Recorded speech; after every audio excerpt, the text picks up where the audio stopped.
Labubus are everything wrong with society. Whenever it feels like we are making progress towards a society that refuses to fall victim to mindless consumption, or we are having honest conversations about how young people can— When the f has it ever felt like, as a society, we've been on the road to not mindless consumption? I feel like mindless consumption is at an all-time high, and it's never dipped. Like, it's only gone up. Especially with, like, video game purchases. Bro, I buy, like, in-game, not even just, like, packs. Like, Pokemon packs are big, Labubus are big, like, all these mystery boxes. It's just gambling at the end of the day is what it is.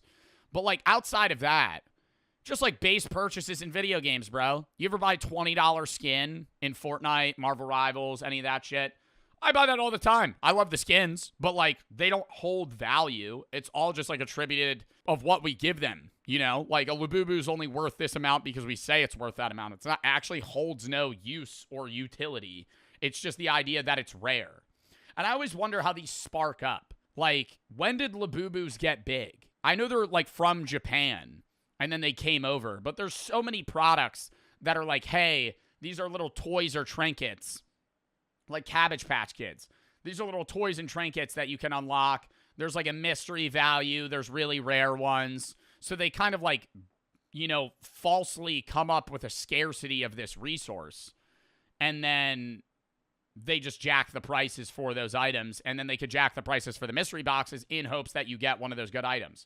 But it's like so many companies do. Even Mr. Beast does that. Mr. Beast has his own toy set where you can collect the toys. But it's like they've never launched in massive value, right? Like, people buy them, but they're not big.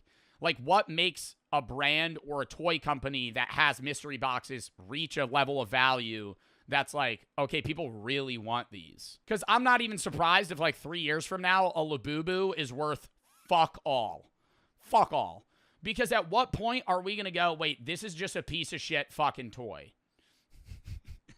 This is a shitty toy that I just spent $60 for. And there's, like, and dude, I will say, though, like, the hype of opening them is there. Like, when I bought these fake-ass Labubus, when I opened them, I thought they were real. But I remember opening them and going, oh, shit, maybe I'll get a cool one. Didn't. Got the base-ass ones, blue and pink. Houses or have families, something like Labubu comes around and destroys all faith in humanity. Now, there's nothing wrong with having a collection: music, trading cards, comic books, coins, seashells, whatever brings you joy, especially if you are a child. But something about Labubu feels off. It feels less like a genuine— because kids don't buy Labubus. It's millennials and Gen Zers. It's like older Gen Z millennial people. Like, what? There's no, like, 8-year-old that's like, I really want a Labubu.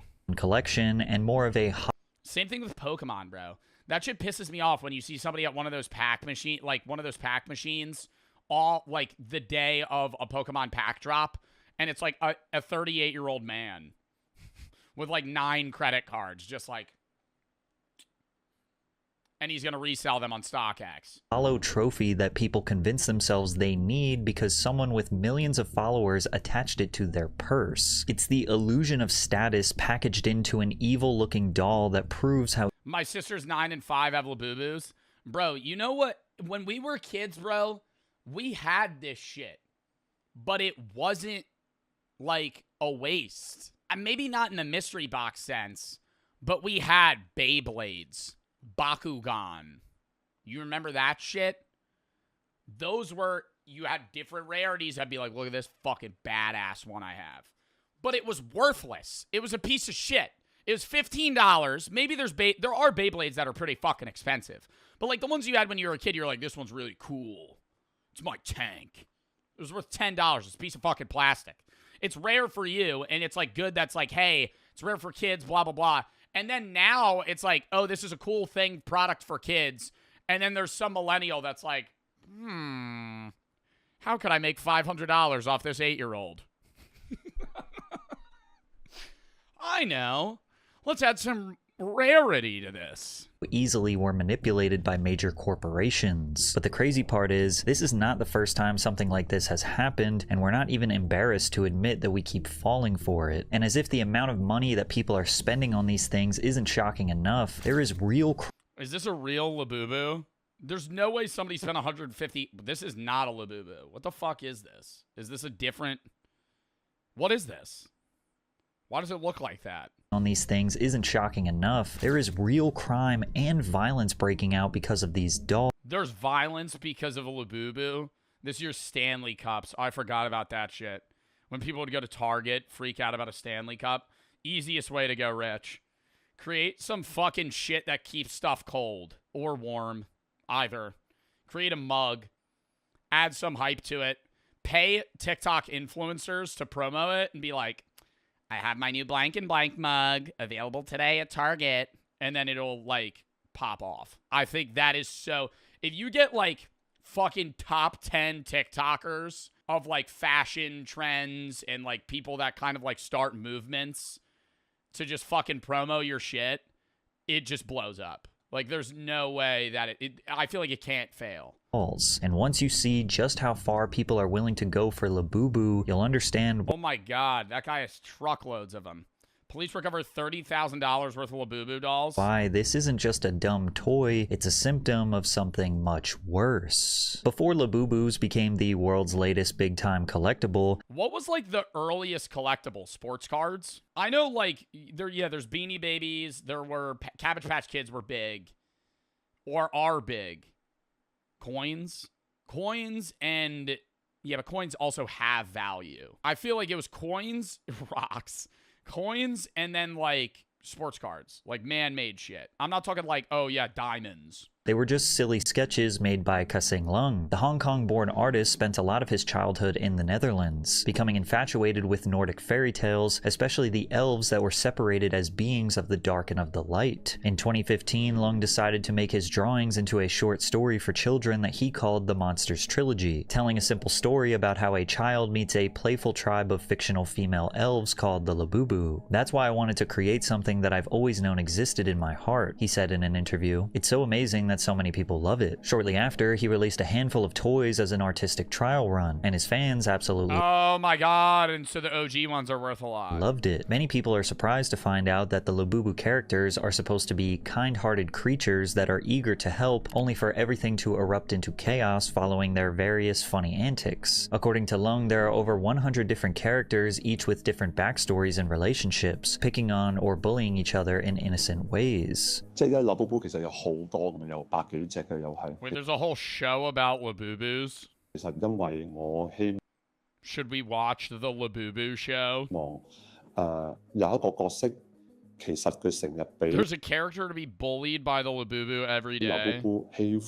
But not everyone interprets Labubu seeming kind-hearted or acting like friendly bullies. For a lot of people, the teeth and sinister smiles really freak them out. I personally find them creepy and have no desire to have any— Oh my fucking god, bro. Oh my god. I mean, like, what are you, like a 5-year-old afraid of Raggedy Ann? Like, what the fuck? I personally find them quite disturbing. It's a fucking toy doll, bro. I personally find it has like an evil aura attached to it. I think there might be some sort of demon spirit attached to the Labubu. Personally find them creepy and have no desire to— They just look weird. They're not scary. have any of I'm not looking over at my boo-boo and going, oh! them for myself, family, or in my home. I don't It's because mine are fake. If I had a real one, then I'd be scared of it. Understand why everyone else thinks it's cute when it's obviously creepy. However, Labubu did create a cult following, which caught the attention of a Beijing-based company called PopMart, a company known for blind box packaging. PopMart and Labubu developed a licensing deal in 2019, and it changed the company forever. Shortly after their partnership was established, 55,000 boxes of the Labubu miniseries were sold out in 9 seconds on PopMart's online. But what do you do with the fucking Labubu? Just let it sit there, bro? Oh my god. Like, it's fucking stupid. I feel like the shit we collected when we were kids was like, it had purpose, you know? Beyblades, Bakugan. What were those little mini fucking robots that we had that you just put a battery in and they would vibrate? Anybody remember those? Those were, you would fucking collect them. They were little mini robots. What were those called? Hex bugs. Yeah, you'd fucking collect hex bugs. They were sick. You had different colored hex bugs. And there were different sizes and shit, and they would just fucking vibrate. And they would move because they would just vibrate. It was awesome. And they had different types of bugs. Like, yeah, they were collectibles. Some of them are worth like $40, $50. But it was like they did something. It's a gadget or a gizmo. Labubus are just dolls. And I know dolls exist everywhere, but it's like dolls when we were kids were just like, hey, these are like play toys that you buy. It's not like a mystery pack. And shop. You And just buy it.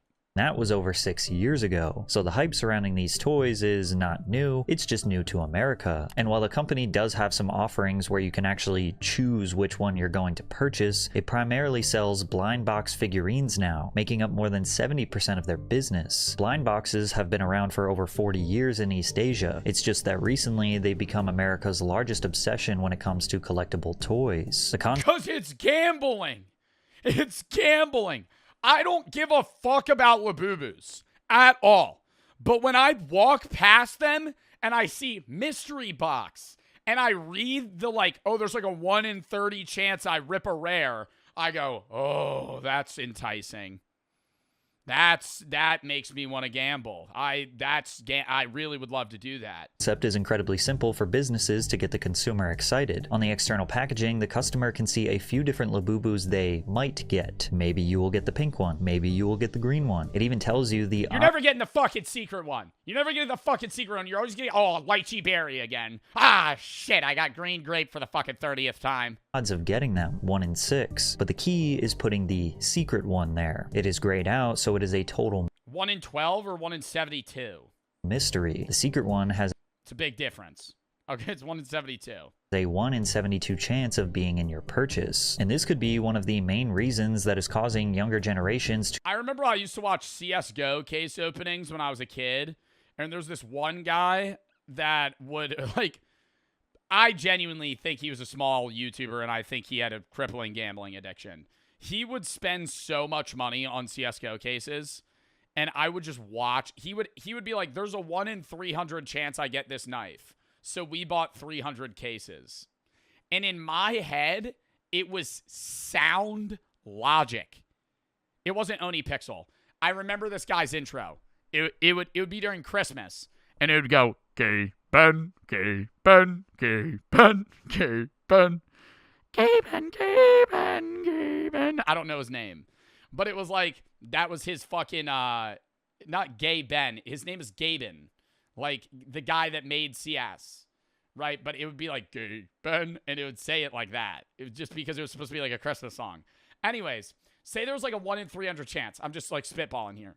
I would watch this guy open CS cases, and he would buy 300 of them, and I would go, oh my God, he's guaranteed to get one. Because my dumb ass at like 8 years old, 9 years old, didn't realize that just because you buy, like if you have a 1% chance of getting something, if you buy 100 cases, you're probably going to get it, right? Going to get it once. But like every time you roll a new case, you still have a 1% chance to get it out of 100.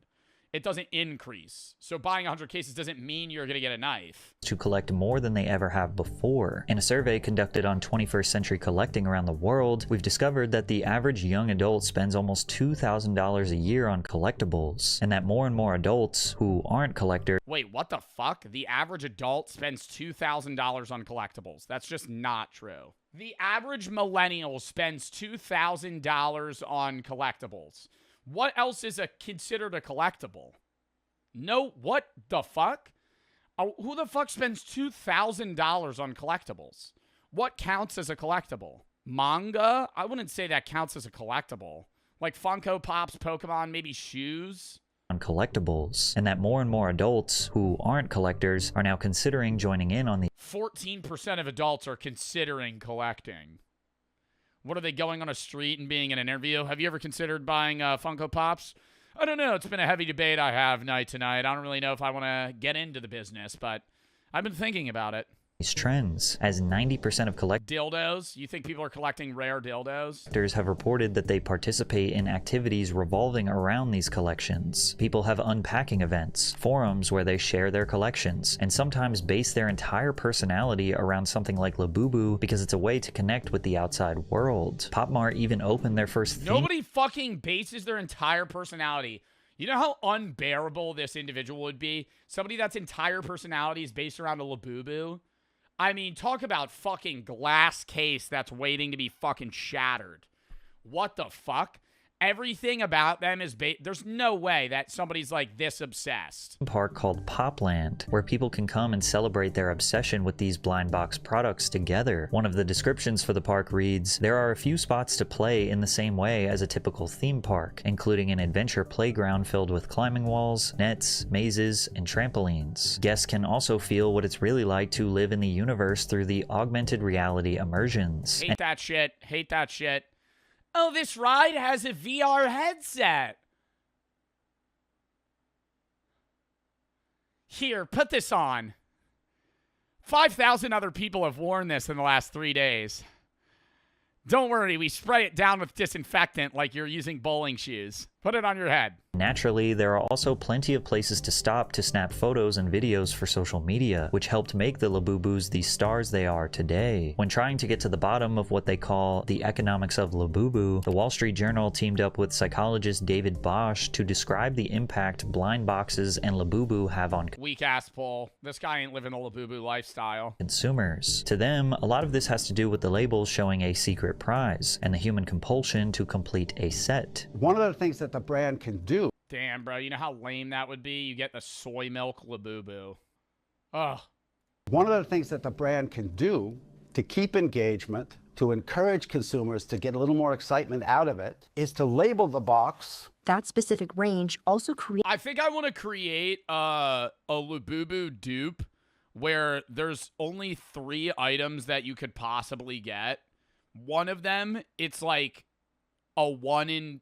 Like, one of them, there's like an 88% chance that you're going to get it. The other one is like 10% or like 11.5%. And then the other one is like a fraction of a fraction of a fraction of a fraction.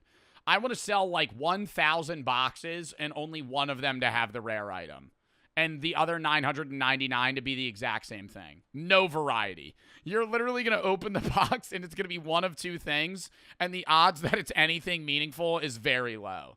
Like when they do those prizes where it's like, hey, if you get the golden chocolate bar. That specific range also creates a set. It's well-known, well-supported phenomenon that most people, under certain conditions, have a very strong tendency to want to complete a set. The concept of the blind box has become Ooh, okay, so my method's flawed. All right, then I'm going to create a Labubu set dupe that has 50 different collectibles within the set.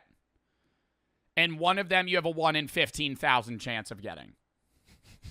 of YouTubers have used it as a Only 3 will go out ever. conceptually fun way to entertain themselves and fans at the same time. A good example And I don't say when I'm going to release them. The first full 100,000 boxes, I won't even put 1 in. And then I'll give the 1 to somebody that I know. And they'll fake pull it. Look at this, guys. The golden possum. and Link looked for extremely rare toys in a segment of their I show, watched this video. Good Mythical Morning. Hold on. That was not it. This one's special. Hold or on. something. Hold on. I got the 1 in 100. You got the Robbie! You got the Robbie! I can't believe. And Robbie came with a drum. What in the world? This is the most fun I've had in years. You can see that these blind box collectibles have an interesting impact on people. Even if they don't know what the toys are, why they're interesting, special, or even if they don't like the way that they look, once people realize they are rare, they start to attach value that isn't actually there. Popmart and Labubu's But that's not even just Labubus. That's any rare item in general. Like niche things like Pokemon grew in popularity because of the trading card game, the show, the anime. Like all that, like in general, kind of Pokemon was beginning to get propped up, and then Nintendo, and it got more and more popular over time. And those cards were rare then. Like the Charizard cards were rare then, right? They were valuable then. And then now, because people go, oh, they're really rare, you'll see like a lot of trading card things spike in popularity over the course of, you know, however many years. And sometimes they go up and down like a regular market would. But once, like, the mainstream media finds out about something, is when everyone wants to get in on it. Business model mostly relies on this. Nothing creates hype more than the illusion of scarcity. The old classic, low supply, high demand. The diamond market. The diamond market. However, what really started this Labubu craze Just buy a factory diamond. Don't buy a mined diamond. Ever. Stop buying mined diamonds. They literally hodl them. They have a monopoly. And they just fucking release them in batches to create a sense of scarcity. They are rare, but they're not as rare as they say they are. And factory-grown diamonds don't involve literally like slave labor. was another classic modern-day marketing effort, paying a celebrity to endorse the product. Because just a few months ago, one of the world's most famous K-pop stars, simply known as Lisa, sent the world into a frenzy after she confessed her love for Labubu. Yeah, and she got those lame-ass ones! You a K-pop star, you ain't got the fucking one in toy, you ain't got the one in 72? That actually might be the one in 72. I don't know what it looks like. Lisa is a Thai singer, rapper, dancer, and actress who became the most followed K-pop idol on Instagram. 106 million followers? But she's been seriously climbing the industry ladder since 2016 after joining the girl group Blackpink. By now, K-pop isn't just a genre, it's a full-blown global movement. Streaming has skyrocketed, with Spotify reporting a staggering 362% increase in K-pop streams worldwide over the past 5 years. The top 100 K-pop artists globally amassed a jaw-dropping 90 billion on-demand streams, with a 42% growth year over year. K-pop! They've also developed some of the most die-hard cult-like fans on the internet. Fans will create entire Twitter accounts dedicated to a— Bro, do you guys listen to K-pop? I feel like this is just such a fucking different world for me. I don't listen to K-pop. Ever. Like, nothing wrong with it, but the fact that K-pop's growing 42% a year in streams is insane. A single idol, posting hundreds of updates a day like unpaid publicists. They'll organize mass streaming parties where thousands of people loop the same song 24/7 just to inflate the chart numbers. Some even get them Fortnite skins. Let's get that going. spend hours translating Get that up and running. interviews, subtitling videos, and archiving every second of a singer's life. To outsiders, it looks obsessive. It looks like the musician is at the center of a fan's entire identity, and sometimes they will attack anyone who criticizes them. But to the fans, it's just loyalty to their favorite star. And Lisa is arguably the most famous of them all. Bro, I mean, I heard this, and I've talked about this before, but I don't know how true it is. Aren't there certain K-pop artists that sign contracts to stay single or appear single to feed into the parasociality of their audience members to make more money? Because, like, if you love a K-pop artist, especially as a as an American or somebody that's not like a foreigner to them, and you find out that they're dating somebody, that ruins the illusion that you will at one point be with them, right? Which is already insane to think, but it's like there are people that genuinely believe like they will marry and meet a K-pop artist one day. And then when they find out that that's a thing, I'm pretty sure there's clauses in, not all of them, but like K-pop single contract, they can't date people. Some K-pop single contracts include clauses that restrict or ban idols from dating, particularly during early years of their careers. This practice is part of a broader strategy by entertainment companies to maintain their image, manage focus, and prevent fan backlash. Other companies don't have a firm no dating policy, but more a don't get caught policy where dating is tolerated as long as their audience doesn't find out. Wow. That is insane. That is insane. For people that are like literally basically signing a contract that's saying like, hey, you can like date and flirt with people, but if your audience finds out, that's going to be bad monetarily. Like, they will stop listening to you. Lisa's been in ads for PlayStation 5, Louis Vuitton, partnered with Bose, and has been a global ambassador for Celine and MAC Cosmetics. So whenever she was asked to share her secret And they get stalked if they start dating people? Oh my god. Or like the fucking person they start dating probably just starts getting death threats. obsession with Vanity Fair's YouTube channel, anything she chose to promote was going to turn into pure gold. And in November of 2024, her obsession of choice was Pop Mart collectibles. Hi, this is Lisa, and this is my secret obsession. Whoa. This is Pop Mart. It's a blind box, so you don't know Sponsored. what's inside. No chance. No chance. No chance this is not sponsored. Bro, she can make so much money from just fucking doing an under-the-table Pop Mart sponsor. One by one, Lisa unwrapped her blind boxes, getting more and more excited with every new figurine. But what got everyone's attention were the large Labubu she held in each arm. She described the impact Pop Mart had on her friend and how she couldn't stop herself from buying to unlock new characters. We call her Labubu.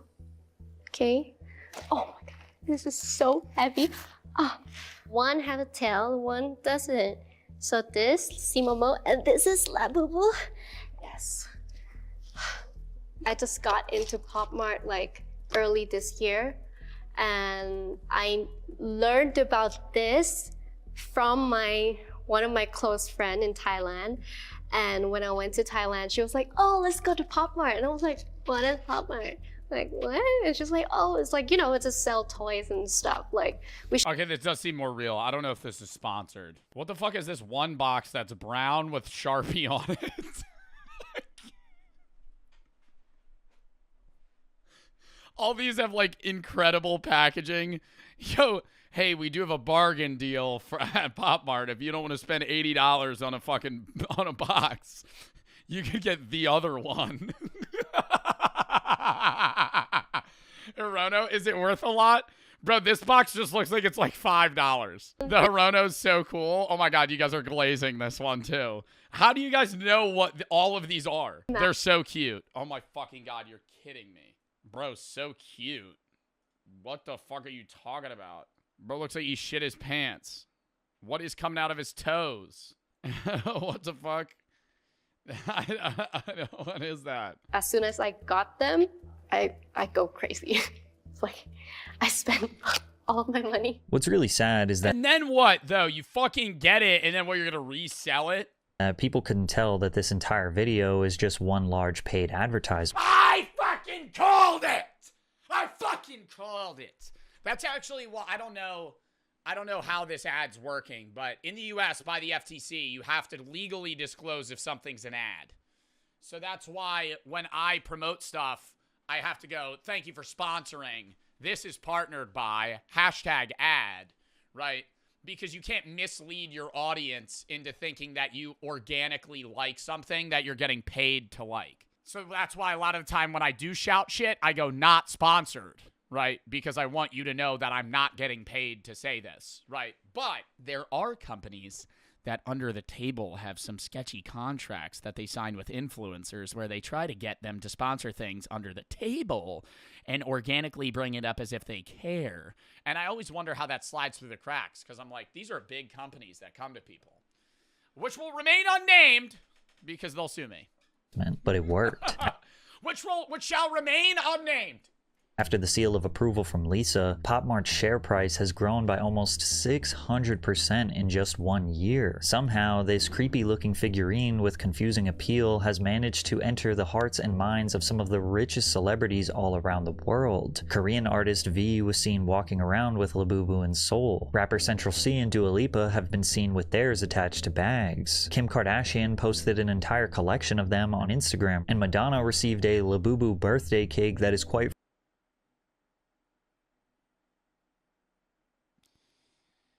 Oh, wow. Oh, wow.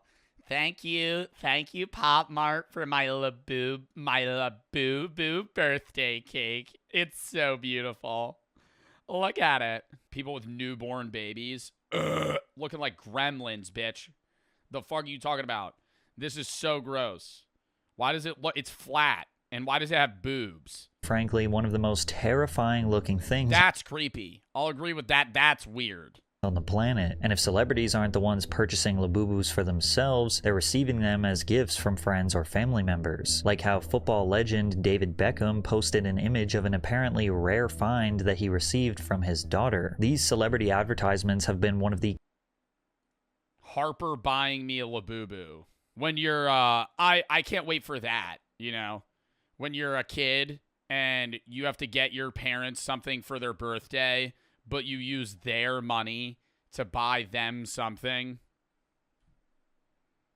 Or like your mom, like, bro, that's so stupid. I got you this. You didn't fucking pay for it. I feel like we must address the elephant in the room about how this thing looks incredibly evil. The sharp teeth, the unsettling grin, the slightly furrowing eyebrows. You can't help but notice this toy has a slightly demonic feel. No wonder why these Hollywood elites love this toy. It represents them perfectly. Celebrities have always mastered the art of appearing glamorous enough to worship, but approachable enough to trust. They present themselves as icons of beauty and innocence, while behind the scenes they're laughing, squeezing every last dollar from the people who idolize them. Labubu is just the perfect prop for that illusion. A sinister little mascot hiding in plain sight, smiling as it drains your bank account. Across all different social media platforms, everyone and their mother has an unboxing video for Pop Mart's new favorite product, picking them up from one of the company's 500 plus stores or 2,000 plus vending machines around the world, eager to record them They got vending machines for Pop Mart? themselves unboxing one for the first or 300th time. Right. Here we go. Y'all ready for this? No. All right, let me act excited for a minute to reach the threshold to get money on TikTok. All right, guys, we have one more Labubu box. We've already opened 5 of them. Showcase her for 45 seconds. Open it. Act surprise for 15. Rip the minute. Used to have to do that when the minute creator fund came out. I have to make every rant a minute. Got to start rambling. It's him! He's gorgeous! Oh my god! Can you believe? The doll seemingly is no longer about what How much is that worth? How much is the secret worth? A secret Labubu can be worth 150 to over 10K depending on the specific rarity, the series it's from, and current market trends. Bro, $150 is ass. You got to pay $60 for a box. But that's because of tariffs, right? It says $28 for a box retail. Even then, bro, $150? Why are we freaking out that much? I feel like I'd be tweaking if it was worth like $1,000. whether you actually like 10K is a lot, but which one's worth 10 grand? the thing. It's about proving you belong to the exclusive club of people who have one. The doll itself is meaningless. Exclusive club for people that have one. Bitch, buy a gold chain. Bitch, buy a watch. $10,000 for a fuck-ass Labubu? Buy gold. Having one signals wealth and exclusivity, even if all they did was Bro, what? I fucking hate that as a market trend. Signals wealth. Signals wealth. If I saw somebody walking around with a Labubu that okay, you know what it is? It's because if you buy gold, that's not, like, if I buy this chain, that's like, yeah, that costs money, but it's like you're trying to keep that money, you know? You want that to go up in value because I could resell this chain for about what I bought it for. But if you have a Labubu, that shows you have fuck you money. If you have an expensive-ass Labubu, that shows that you don't care about money at all and you have enough to waste on stupid shit. pay retail price for a hunk of vinyl. I am the owner of the Oh my famous 24 karat gold Labubu. And of course, now many buyers are trying to justify their purchase by saying it'll be worth more someday. They have no resale value. That's what I'm saying. Yeah, if you're saying it'll be worth more someday, no, it won't, because this is definitely a trend. It's not. It's different from like Beanie Babies or like Cabbage Patch Kids or Pokemon cards, because they're not going to maintain relevance because there's nothing that they're attributed to outside of the original writings and maybe cartoon or show, right? Which is going to fall out of popularity. And then on top of that, it's different when you like want to buy a Black Lotus Magic card, right? Magic the Gathering, or you want to buy a fucking rare Charizard card, or you want to buy something like that, because number one, those can be played in game, and they're very popular trading card games and are tied to something that are rare, right, or valuable in play time, and people enjoy the game. The Labubus just are Labubus, right? The people that are buying them don't care about what they're related to. It's just like, this is a rare item. And if you resell the Labubu, nobody wants to buy a $150 secret Labubu. They want to box one, because that's the hype. The hype is packing one. The hype isn't just owning it. But if history has taught us anything, it's that collectibles rarely pay off like people think they will. If you look back at your childhood... Bro, I've been high-key investing into those Mr. Beast pops, though. Those are going to be worth fucking a lot someday. Odds are you collected a little something. Maybe you did it because you loved it, or maybe you did it because everyone else was doing it. But ultimately, it didn't matter because it was just part of growing up. For me, it was Pokemon... But I get that. As fucked as that sounds... The Mr. Beast toys, bro, yeah, they're collectible, but they're like little cheapo toys, They're little fucking figures. They're little action figures. Like fucking $10. It's like, you're not buying those going, these are going to be worth a lot someday. You're buying $28 for a fucking stupid-ass plushie. It's different for if it's like a custom-made thing. No, these are factory-printed plushies that are just getting spammed out for you to be like, okay, I could buy one in case I get a rare. Cards, WWE wrestlers, and Hot Wheels. For others, it could have been lunchboxes, Barbies, Beyblades, rocks, or literally anything else. But now, collectors have become sellers. Can Mr. Beast release a new currency to compete with the US dollar? Collections are no Mr. Beast coin!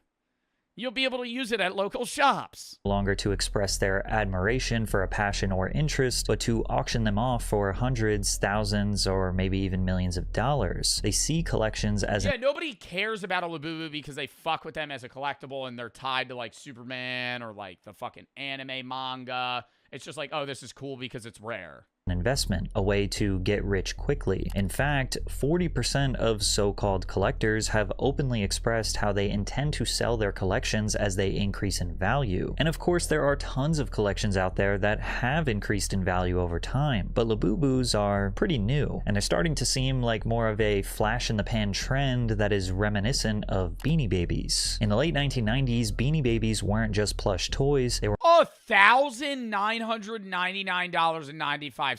Oh my god, bro, that's so cheap. Thank fuck it's not $2,000. Like, I gotta say, bro, I hate the smooth brain marketing tactic of making shit $99.99, $9.99, $9.99, right? $4.99. Just say it's fucking $5, right? Yeah, it's like in your brain, it's like, oh, it's fractionally cheaper. Bro, you gotta be a dumbass to be like, this isn't $2,000. But it's like a subconscious thing, I guess. Marketed as miniature fortunes in the making. Tai Inc.'s strategy of artificially restricting supply by limiting retail orders and frequently retiring certain models created a frenzy where $5 stuffed animals were believed to become the next gold rush. At the peak of the mania, Beanie Babies accounted for roughly 10% of eBay's sales. We even saw full-grown adults separating Beanie Babies during a divorce. But all those people who hoarded these rare toys were disappointed to find that's low-key fire, though. Doing it like a draft style. All right, we'll do snake pick. I get first. All right, so I'll have 1, you have 2, 3, I 4, 5, 6, 7, and so on. Divorce. But all those people who hoarded these rare toys were disappointed to find out that they weren't worth anything. It doesn't matter that sellers listed Stop, chat. Oh my god. them for $11,000. Oh my god, but it's like Pay Away to Platypus. thousands of dollars It's a little platypus. online. Even still to this day, you can find listings for hundreds of thousands of dollars. But things Extremely rare. TYB Beanie Baby, Princess Diana, NMT, errors read description. are only worth what someone is actually. If you buy 3, they're only $292,000 each. Oh my god, what a steal. Only worth what someone is actually willing to pay. And the harsh reality was that nobody was buying. Not even the most reckless spenders could be convinced that these toys were rare or valuable. So people ended up selling their Beanie Baby collections for dollars, sometimes even cents at garage sales, which drove the value down even further. What was once perceived as a life-changing investment turned out to be nothing more than No, but you gotta really dude, you gotta be like, what's that guy's name that's like a hustler? Gary Van something? Gary Vanderchuck. You got to do a Gary Vanderchuck and just go garage sale to garage scale and scam fucking 6-year-olds out of their Pokemon cards. Yeah, that's a pretty weak Charizard you got there. What do you say? Your dad got that when he was a kid? It's in perfect condition. It's worth $100,000. I don't know, man. You have it listed for $8. Could I give you $3? Fully anticipating on this kid folding. This is almost a fabric of American culture at this point. You'll see shows like Antiques Roadshow, Pawn Stars, or American Pickers, where people drag out dusty items from their attic and pray they've been sitting on a fortune without even knowing it. The fantasy is irresistible. The idea that some random object you already own could secretly be worth thousands. But I love when people go to Pawn Stars and they're like, I'm looking to get $5,000 for this item. And they're like, all right, let me bring in my expert. It's fucking fake. It's worth $2. The guy from Pawn Stars, I'll give you $20. I think I'm gonna stick on 5,000. I know what it's worth. An expert just told you that shit's fucking fake, boss. Expert that they just brought in, flew in from fucking 6 countries over. Apparently was in the town same day of. You've known you're gonna go on this show for weeks.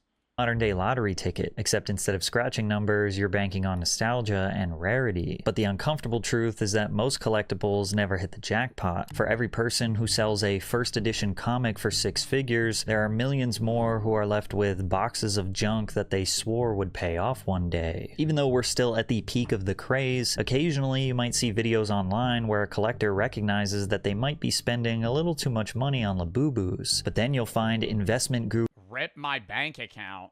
She just bought a $120 Labubu. But then you'll find investment gurus in denial justifying the purchases in the comments. They're actually worth more than $100. They're actually worth more than $120. They're going to be worth as much as Bitcoin one day. You just got to hodl them. $20, so you got lucky. I hate to be that guy too. 1 in 72 is not that rare. That's why they're worth 1 in 20. That's why they're worth 120. They're never going to be worth more than that. 1 in 72 is not that rare. 1 in like 500 is rare. 1 in 1,000. That's like how you're going to get value out of that. Because then people are going to very minimally pull them. Scary part is, because of the Labubu popularity, we're no longer just talking about overpriced toys, we're talking about an obsession that's bleeding into real life in some very dark ways. Like how parents will give their own children a choice between hundreds of dollars or a Labubu blind box, only for the kid who receives the money to almost break down in tears, even though they end up buying a giant Labubu with the money they were given. Now, to give the kids the benefit of the doubt, they're kids. They don't know the value of money. Of course, they want a toy. However, there is no excuse for the full-grown men who will buy up as many Labubu products as they can in order to resell them to children and other collectors for What do you mean he's on his hustle? He's on his hashtag grind set. a much higher rate. He's got grit. I just really want one day for like a guy that spends $5,000, pours all of his savings into fucking Pokemon packs so he could resell them to like 8-year-olds at, 200% up priced for have nobody buy them. Nobody buy them. And then he's just sitting on shit. Literally just like hoarding fucking worthless shit. When grown adults are exploiting children for profit, it's only a matter of time before the obsession spills into outright theft and violence. In Southern California, a small group of teenagers were suspected of breaking into a warehouse and stealing some inventory. When the Chino SoCal police received a warrant to raid the house the supposed thieves were staying at, they weren't looking for electronics or jewelry. They were searching for about 14 boxes of Labubu collectibles that the alleged thieves were intending on reselling on the black. Bro, this one's selling for $9,000. This can't be real. It just says or best offer. Like these aren't like this is some fuck ass. Oh my god, it was sold. Oh my god. Oh my god, this was sold for $9 grand. A Vans Labubu. Like, who bought that? Child-sized Labubu sold at auction for $150,000 according Okay, there is some value for these. to media reports, and limited edition monsters can retail for $150. But the criminality... Dude, it's like Bear Bricks, but I love Bear Bricks. I don't think they should be worth like thousands of dollars, But I think like a 3-foot tall bear brick is pretty fucking badass. Like different art styles. They'll have like Lego ones. Bear bricks? Yeah, dude, I love bear bricks. These? Where it's just like random art on like a little like teddy bear figure. You just like put it up. Bro, I think they're stupid, but it's like, I don't know. Some of them are pretty cool. They got like artists. Like they'll put like Leonardo da Vinci shit on it. Every Labubu should have exactly 9 teeth. No more, no less. Like this one, you can count. It has 10 teeth. Here are a few other ways we can 1, 2, 3, 4, 5, 6. Wait. 1, 2, 3, 4, 5, 6, 7, 8, 9. Chad, I think it's looking like it's real.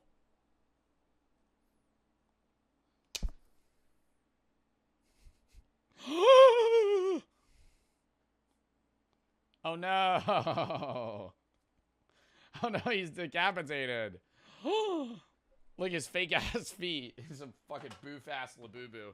Bought it at a mall kiosk. tell. If you look at the original Labubu's complexion, she has kind of a peachy pink tone to her skin, whereas if you look at the Lafufu, this one in particular has a paler complexion. Pop Mart told us you Yeah, I think I got sold a fucking Lafufu. can also identify a Labubu by their high-quality finishes, such as the stitching and the paint job. One obvious way you can tell a Lafufu from a Labubu is the spelling on the tags. Labubu will say Pop Mart on the tag, whereas this specific Lafufu says poor mapped.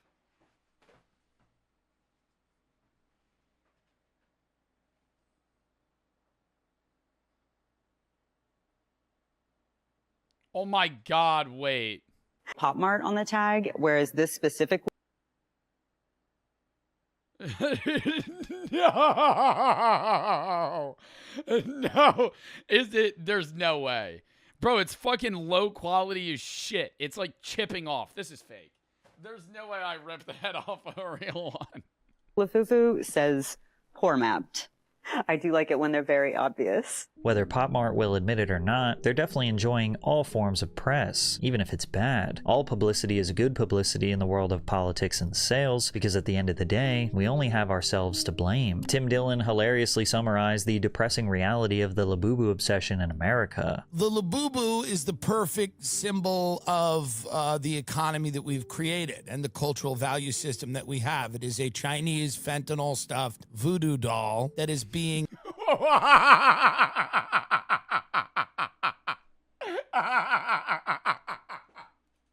exported to America. Little things like the Labubu become an important status symbol for people who have given up on owning a home. It's a Chinese fentanyl doll. It's a... 1 minute, we're having honest conversations about how young people can't start a family, buy a 2-bedroom house, or even spend time with those that we care about. And in the next, we have hundreds of thousands of people going into debt to buy a trinket because their favorite celebrity said it was cool. But as I stare more at these evil-looking little things, I can't help but recognize that it's the perfect reflection of a system that thrives on manipulation, that manufactures scarcity, that entices children and adults to pour money into something that has absolutely no value. The doll looks demonic because in a way, it's a symbol of how dark consumer culture has become. And the scariest part isn't the doll itself, it's what it says about us. That our society has to be this desperate, this easily hypnotized for something so empty to become such a massive success. Yo, when I have a kid one day, I'm gonna buy him all the fake like products for all the toys he wants. So That'll be a rough day at school. That'll be a rough day at school. Dad, could I get a Labubu? Yeah, sure. I buy him a fake ass fucking Labubu. He's 6. He's 6. He doesn't know, right? But one kid in his class knows. He fucking brings it to school. I got the rare Labubu. I'm buying the most rare one. Actually, no, it depends. If your kid's like 5 years old and Labubus are big and he wants one, buy him a fake one. Buy him the most rare fake one. Nobody will know. Nobody will know because they're fucking 5-year-olds. You know, they don't understand how that shit works. You know, once they're smart enough to understand what a fake is, different story. I got these cool ass shoes my dad got me. They're like $1,000. I bought them for $25 on eBay. Next video.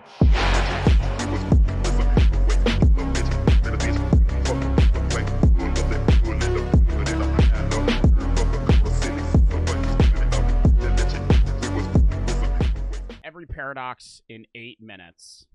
Grandfather paradox. If you use a time machine to stop your grandparents from meeting, you might prevent your own birth. But if you were never born, how could you have used the time machine in the first place? Because it starts an alternate universe in which you didn't exist, but in the universe you currently exist in, you still exist, right? So basically, you're gonna kill your like, if I go back in time and I kill my dad, I wouldn't exist in the universe that I killed my father in, but in the universe that I was originally in, that still exists. It starts a different universe. Achilles and the tortoise. Achilles, a fast runner, gives a tortoise a head start in a race. The paradox says Achilles will never pass the tortoise because every time Achilles reaches where the tortoise was, the tortoise has moved a little. It keeps going like this forever, making it seem like Achilles can't catch up.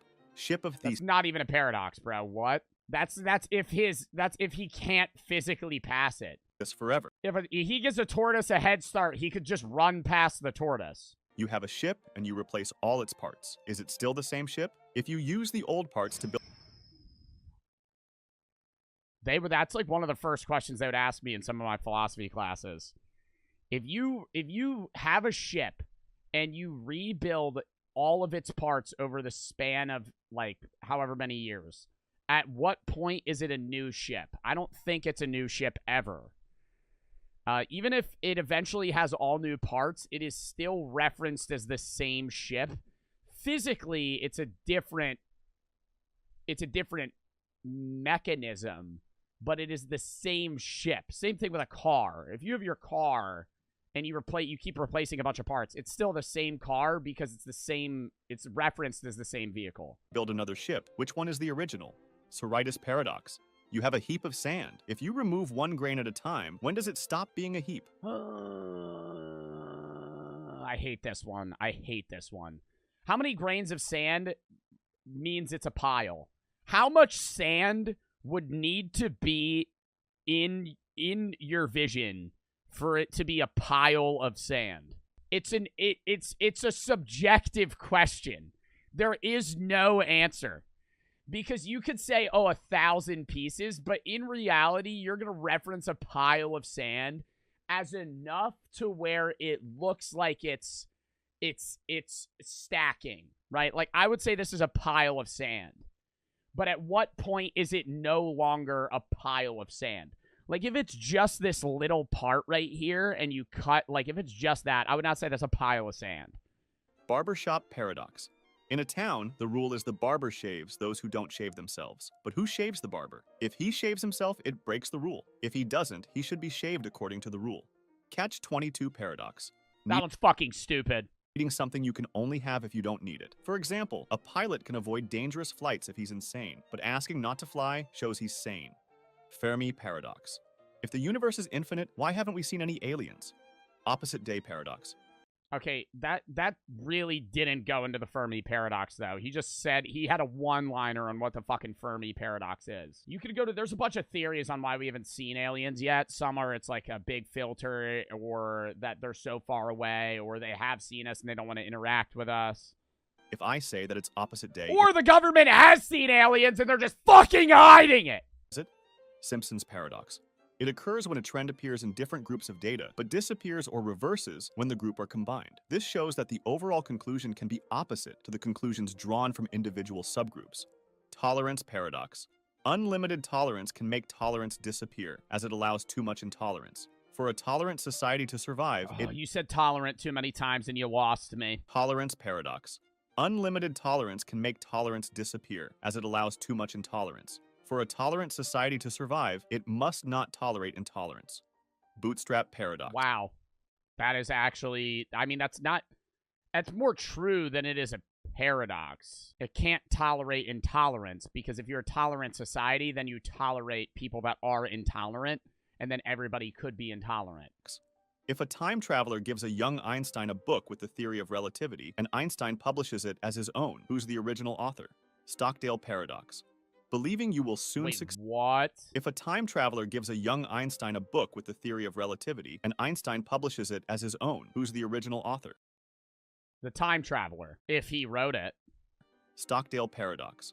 Believing you will soon succeed decreases your chances of succeeding. Meanwhile, maintaining a belief that you will succeed one day increases your chance of succeeding.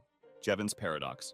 Dude, that is just fucking confirmation bias. That's not even a paradox. Believing you will soon succeed decreases your chances of succeeding. Meanwhile, maintaining a belief that you will succeed one day I thought it said that you wouldn't succeed. increases your chance of succeeding. Well, no shit, because you're giving yourself the short term versus the long term.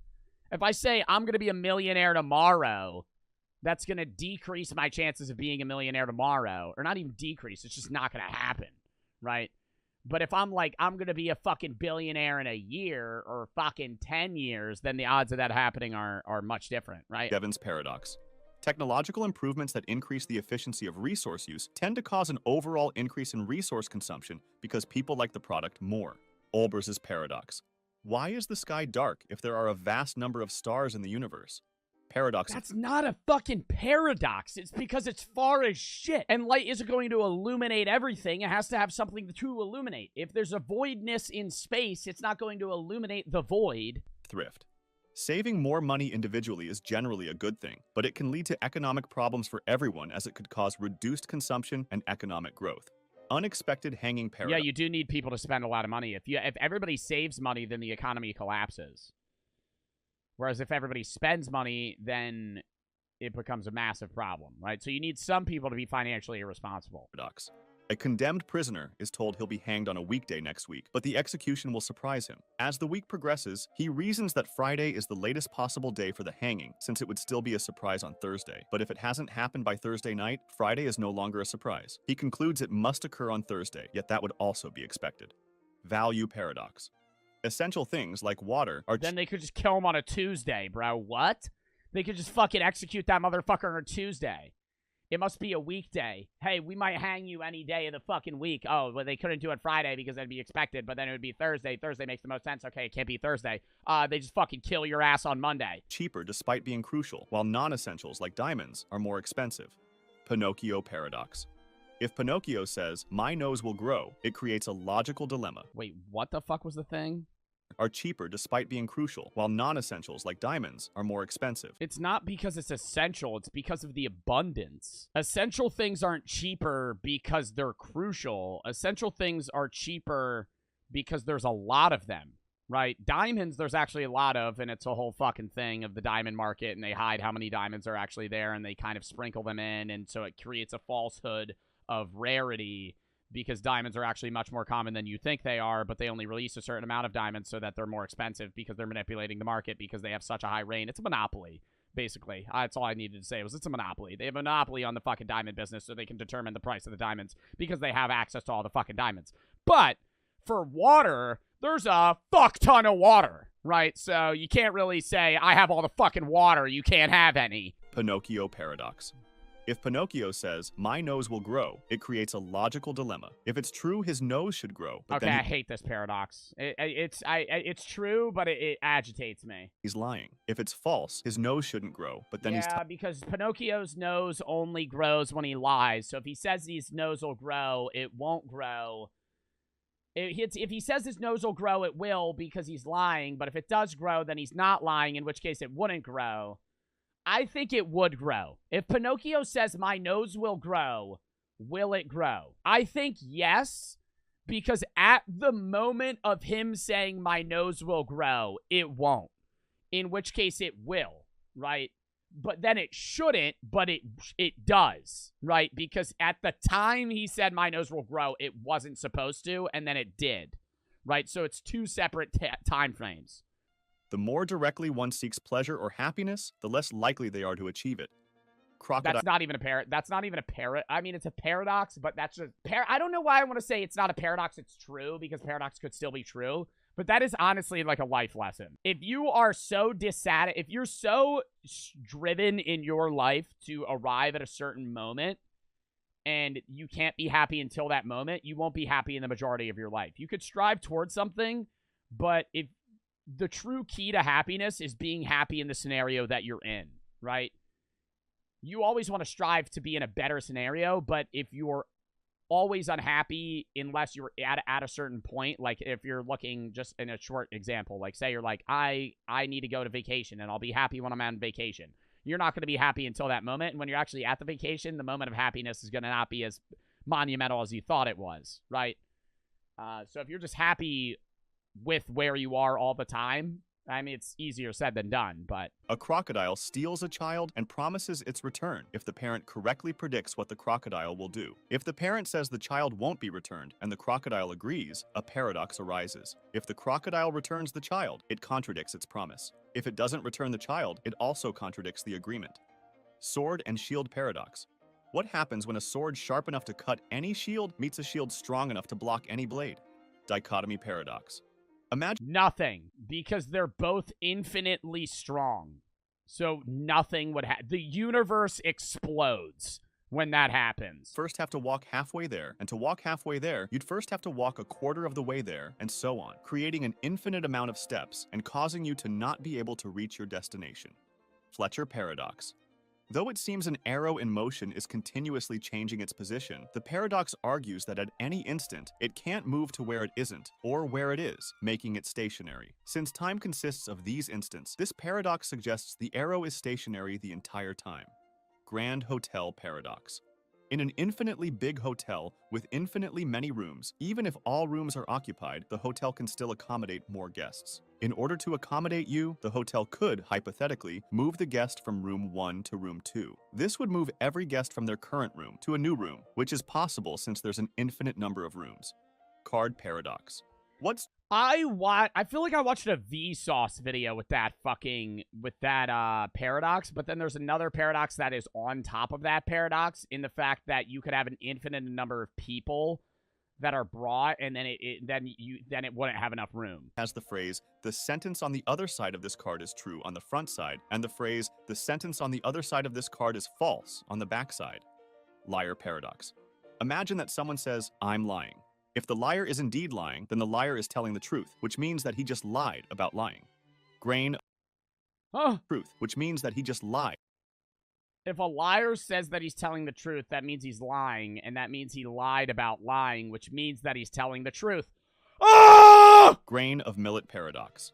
When a grain of millet falls, it makes no sound, but when 1,000 grains fall, they do, thus many of nothing become something. The truth is that it does make a sound. It's just that it's so inaudible that we don't perceive it. Boltzmann brain. It might be more likely for a single brain to spontaneously form in a void, complete with a memory of having this is a fucking paradox one of my chatters brought up. Existed in our universe, rather than for the entire universe to come about. Paradox of enrichment. But, like, you gotta prove that. Service recovery paradox.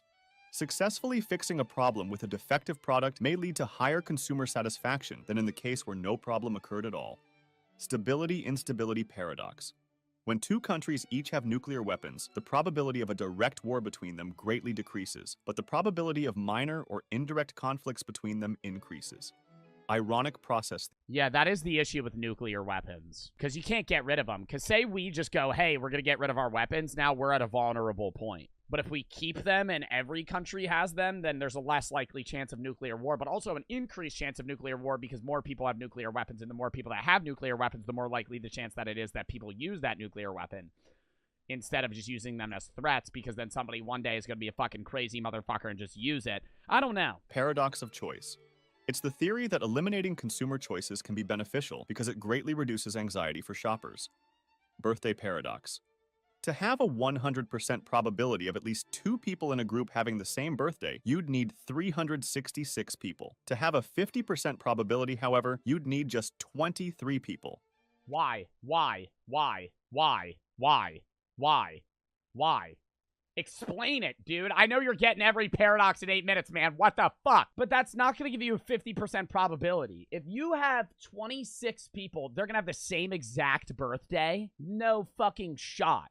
If you round up 23 people, there is a much lesser chance than 50% that they're going to have the same fucking birthday. Is that a fact? The chance of 2 people having the same birthday are 1 in 365, not accounting for a leap year. So the odds you'll meet a handful of people in your life who enjoy the same birthday as you is 1 in 365.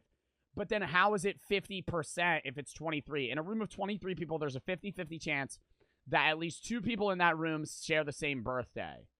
In a room of 75 people, there's a 99.9% chance of at least 2 people matching. How? I don't understand that. I know it's exponentiality, but how are you going to say that there's a 1 in 365 chance that somebody's going to have the same birthday as you, but then throw in the idea that 23 people, it's a 50-50 shot? That doesn't follow fucking logic. Schrodinger's cat. In quantum theory... Okay, I fucking hate this shit. Oh my God. I've talked about this too many times. A particle can be in multiple states simultaneously when not observed. This state is called superposition. When observed, however, the superposition condition collapses, and the particle is randomly in exactly one of those states. Let's hypothetically say that we put a machine that releases... It makes me feel like I'm in a simulation. It makes me feel like I'm in a simulation. How are you going to tell me that quantum particles are in a state of, say, either up or down, and it's just kind of undecided, right? But the second I look at it, it's up. And conversely, one that is connected to it could be all the way across the universe, and it could be faster than the speed of light, is simultaneously the opposite. Releases poison only when the particle is in the A state in a box, and that we also put a cat in it. Until observed, the machine would simultaneously release the poison and not release the poison. This means that, until observed, the cat would be both alive and dead. This would obviously work only if we don't consider the cat or the machine as observers. Twin paradox.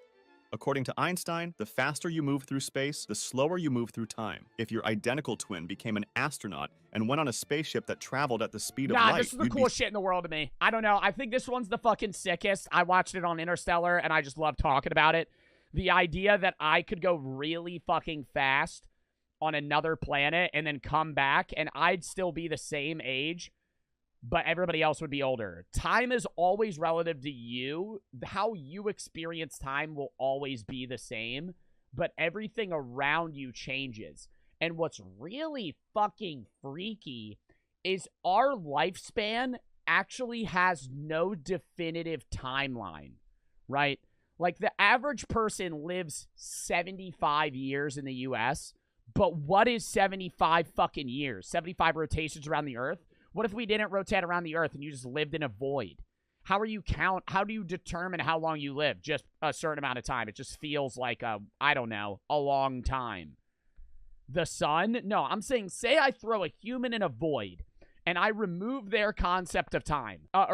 Not even of time. I remove their concept of the time that we've created, right? In the sense of like seconds, minutes, hours, days, weeks, months, shit like that. They're just gonna live an undiscernible amount of time. If you go to, like, tribes, this is what's really freaky. If you go to tribes that don't have, like, clocks, like, they'll know, like, who's an elder and who's not, but they have no idea how old they are. And when you say how old they are, it's just like, okay, like, what does that mean? I'm fucking 60? Oh, what is a 60 what? They don't, it's like, it's a concept that isn't grasped. He's some years older than him when he returned. Friendship paradox. On average, your friends tend to have more friends than you do. This we already watched a video about this one. Happens because people who are social and have more friends are more likely to be your friends. Raven paradox. If you wanted to confirm that all ravens are black, finding a black raven supports your claim. But the paradox suggests that also finding something that is not a raven and not black, such as a green apple, supports your claim. Temperature paradox. If the temperature is That does not support my fucking claim. In what world is that a fucking paradox? I go, all ravens are black. Here's a green apple. You're going to be like, are you fucking dumb? What do you mean? How does that support my claim? It's null. It's neither. It doesn't support me and it doesn't hinder me. I go, all ravens are black. Here's a fucking Air Up bottle. Oh, that doesn't help me. Paradox.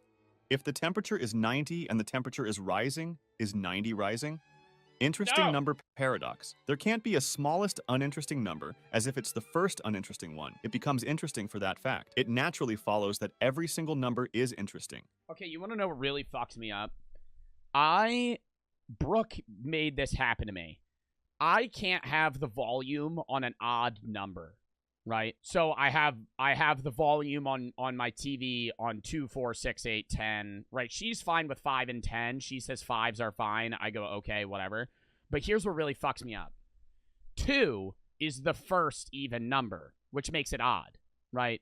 So realistically, 4 is the first true even number, right? Because it's the second even number. But that makes it the first second even number, which makes it an odd number. 2 is even, right? So if I go, okay, I can have the volume set on 2, 4, 6, 8, 10. If I look at 2 is the first even number. I can't have it on that. So I go to 4, but 4 is the first second even number, which makes it even, but it also makes it the first second even number, which makes it an odd number, which means that I can't have it on that either. It's like...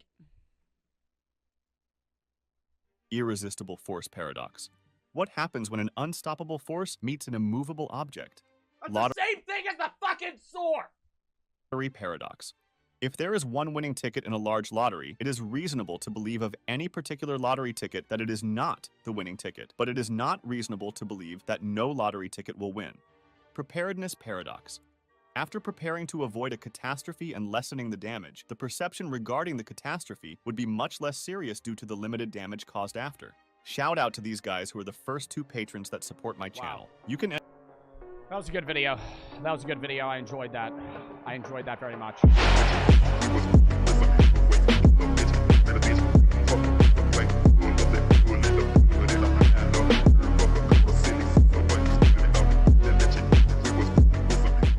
Next video chat.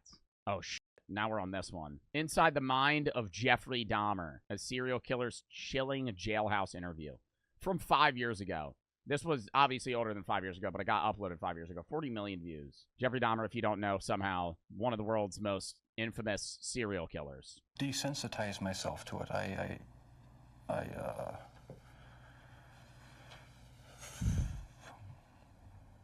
I don't know, I went to great lengths. He is pure evil, but you'd never know it by looking at him. But when you hear him, that's another story. His killing field was Milwaukee, and he got away with murder for more than a decade. But how could any of this happen? For the first time ever, Nancy Glass is here. What is happening when it glitches like that? The world of Jeffrey Dahmer. Bill, when I sat down opposite Jeffrey Dahmer for this interview, I wondered what he would tell me, how hard it would be to get him to discuss his horrific crimes. What I found was that he was very forthcoming. He volunteered. Bro, that's why do we gotta act professional? You know, I don't want to diss newscasters, and I know this is a while ago, but why do we gotta go, I was wondering how difficult it would be for him to open up to me, but he was very forthcoming about how the murder... Bro, say, yo, Shelly, how was that? Yo, that was crazy, bro. I was 3 feet away from Jeffrey Dahmer, dude. That was nuts. I was asking him, I didn't think he would get into it, but he started talking about how he had people's heads in boxes and shit. That shit freaked me the fuck out. Stop asking, like, bro, that shit's like, why do we gotta act professional? Be like, dude, I just interviewed a fucking serial killer. That shit was nuts. He was very forthcoming. He was very forthcoming. He was actually quite nice to me, and he gave me a lot of info that I think you guys are gonna want to see. Fuck off. Volunteered details that may be difficult to hear. I began by asking what he wanted from the men he picked up. I had these obsessive desires and thoughts wanting to control them, to, I don't know how to put it, possess them permanently. Yeah, he used to inject shit into their brain to make them a fucking zombie, dude. That's why you killed them. Right. Not because I was angry with them, not because I hated them, but because I wanted to keep them with me. Wow. And as my obsession grew,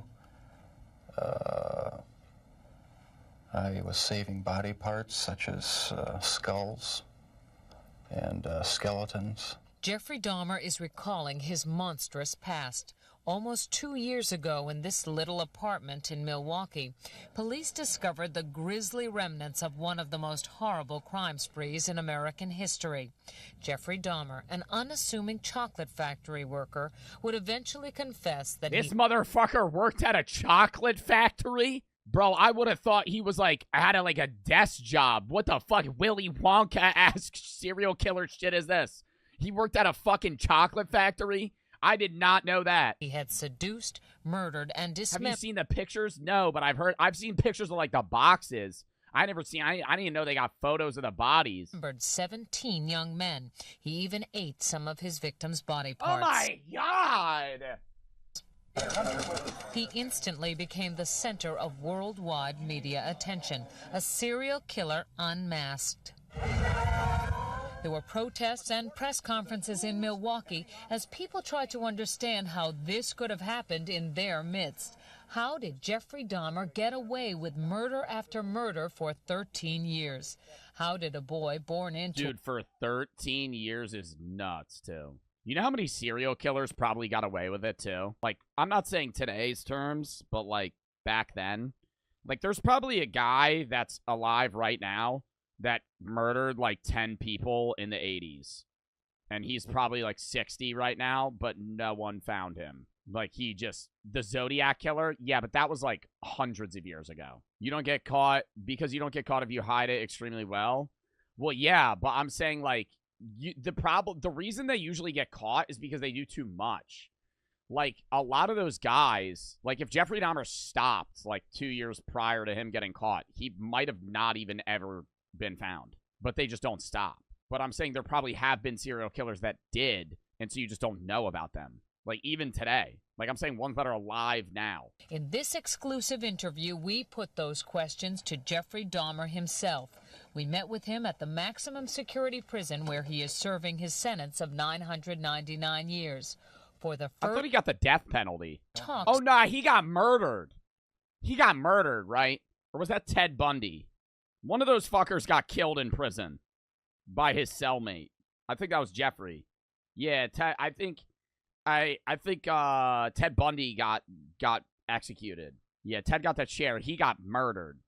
His cellmate killed him. And gives us a chilling look inside the mind of a serial killer. It's a process. It doesn't happen overnight. When you depersonalize another person and view them as... I mean, dude, if you go to prison for, like... I mean, if you're Jeffrey Dahmer's cellmate, you're going to prison for something crazy. But, like, say you went to prison for, like, robbery and your cellmate's fucking Jeffrey Dahmer. Like, will they pair you? If you go to prison for, like... If you go to prison for something that's not murder, could you get paired with, like, a serial killer? How does that work? Like, who gets paired with who, cellmate-wise? That'd be fucking horrible. Like, imagine you got sentenced to jail for, like, theft. And your cellmate's fucking... Well, I mean, petty theft, you're probably not going to go to, like, a maximum security prison. But if you got sentenced for, like, robbery, like, armed robbery, you might have, like... I would assume you might have, like, a cellmate that's fucking Jeffrey Dahmer. Depends on the jail. That's prison. Jail is, like, a year, right? That's why a lot of murderers get killed and tormented in prison. Just an object for pleasure instead of a living, breathing human being. It seems to make it easier to do things you shouldn't do. The reason why Jeffrey Dahmer was able to get away with his crimes was because of just what you are seeing here. Jeffrey Dahmer is intelligent and articulate. That is what makes him so frightening. But if you listen carefully to his words throughout this interview, you realize it is a thin disguise. You do sound, though, like the kind of person who could have said to himself, "This is wrong. I must stop." I always... They gotta get a different interviewer on these fucking things, bro. I can't, man. You might have said to yourself, I must stop. What are these pre-prepared ass questions? Have a conversation with the motherfucker, right? Like, this is what annoys me, because you could get so much more, like, psychological information out of these people if you didn't ask some NPC-ass questions, bro. Like, you could have just said, did you ever think, wow, I'm fucking murdering people? Like, I'm killing them. Why am I doing this? Right? Like, ask them that. Why not? Did you ever say to yourself, oh, I must stop this. This is immoral. Oh, my God. After the first killing was not planned. I was coming back from the shopping mall back in '78. I had fantasies about picking up a hitchhiker and taking him back to the house and having complete control and dominance over him. The hitchhiker's name was Stephen Hicks. He was just 18. Jeffrey Dahmer took him to his parents' house. There, he strangled him with a barbell. He dismembered the body and hid it in a drain pipe. It was Jeffrey Dahmer who gave those details to the police in his confession. No one had a clue as to what was happening for over a decade. During that time, Jeffrey Dahmer joined the Army and was sent to Germany. He was eventually discharged for a drinking problem and returned to Ohio. 9 years after Stephen Hicks' murder, the killing began again. What happened to you in the 9 Wow, years he waited 9 years. in between that you were able to stop, that you were able to control yourself? Oh my God, I can't, bro. I can't. I'm getting mad. I'm getting mad at these fucking stupid fucking questions, dude. Holy, just how they're wording it, dude. Oh my God. What happened where you were able to stop? And you were able... Bro, just say it. Just say it. Yeah, acting like he's a toddler. Bro, like he's a fucking grown... He's like 40, bro. He's a grown-ass man who fucking decapitated and hid people's body parts and ate them. And you're like, so you were able to do this? Were you at all upset that, you know, you weren't killing people for a while? There was just not the physical opportunity to do it then. And I started, when I moved to Milwaukee in '81, I started reading pornography, going to the bookstores. Eventually that led to frequenting the gay bars. And then one time I brought this young man back to the hotel room, the Ambassador Hotel. Was just planning on drugging him and spending the night with him. Had no intention of hurting him. When I woke up in the morning, he had a broken rib here, was heavily bruised.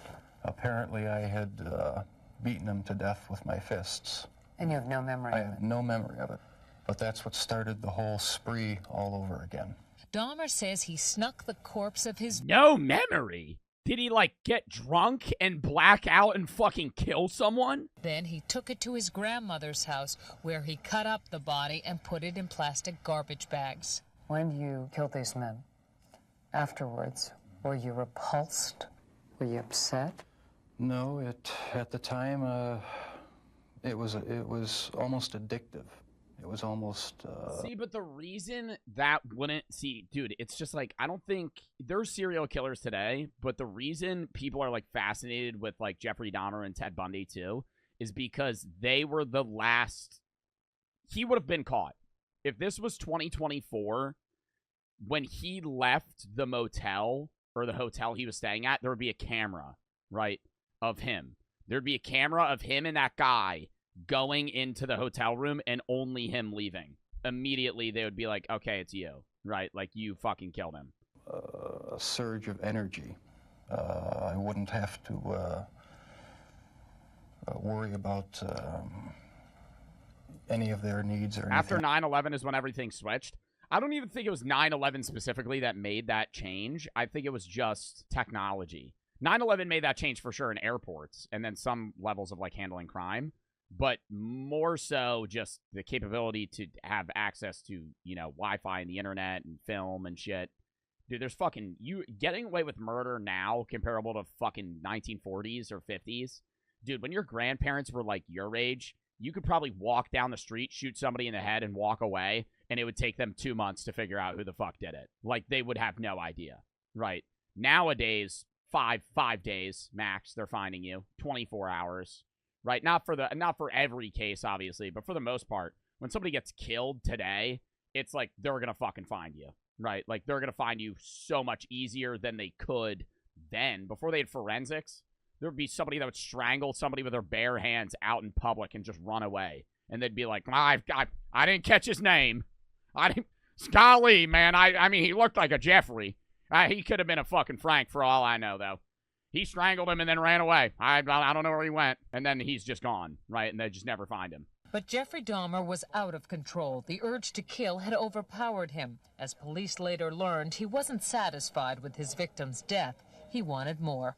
Why did you photograph them? It was my way of remembering their appearance, their physical beauty, I also wanted to keep if I couldn't keep them there with me whole, at least I felt that I could keep their skeletons.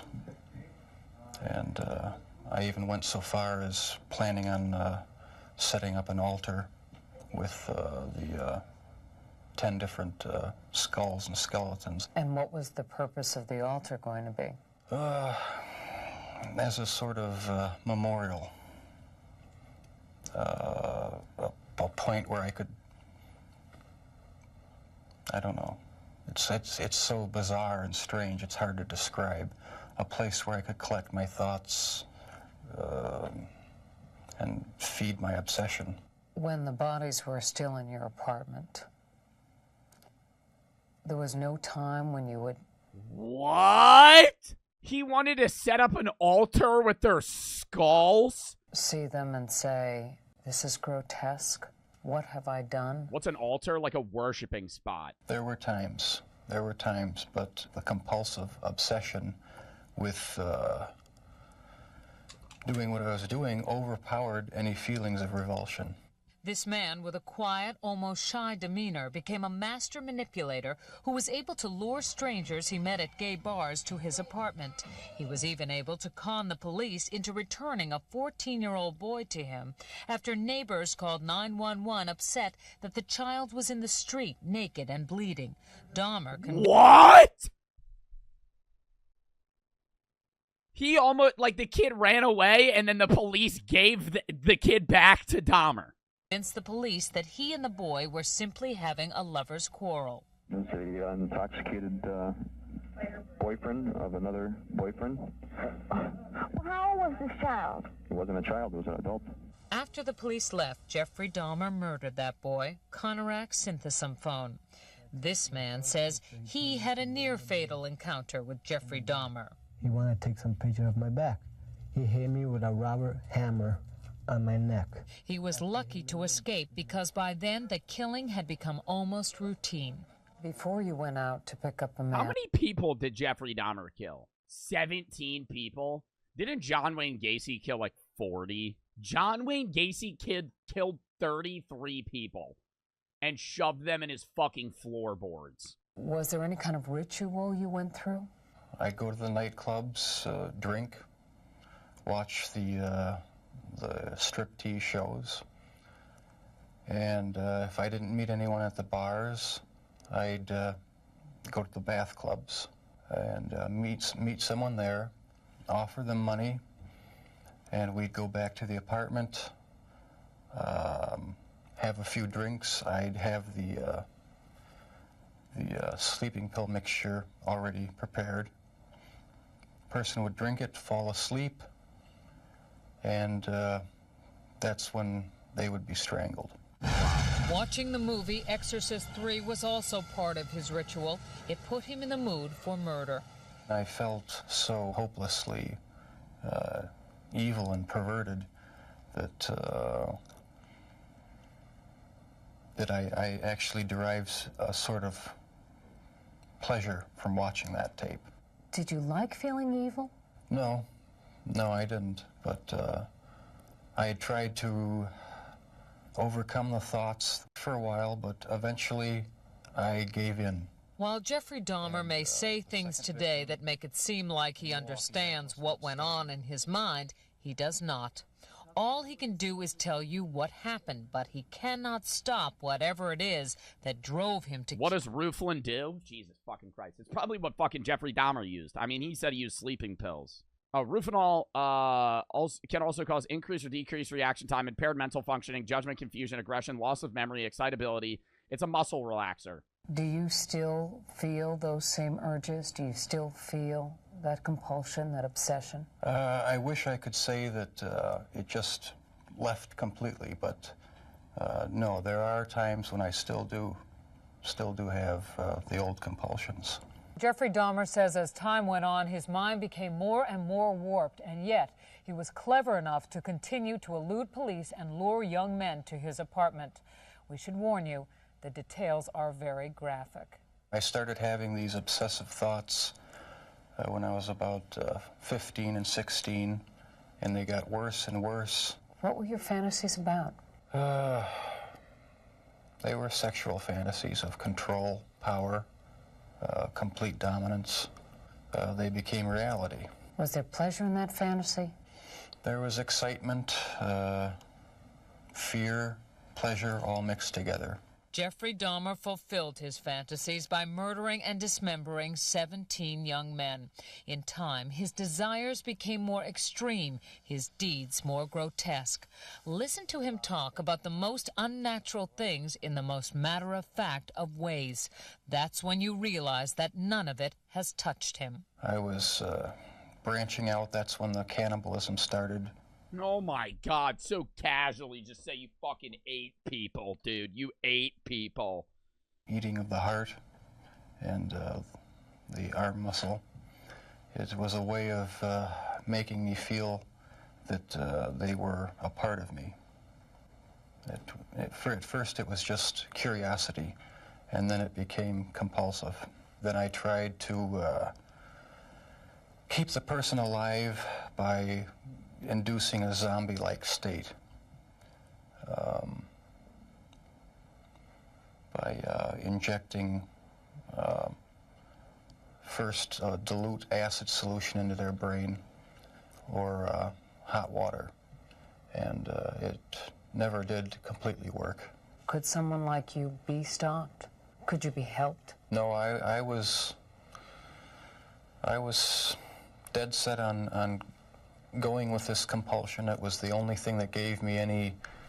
I don't know if they're going to talk about it on this interview, but do you remember, this is for the people that have looked into Jeffrey Dahmer, there was like a story of when his dad came to visit him, and he had a fucking box with a fucking severed head inside of it, and the dad almost opened the box, and Dahmer was like, no, we'll just do it tomorrow. And the dad was like, okay, and just like went to bed, and then he like, when the dad was asleep, he like moved everything, and I think he put like porno mags or something inside of it. So don't quote me on that, but I know there was a severed head, and then he almost opened it and didn't, and he got rid of it. He became so warped by his evil impulses that he even took a victim's head with him to work at the Ambrosia Chocolate Fucking what, a bag? Factory. I kept the mummified head and skull of one of the victims in a carrying case in my locker at work. Were you almost flaunting it? Yes, but that's how strong the compulsion was. That's how bizarre the desire was. I wanted to keep something of the person with me. Jeffrey Dahmer exhibited some disturbing behavior early on. He began drinking heavily as a teenager, dropped out of college, was arrested for indecent exposure, disorderly conduct, and fondling a 13-year-old boy. Oh, my God. Tragically, one of his murder victims would be that boy's brother. Do you know what started it? Was there any kind of He incident killed that the other kid's brother? you can remember? To this day, I don't know what started it. And the person to blame is sitting right across from you. That's the only person. Not parents, not society, not pornography. I mean, those are just excuses. His macabre 13 years. Do you think that, like, okay, say they end this interview, and they're like, actually, Jeffrey, you're free to go, right? Do you think he would, like, somehow take a switch, or would still immediately just go back to fucking killing people? I'd say give it a week, and he'd fucking murder. It would just be immediate. With serial killers, I think with some crimes, right, people recognize their faults and reform, right? I would say with a lot of crimes, people recognize their faults and reform. With serial killers, he's crazy. He's literally he's insane. He's so far gone, he's fucking dismembered and eaten people. Like, you're insane. Like, you're never gonna be okay. Year crime spree finally ended when this man, Tracy Edwards, brought the police to the infamous apartment. Like the others, he had gone there with the promise of money. He was listening to my heart, because at a point he told me he was going to eat my heart at that point. I hit him, and I ran. What was the turning point for you that made you suddenly realize that you had done something terribly wrong, something you should be sorry for? It was the night of the arrest. I have no memory. Bro, the night of the arrest. What? Nah, bro, not that you did terribly wrong. I feel like he was like more so like, damn, In his head, he was probably like, damn, I should have just played that out better.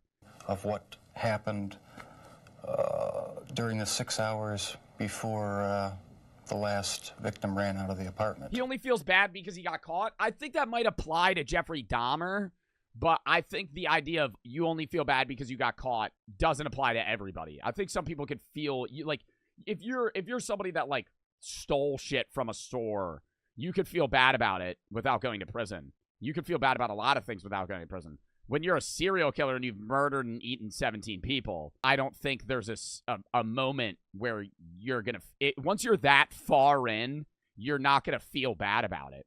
Like, after the first guy he killed, he might have just been like, holy shit, I'm a terrible human being, turned himself in or something. But this? Fuck no. They asked me where the key was to the handcuffs. My mind was in a haze. I sort of pointed to the bedroom, and that's where they found the pictures. And they yelled, cuff him. And I was handcuffed. And it was just the realization that there was no point in trying to hide my actions anymore. The best route was to help the police identify all the victims and just make a complete confession. When it was revealed that most of the victims were black or homosexual, people in Milwaukee were incensed. Many felt that was why he went after them and why the police didn't seem to care when their families reported them missing.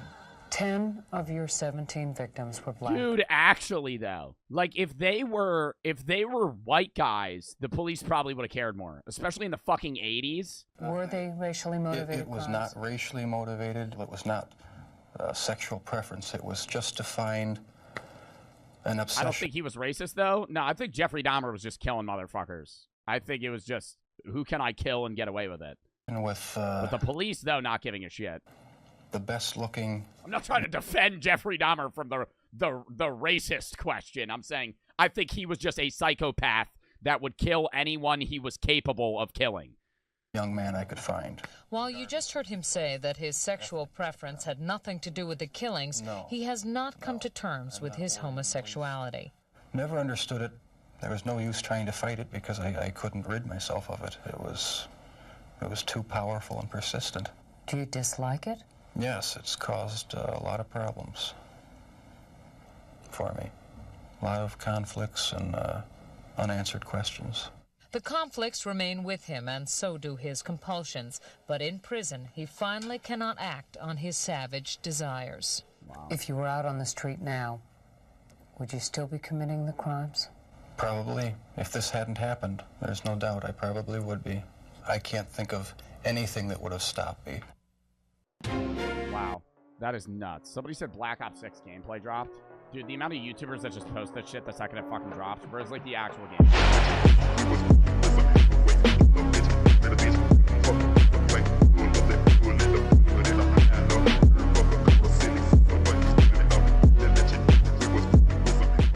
This one might be slightly disturbing.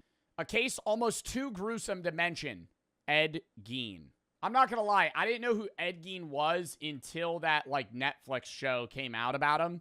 I know, he's part of what inspired Texas Chainsaw Massacre, but I just knew he was somebody that, like, skinned people. He is, like, one of, if not the worst serial killers. This case takes place in the USA and spans over a number of years. On a cold November day in 1957... Where does it take place? Where was he in the U.S.? I feel like probably, like, Iowa.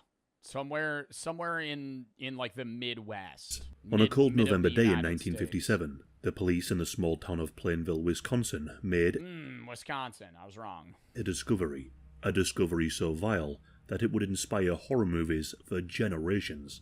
This is the true story of Ed Gein.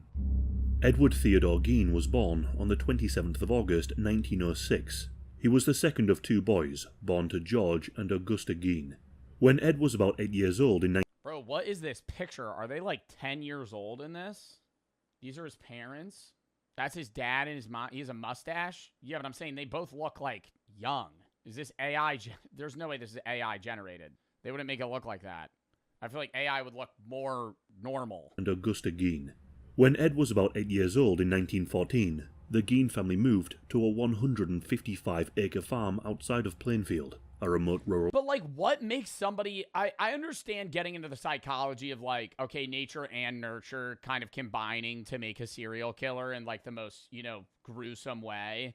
I feel like even then, there's a difference between serial killers that have an obsession with killing people and then Ed Gein, who, like, enjoys the process of skinning bodies and, like, wearing people's skin.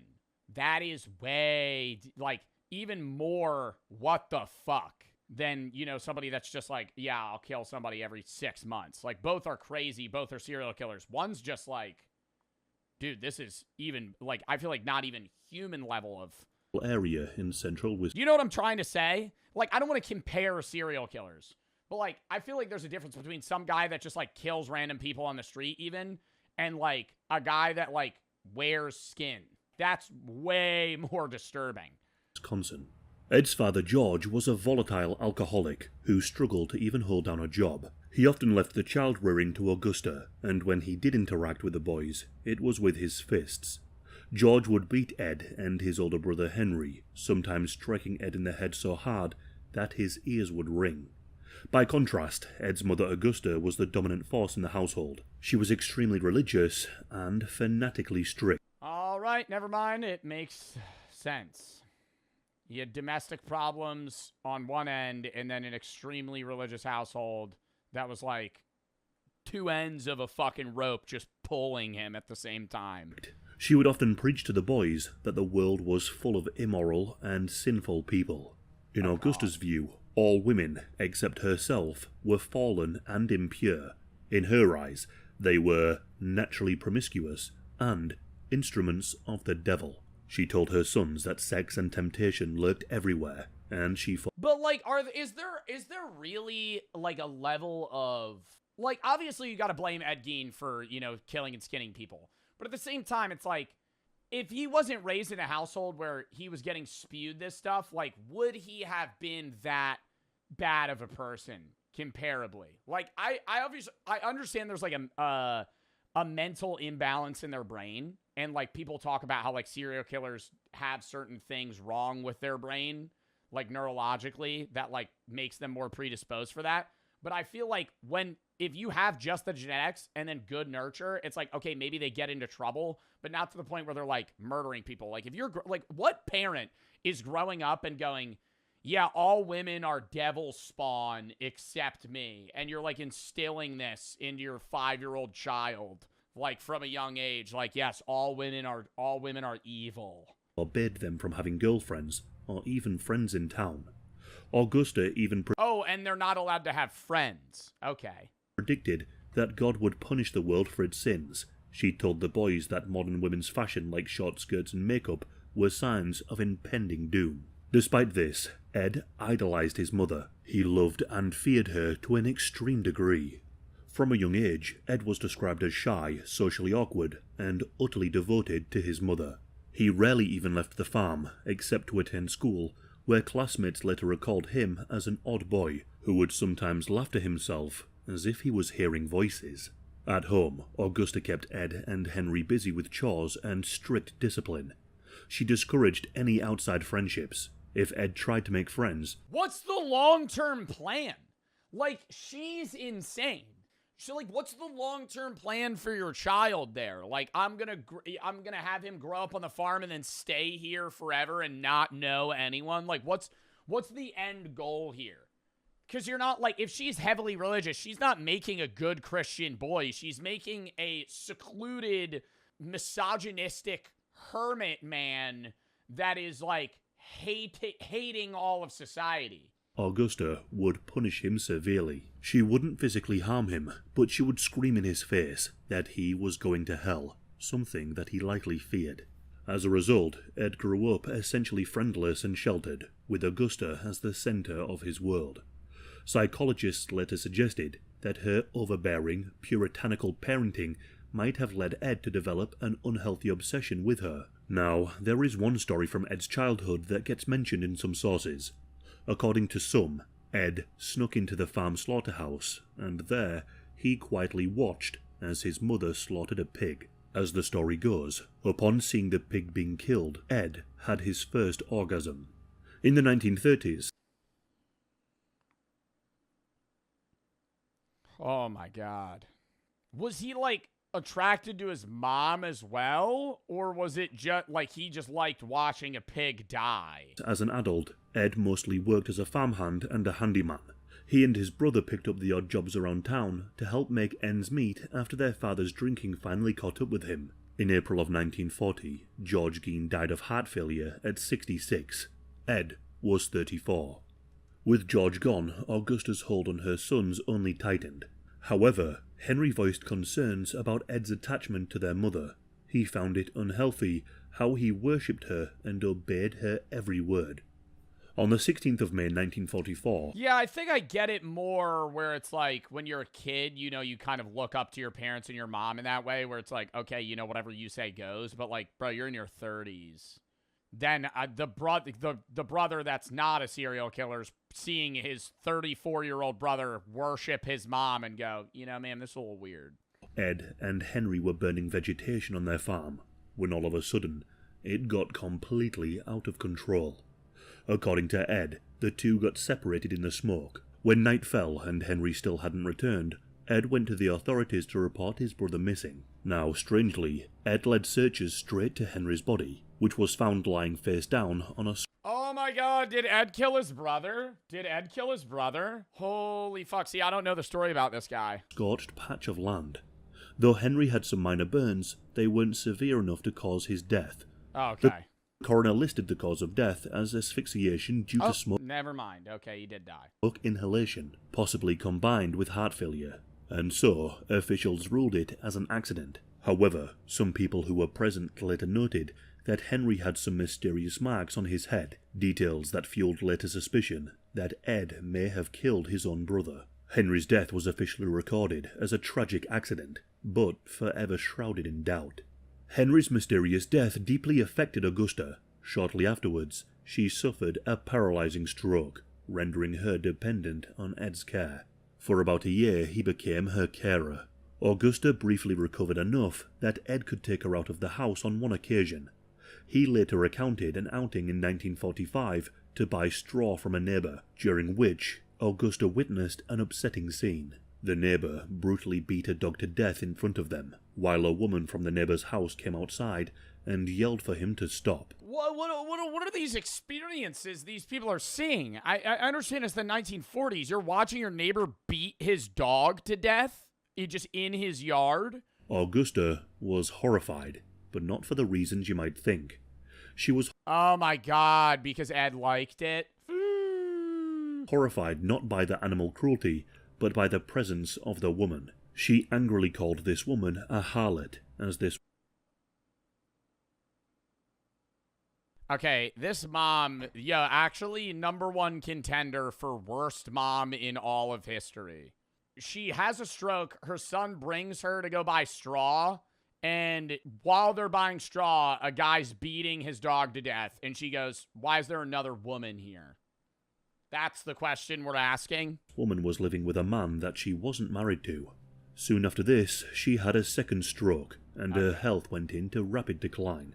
On the 29th of December 1945, Augusta Gein died at the age of 67. Ed was completely devastated by his mother's death. The 39-year-old had never known true independence. In the big farmhouse, he now lived utterly alone. Following her death, in a bizarre act of devotion, Ed boarded up Augusta's bedroom and the other room she used in the house. He moved into a small room next to the kitchen and allowed the rest of the farmhouse to decay, but his mother's room stayed pristinely preserved. Oh, that's very weird. In the years after his mother's death, Ed's behavior Like a refusal to accept that she's dead, so he just walls off that part of the house and then just like kind of keeps it there for like a worship sense. grew increasingly strange. He would later say that a force built up inside of him. He spent his time reading. He became obsessed with books about death, anatomy, and Nazi atrocities. He was particularly fascinated by stories of cannibals and human experiments. One real-life figure who caught Ed's interest was Isla Koch, who, as rumour had it, collected the skin of concentration camp inmates to make lampshades. Now, this did turn out to be a myth. However, Ed was greatly inspired. During this time, neighbours still saw Ed as odd, but mostly harmless. He continued to do handyman work for people in the neighbourhood, and he was even known. Bro, but not knowing your neighbor's a fucking serial killer, dude. What the fuck? You know they say you don't know what your neighbors are doing, bro, but like, imagine thinking, bro, the guy that's like, 3 doors down is just fucking like dancing around his room like covered in somebody else's skin. To babysit local children. However, he was far from harmless. One local teenager who knew Ed later recalled that Ed showed him some shrunken heads that he kept at the farmhouse. Ed told this teenager that they were souvenirs sent to him by a cousin in the Philippines who fought in World War II, but in reality, Ed was indulging in some gruesome practices in secret. After his mother's death, he had been grave robbing. At night, Ed would creep into local cemeteries to exhume recently buried women whom he thought looked like his mother, and these shrunk. Yo, this is getting so fucking weird, bro. Oh my god. So he would kill women that looked like his mom? Or it started with grave robbing women that looked like his mom. And then is it going to start to like killing them and then wearing the skin to be like the mom? Shrunken heads belonged to victims that he had grave robbed. Ed subscribed to the local newspaper, and he closely followed the obituaries, looking for the deaths of middle-aged women. When a fresh grave of a suitable candidate appeared, Ed would wait until nighttime and then dig the body up. Ed would later claim that when he did this, he was in some kind of detached state, like something had taken over him.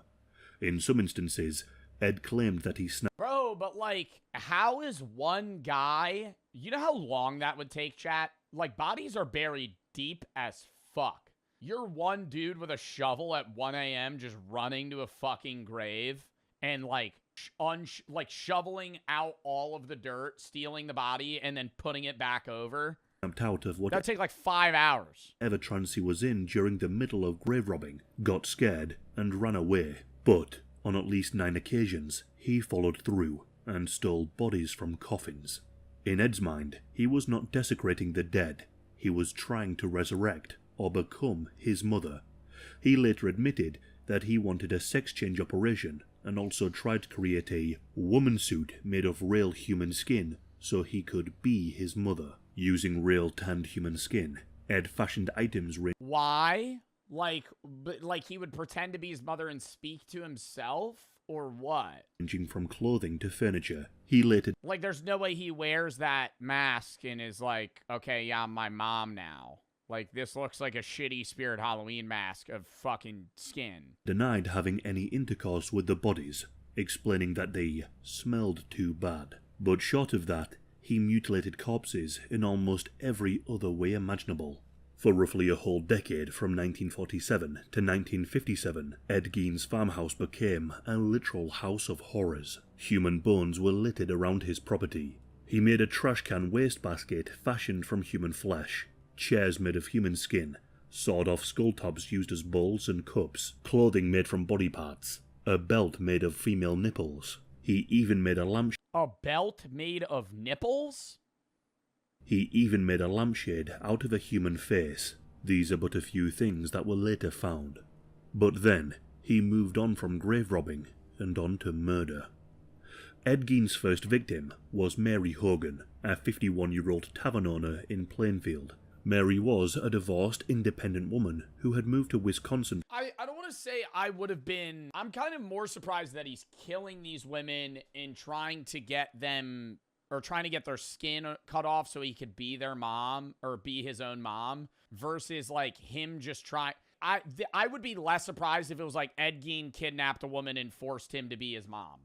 Like that would make more sense almost in like, cause his obsession with his mom was like his mom berating him and like being just rude to him 24/7 and basically like verbal abuse just nonstop. And then when she died, it's like, okay, I'm going to cut people's skin up and then become my own mom and berate myself. From Illinois around 1949, She ran a small tavern on the outskirts of town, but her tavern wasn't just open to anyone.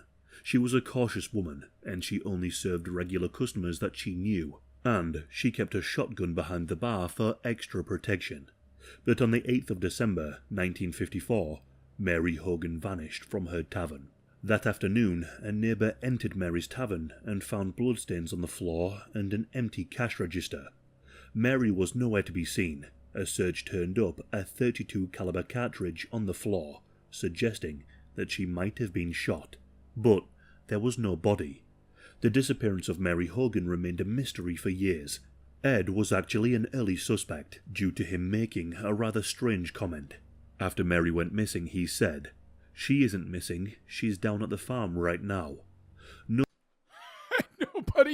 Nobody went, hey, what do you mean by that? They interviewed, he said that after she died? No one took him seriously. They assumed that he was just making some kind of inappropriate, morbid joke.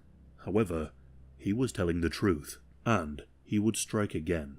Ed's second victim was a 58-year-old widow named Bernice Warden. Bernice was a lifelong resident of Plainfield, and she owned a hardware store. By all accounts, she was a well-respected and loved woman in the community, and a mother of 2 grown children. A son, Deputy Sheriff Frank Warden, and a daughter. Ed Gein was familiar to Bernice. He was a customer who occasionally bought things from her store. On the 16th of November 1957, at around 5 p.m, Deputy Frank Warden stopped by to check on his mother and the store, but inside he found an alarming scene. The cash register was open and overturned, and there was blood on the floor, and most terrifying of all, his mother, Bernice, was gone. Of course, Frank immediately suspected foul play, and one name leapt to his mind. Frank recalled that Ed had been in the store the previous evening and said he'd return in the morning for antifreeze for his truck. Sure enough, in the empty store, Frank found that receipt for the gallon of antifreeze written in his mother's handwriting, and the receipt was made out to Ed Gein. With growing dread, Frank alerted his fellow officers that Ed Gein might be responsible in his mother's disappearance. Yeah, he doesn't seem like a guy that's trying to get away with this, you know? Like, he's not really plotting these things out. He's just like, okay, this is the next person I'm going to kill. That very same evening, And then he just openly admits that he's going to be back at the store and then just murders them and steals their body. Police quickly located and arrested Ed at a grocery store. He was taken into custody without incident. Meanwhile, officers then converged on the Gein farmhouse, hoping to find Bernice. But what they found would leave them traumatized for life. Inside the woodshed, they discovered Bernice's body hanging upside down from a ceiling beam.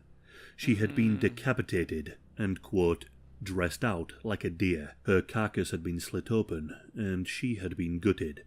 She had been shot with a .22 caliber rifle, and her body was totally mutilated. But the horror in the woodshed was only the skinned her and then split open her body, like what, she was like a pig hanging on a rack, like waiting to get processed. beginning. Upon searching Ed's house, authorities discovered the human remains and creations that he had made. Bernice's severed head was found in a burlap sack, and her hat was discovered in a plastic bag near the stove. Mary Hogan's skull and face mask were also found, confirming her fate. In total, the remains of at least 2 murdered women and parts from countless exhumed corpses littered the property. They found the human skin-covered chairs, a corset made from a female torso, face masks made from the skin of human heads, 9 human vulvas, gloves made from human skin, among many, many other horrors. The police couldn't even comprehend what they were seeing. As you can imagine, word of the Plainfield House of Horrors spread rapidly, and soon reporters descended upon the little town. It was now the epicenter of what is described as the most gruesome crime scene in American history. In custody, Ed quickly confessed, though he spoke in a detached, matter-of-fact manner. He admitted to killing Bernice Warden, although he gave somewhat of an evasive account of the circumstances. In one psychiatric interview, Ed claimed that he hadn't intended to kill her. He said he was examining a rifle on a store shelf when it accidentally fired, hitting... Like a loaded rifle was just sitting in the shop and he accidentally killed her and then went, oh, well, I guess I'll take her home now and, skin her alive. What the fuck? At that point, it's just like, bro, there's like 10 literal dead bodies in your fucking barn, man. Bernice before he knew what he was doing. Ed then dragged her body to his truck and brought it home for his huge... I always wonder, what is his consciousness like? You know what I mean? The person in his head, his own inner monologue, must be absurd. Not even an intrusive thought level of crazy. A casual thought for him is okay, I gotta go exhume this body now to skin it to go make another chair. And it's just so casual that he's thinking that in his head. Ritual. He also eventually admitted. You think he felt any remorse? No, he kind of probably developed some level of socio or psychopathy just because of how he was raised. To the 1954 murder of Mary Hogan after initially denying any memory of it. How does brother stay normal? His brother might not have been normal, but his brother just wasn't... Well, also his brother died and presumably was killed by Ed. With those two murders accounted for, the police wanted to know if Ed was behind other disappearances or unsolved cases. Ed was a suspect in a few cold cases. For example, the disappearance of Georgia Weckler in 1947, along with 15-year-old Evelyn Hartley in 1953. He was also suspected of being involved in other cases. However, lie detector tests and a lack of any evidence eventually cleared him of any involvement. It appeared to investigators that Ed's violence was mostly focused on adult women who reminded him of his mother. He told investigators how he studied obituary notices and chose freshly buried women to dig up. He told the police that he would sometimes come out of his strange trances surrounded by body parts and would think to himself, "What am I doing? This is wrong." Wow. I don't want to say this guy has the only case that's okay, definitively you could plea insanity, but this guy's actually fucking insane, right? It's not like you killed somebody and then you're acting crazy. This guy literally is crazy. Wearing people's skin, being I'm gonna bring my mother back. What the fuck? And then he snaps out of it randomly for a few minutes and just goes, "What the hell is this?" But yet, he continued. Ed also corroborated the motive behind this. He was trying to make a surrogate for his mother. He said he robbed these graves and killed these women because he wanted to recreate or replace his mother. Psychologists... I'm surprised he didn't, skin his own mom or, try and preserve her body in some way. Because she didn't, burn in the fire like her brother kind of did, or his brother did. He did do that? Did he really? He tried to dig up his own mother's body, but was unable to do so because she was buried in a concrete vault. So that was his first plan, was to just dig up his mom. And then it was okay, can't do that. Plan B, make a skin suit that looks like her. Interpreted this as a delusional attempt to resurrect his mother, or in his own words, get another mother. He wanted to build a woman suit, a full body outfit made of human skin, so he could literally wear it and become a woman. He was subsequently diagnosed with schizophrenia and severe psychosis. They believed that Ed had been in a dysfunctional state of mind for many, many years, perhaps intense. Brother, probably since childhood, man. What? The entire stories about him? When did he die? 1984. By extreme loneliness after his own mother's death. One forensic psychologist noted that Ed experienced auditory hallucinations. People who knew Ed often recalled his odd habit of laughing to himself, as if hearing an unseen voice. Ed himself described feeling compelled by forces beyond his control. He told doctors that after his mother... And I feel I don't want to say this is going back to this weird golden age of serial killers and people that did fucking nutty ass shit like this. But yeah, obviously he probably would have gotten caught sooner in modern day. But I also think if he was a kid now, his ass would have been sent somewhere so fast. Bro, if you're a kid in school and you're giggling to yourself in class and clearly you have no friends and you're separated from everybody and your dad beats you, they're gonna be dude, you need to get sent away. His death, he would hear voices he would be treated. Yeah, dude, I mean, his parents would probably be arrested, telling him to get another mother or do things to fill the void. I bet there are people that have parental households like this still. Maybe not to this level of extremity in the United States, but or extreme, but oh my God. In questioning, an officer by the name of Art Sly became enraged as he was investigating the case. On one occasion, he completely lost his cool with Ed. Overwhelmed by the horror that he had seen, Sly slammed Ed's head into a brick wall during an interrogation out of pure rage. But this violence against Ed later complicated the legal case, as Ed's initial confession was ruled inadmissible because it was obtained under duress. But by then, Ed had freely repeated much of his story to other investigators. There was never much doubt about his guilt. The real question was Ed Gein's sanity, and whether or not he would be able to stand trial. And then, I mean, when you get into the conversation of sanity, it's like, I think in terms of murder, you could go, well, was this person sane? Was this person not sane? I don't think any sane human would do the shit that he did. And that's not in defense of him, right? But I'm saying, I don't know who would be like, yeah, I knew this was crazy. I just wanted to do it, right? No fucking shot. Then, after Ed's arrest, his neighbour, 50-year-old Adeline Watkins, doesn't matter though, he still did it. That's what I'm saying. Spoke with But I'm just saying, there's no shot he was sane. reporters. She told them that she had been in a 20-year romantic relationship with him, claiming that on one occasion he even proposed. She described how they would go to the movies and get milkshakes, and how they bonded over their love of books. Adeline claimed that they often spoke about true crime, but she claimed that Ed never spoke about his own horrific crimes. She recalled, "We discussed every murder we ever heard about. Eddie told me how the murderer did wrong and what mistakes they had made." And here's the strange part.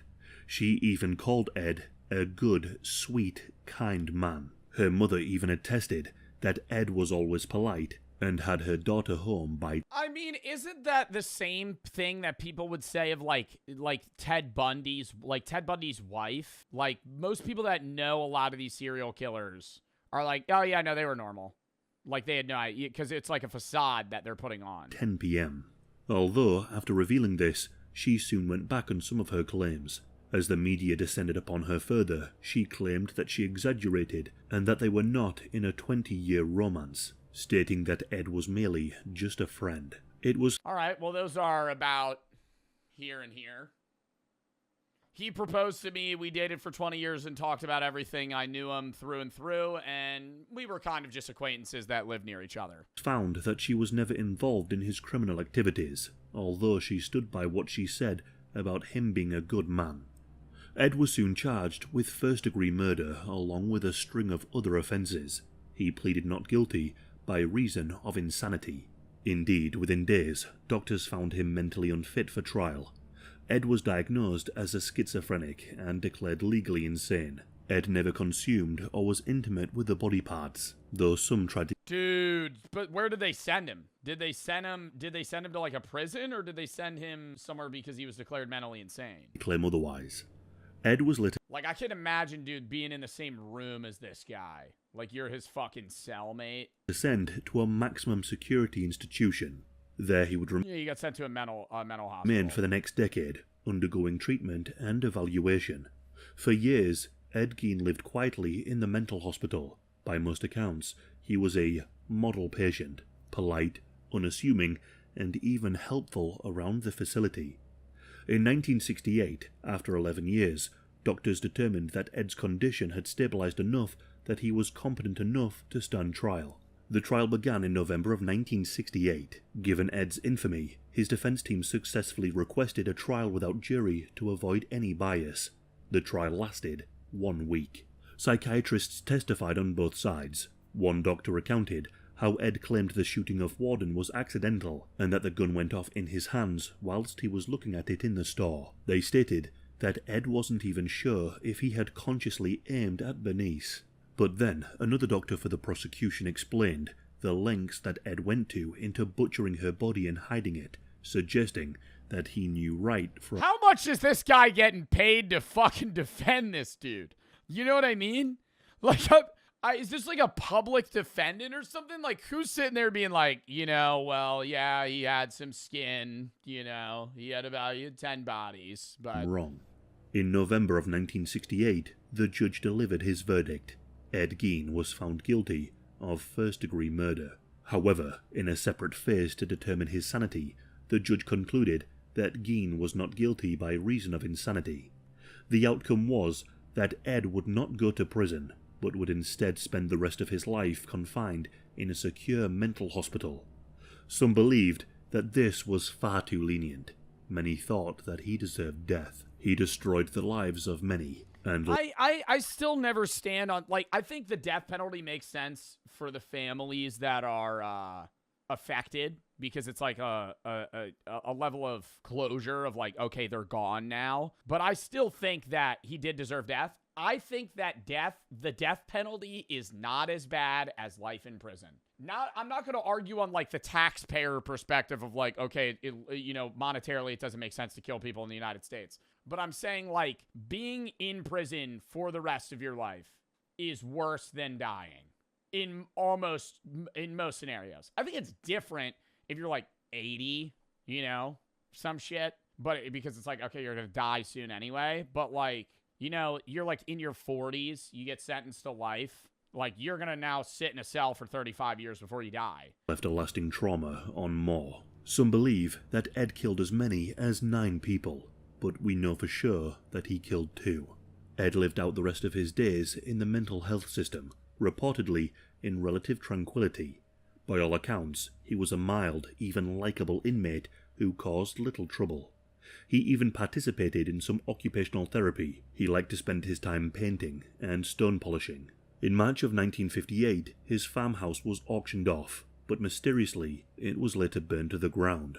The blaze had fully engulfed the home. Mysteriously. The official cause of the Yeah, burn. Dude, why the fuck auction it off? Level that shit first and auction the land. What are we doing? Who the hell would want to buy the house? fire was never determined, though arson was strongly suspected. When Ed was told about the fire and that his family home was destroyed, he simply shrugged and said, "Just as well." On the 26th of July 1984, Ed Gein passed away from respiratory failure due to lung cancer at the age of 77. In death, he returned to Plainfield. He was buried in the cemetery in the Somebody drew 666 on his gravestone. family plot next to his mother and his brother Henry. Over the years, morbid souvenir seekers kept chipping pieces off his tombstone until the entire stone was stolen in the year 2000. Today, Ed Gein lies in an unmarked grave in Plainfield, the town where he committed the most heinous of crimes. Wow, dude. That was a fucking disturbing video. I'm more so saying, like, say he gets, like, severe mental health or, like, real mental health help. And, he starts gaining some level of sanity back in his late 70s, just to be sitting there like, damn, bro, like, you skinned people alive when you were in your 30s and, like, tried to wear them. Whoa. Whoa. Consider this guy inspired in movies like Psycho, Texas Chainsaw Massacre, Silence of the Lambs. It's not hard to imagine this case will be gruesome. Yeah, I mean, I've seen a lot of these movies. I never, like, actually learned about the backstory of Ed Gein. I said I haven't heard his name since the Netflix documentary or show, but I never even watched the show.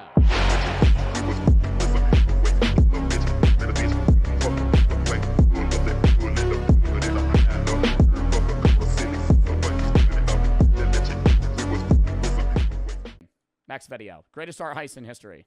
It's a hot summer's evening in Paris. For weeks, a record-breaking heat wave has been 1911, bro. Greatest art heist in history, my ass. You could have just walked up to a painting and took it. That's probably hanging on a wall in a building. Back then, 1911, dude, you think they had like locks on paintings? Now the Mona Lisa's behind bulletproof, fireproof glass. Like, you could shoot a rocket at that thing and it wouldn't blow up.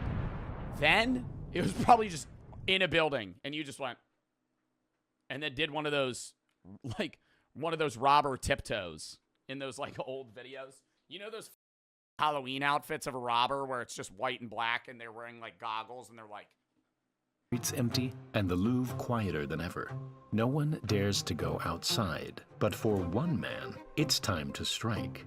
Throughout the night, he pulls off the heist of the century, plucking the Mona Lisa from the Louvre and disappearing into the city. He just put a blanket over it. The greatest heist in history. Right around closing, he walked in and just took it off the wall, threw a blanket over it, and walked out with it on his shoulder. It's the greatest robbery I've ever seen. Set off a worldwide investigation, leading French police down a 2-year rabbit hole of false leads and famous arrests before... How would you even sell the Mona Lisa? If you stole the Mona Lisa and say you didn't get caught, who the fuck would buy it? Because the second they find it, they're just going to take it from that guy. Black market? Who the fuck has enough money to buy the Mona Lisa? Is the Mona Lisa worth like $1 billion? A mysterious letter eventually gave the thief away. We modeled the entire thing to show you how a single man stole the Mona Lisa, how he almost got away with it, and the elaborate plan behind the heist that was eventually revealed decades later. As the sun went down that Sunday evening, the last few tourists were trickling out of the Louvre. But just before it closed, a man entered the museum dressed in the Louvre's... During close? No way, dude. Oh my God, he's just going to walk in and take it. Is that going to be the robbery? The Louvre's official white uniform. Blending in as an employee, he quickly found his way to a small storage closet, squeezed his way in, and waited out the entire night. Walmart 24-hour challenge. Merch is back yet again. New theme this time. Amor fati, a phrase, Latin phrase coined by Friedrich Nietzsche, my most favorite philosopher. And it means love of fate or love of one's fate, kind of accepting in an enthusiastic mindset all of the things that have happened in your life and moving forward in a positive way as it has crafted the person that you are today. Here's another design, American tradition. Heart on fire, Amor fati, cherubs, my favorite one, but we also have got a bunch of, sweatpants with very popping text so people will read it. We've got more sweatpants here, another shirt. We got a bunch of designs. JoeBartolozzistore.com. I'm trying to get this out in one take. I feel like I'm going to pass out right now. Check it out. A lot of them sell out quickly. We're trying to have a higher supply this time, but still... Link in description, JoeBartolozzistore.com. We do not have tank tops this time, but we try to switch up the clothing design that we offer every time, and as well as the theme. I like having a philosophical theme behind all of the merch that I drop. So check it out, JoeBartolozzistore.com. Let's get back into the video. Thanks. Bye. The Louvre was closed the next day, so very few employees were going to be patrolling the museum.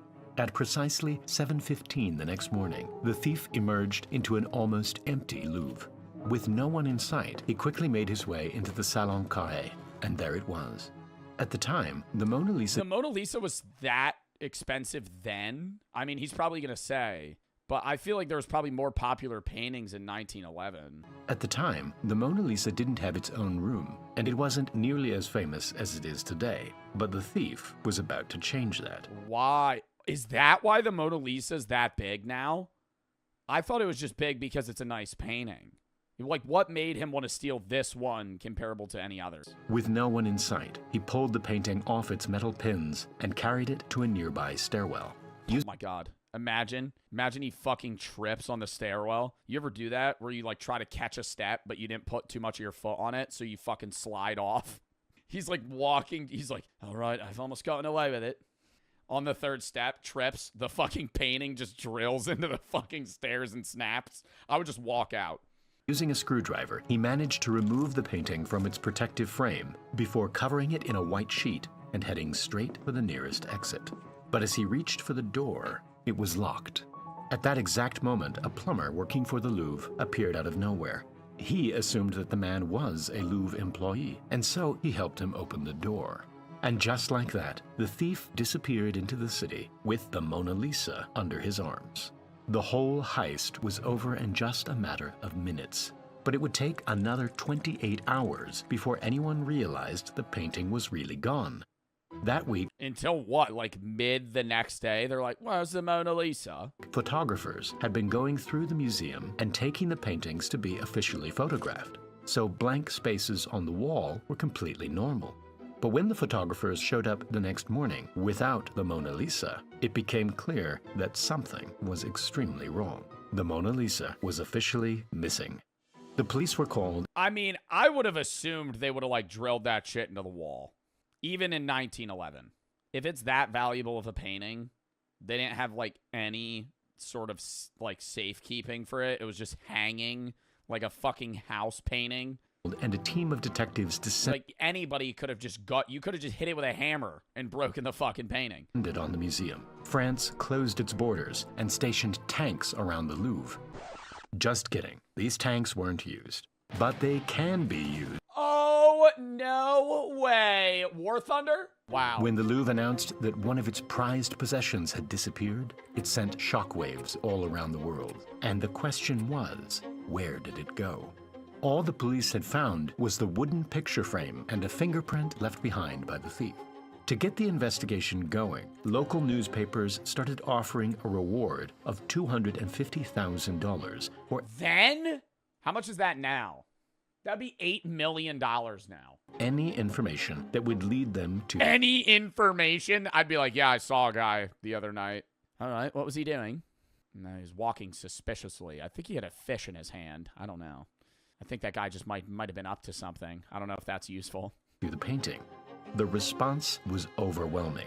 Thousands of people sent letters and showed up to police stations with all kinds of information. So I'm going to say, I can't do a French accent. Oh, I didn't know. I'm going to immediately go like Looney Tunes. It would be bad. Placing the Mona Lisa all over the world. 2 separate witnesses recalled seeing a man leaving the Louvre with a bulky object. But the descriptions of the man were completely different. One person claimed that the Mona Lisa was on a freight train heading through Belgium, and another claimed that the painting was on a ship which had already set sail for America. Damn, imagine if that ship sunk, though. But perhaps the most promising suspect was the famous artist, Pablo Picasso. A secretary who... That's what Picasso looked like? I don't know. I hear about so many of these artists, and I never actually, like, look up who they are. I also just immediately assumed that all artists were alive, like, 2,000 years ago. I didn't know Pablo Picasso was alive in 1911. Now, that's my American lack of historical knowledge. If you told me when was Pablo Picasso alive, I probably would have gone, I don't know, maybe like 1360. I probably would go, I don't know, a long time ago. A secretary who knew Picasso wrote to the police and admitted that he had stolen several Iberian statues from the Louvre. He claimed to have sold these statues to Picasso, who went on to use them in one of his paintings. It seemed unlikely, but after checking the serial number on the statues, the Louvre confirmed that they really were from the museum. Picasso was arrested and taken in for questioning. Meanwhile, the police turned their attention to another famous suspect, American banker and art collector J.P. Morgan. J.P. Morgan from Morgan & no, not Morgan & Morgan. What is J.P. Morgan famous for?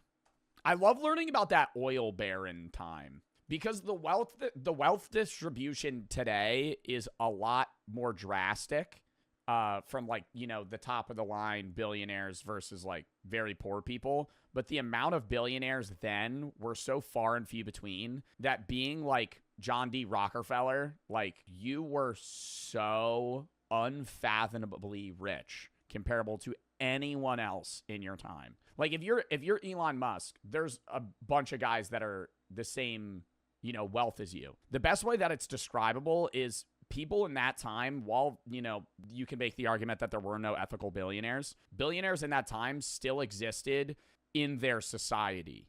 They had a residency, right? Like John D. Rockefeller probably lived in what state did he live in? He probably like primarily resided, Cleveland, Ohio. And then he started doing oil refining. But he still lived in his area. Billionaires today don't self-identify as being a part of a country. They're like world moguls. Billionaires today hang out with other billionaires, and they just exist. At the time, art forgery was a big business, and paintings were often being forged and sold to naive millionaires in America.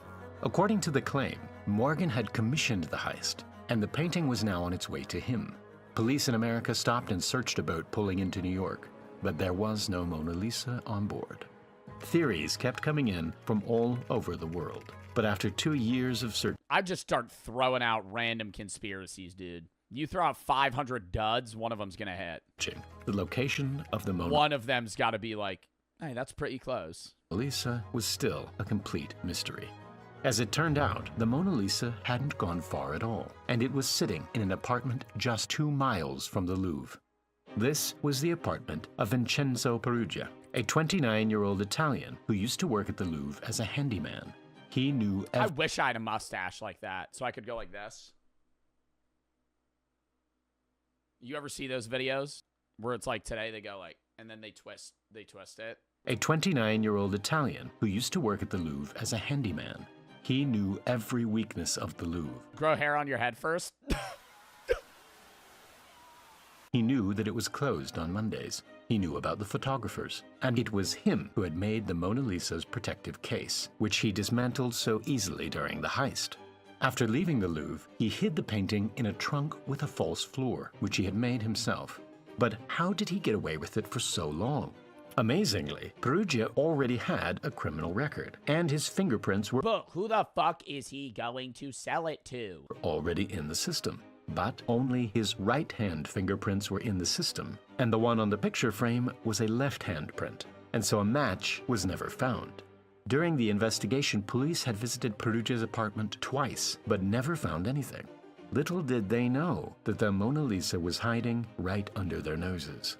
Perugia had pulled off a stupidly simple heist, and it seemed like he would get away with it. But after 2 years holding the painting hostage, he started to get impatient.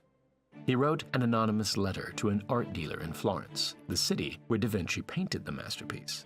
In the letter, he claimed I feel like, oh my God, back then you wouldn't be able to find anybody.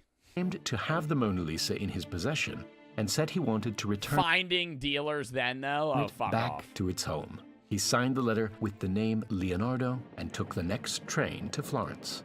The art dealer and his associate agreed to meet Perugia in his hotel room to authenticate the painting. With the doors locked, Perugia opened up the trunk, and to their surprise, it really was the Mona Lisa. In order to further authenticate the painting, the art dealers took it back to their studio. What? Why are you letting them take it, bro? What? You didn't get any money? Yeah, I'll see you tomorrow. What if they just rob your ass? Assuring Perugia that he would be rewarded for bringing it back to Italy. But just an hour later, the police showed up at his door and arrested him. Perugia ended up spending just 7 months in prison and died just 10 years later. Although the search for the Mona Lisa was over, the truth behind what really happened seemed to have gone to the grave. But in 1932, a story was published that revealed a much more elaborate plan behind the heist. Written by Carl Decker, he claimed to know the man who was really behind the heist, a man named Edoardo de Valfierno, an expert in art forgery. He had come up with a grand plan to sell not 1, but 6 perfect copies of Oh my God, because the Mona Lisa's gone. So you could just be selling that fake ass copies to other really rich people because they're like, well, yeah, this does look like it. the Mona Lisa to 6 unsuspecting millionaires lined up in America. He commissioned a talented French painter to make the copies and shipped them off to America and put them into storage. In order for them to believe they were really getting their hands on the Mona Lisa, the real one had to go missing, and so he contracted Perugia to pull off the heist. When news spread And that then the he got caught on purpose. Mona Lisa had gone missing, the paintings were sold to their buyers, and the 3 involved ran off with the equivalent of $90 million. Oh my God, that's so fucking smart. Never mind. I thought this was the dumbest art heist in history because he just walked in and sold it. Dude, it was a fucking scheme behind a scheme. And now, time for the Primal What? Space giveaway. The winner of the Wait, he'd be giving away Lego sets? previous giveaway is Josh. Congrats. Okay. No, I can't fall for that. All right. He'd be giving away Lego sets?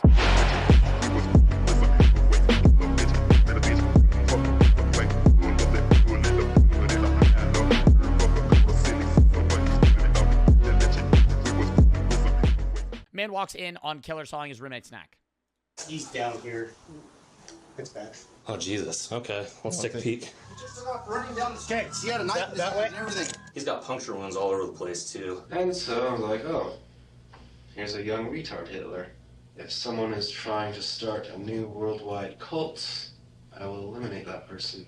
On March 10th, 2020, What? So he thought his roommate was going to start a cult. I think we watched this first portion of the video prior, and then we had to click off because we didn't have time to watch it. But he thought his roommate, or it says man walks in on killer sawing his roommate's neck. So it's not even necessarily his roommate. It's just a guy he knows. officers with the Idaho Falls Police Department are called to a home after one of the residents witnesses a bone-chilling crime. As investigators plunge into a case brimming with appalling discoveries and a suspect on the run, they encounter a twisted tale of cultish accusations and mental disorders. However, nothing prepares them for the twisted motive they will uncover at the end of this heinous crime. On a chilly evening, 31-year-old Aaron makes an urgent 911 call when he encounters a horrifying scene. The following videos have never been seen or heard before.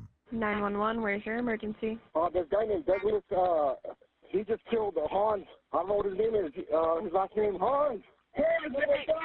Aaron lives with 5 other individuals in a home. Oh, so it was one of his dubbed the graduate house. So these guys are out of college. So Douglas killed one of his fucking friends and he watched him do it. I don't know what his name is. I mean, do you step in that situation if somebody is a weapon? I feel like you got to, bro. I don't know. I think it depends what weapon they have. But if you're watching, like, say you're living with 3 guys, and one dude is sawing another dude's neck off, I'd be like, oof, you at least got to, like, fucking kick him. I'd beat their ass. Well, I don't know about that, but I'm saying, like, I don't know, fucking throw a chair at him. Yeah, it depends on the weapon. A gun, no, but... his last name, Hans. Aaron lives with 5 other individuals in a home dubbed the Graduate House, run by a local nonprofit that offers alternative housing options for those in need. Oh, so they don't know each other. They just all live in that house because it's what, like subsidized? He just took off running down the street. Is he breathing? No, he's not. Hey, Hans is not breathing. Even though Aaron is panic-stricken, he somehow manages to gather his composure and relay vital details to the operator. He ran down towards halfway house. But why are there's no supervisors that live there? It's just like 5 people. He ran towards the common center, towards that direction. Common sense towards that direction. Who's the male that stabbed him? Douglas Taylor. And you said he does have a knife? Yes, he does have a knife. He just killed him. Is he on the ground? He's on the ground. Hans is on the ground. He just cut his neck with the knife, man. Is he hey, let's start CPR. You're gonna put I don't know. He starts CPR, bro. If he cut him in the jugular, that guy's dead. What do you do when that happens? Like, maybe if you're an EMT, or if you're an EMT and somebody cuts your jugular, are you even able to potentially save that person? That's a huge, you would start gushing blood. Like, even if you cover the wound, I feel like it's fucked. Cover it? Yeah, I mean, very rarely I feel like you would survive that. You know, you would bleed out in seconds. Dead. He's dead. He's blue. He's completely blue. His neck is cut. What's knife? Over here. Over here. As officers arrive and move quickly to secure the scene, they find Aaron outside while the victim is bleeding out inside on the kitchen floor. He's down here. It's bad.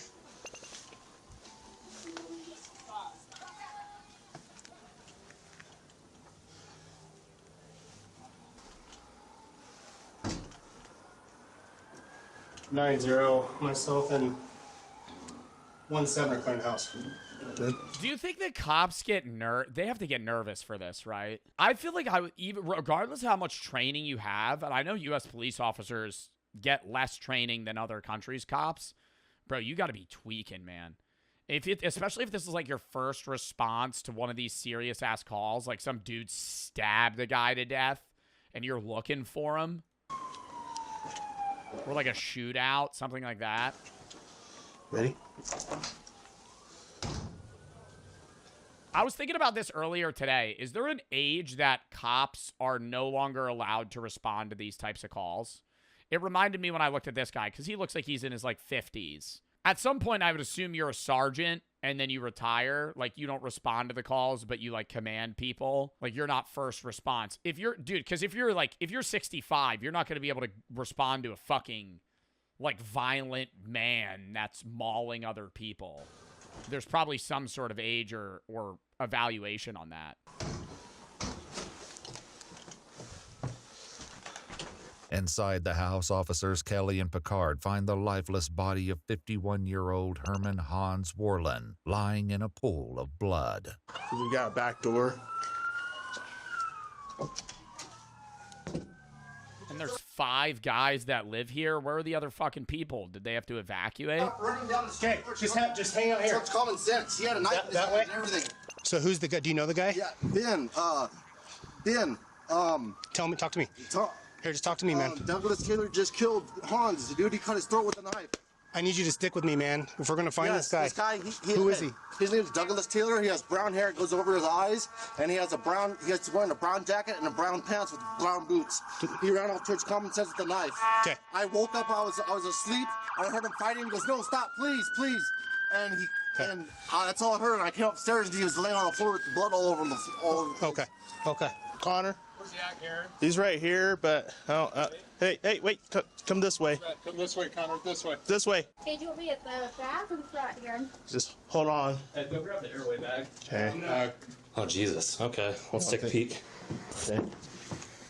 Just try not. And what do the EMTs do, man? Like, do they have to try and save them? When I've talked to my friend that's a paramedic, he says he just has to mark their body and say that they're dead. Because they still have to prove, they have to show that they went there and responded. But it's not like they're going to be able to do anything. Not to disturb. All other fire units incoming can slow down. Even though all hope appears to be lost for the victim, Hans, paramedics continue to check on him. Watch where you stop, please. You want to check his pulse? If you step right back out then. Yep. So, he's right there. Let's just clear this real quick. I'll pie this room on the left. If you want to hold it forward, Karen. Looks like it's a bathroom. There's a shower curtain. I'm gonna go in. Okay, shower's behind the door, so I can't see. Clear. Back upstairs, paramedics huddle over the victim to document the injuries. Hey, Maddie. Yeah. Bro, I would be so nervous to clear fucking rooms like that. She's announcing she's going in there. What if I was hiding in the fucking shower? You know what I mean? Like, aren't they supposed... I don't know. I'm not saying this is a fact. Wouldn't you want to go, like, quiet? Like, I would look at the cop and go, like, hand signals. She just announced, I'm going in. Can you move the door? I have to look in the shower. Like, if you're the guy in the shower, if there was a guy in the shower, now you just fucking, you know when they're gonna come at you. Like, you're prepared. Want to take her witness? We're trying to get a 4 lead here. Oh, reduces risk to civilians too. You think they'd announce themselves? I would be, dude, I don't know. I feel like I'd be nervous I'd accidentally shoot someone. Because I don't want to relate this. I'm not trying to relate this to a fucking video game. Okay? So I'm going to sound like a fucking idiot when I say this. When I've played Ready or Not, there are instances where you walk into a room and you announce yourself. And this is similar to real life. You walk into a room and you announce yourself. No one responds. You walk in and a guy runs out at you holding no weapons, just panicking. I've shot them every time in the game. And that's what I would be in real life if I'm adrenaline pumping and I'm clearing rooms and I'm like, come out, like announce yourself, and they don't. And then I run in, they don't have a weapon. I would be nervous that I would just go boom, boom, boom, and just mag dump. You know what I mean? Like, that's why I could never be a cop. I would just instantly mag dump. If I saw somebody, I'd be like, if you don't announce that you're here, I'm instantly shooting you if I fucking see you. Like the fucking trigger discipline a cop has to have, because they're stupid or scared people that just don't say anything. And then you go in there, they don't listen, they don't respond, they don't have a weapon, they're not going to attack you, but they're just standing there. What's that? Parking system wants a 4 lead ran. Okay. So just so... He's got puncture wounds all over the place, too. Is he? Yeah. Oh, God, please. Are they giving him an IV? What is this? What is this? What's up? It's working. Oh, it's working. He's alive? Doing the whole deal? Hey, you have a work phone on you? No. I'll go grab mine. Yep. In an unexpected twist, Hans Warlin, the victim everyone thought was dead, has a pulse. As officers hurry to photograph the crime scene, paramedics act swiftly in a desperate effort to save the victim's life. You're gonna have to start taking pictures quick, either. Damn, you could see this guy kind of have like an, oh, fuck, you know? Because it's like, now, not like he was upset that they had to try to save him, but more so like, damn, they were kind of walking around his body for like 2 minutes, you know, before. But that's awesome that they immediately just fucking ran to do Dispatch that. maybe one.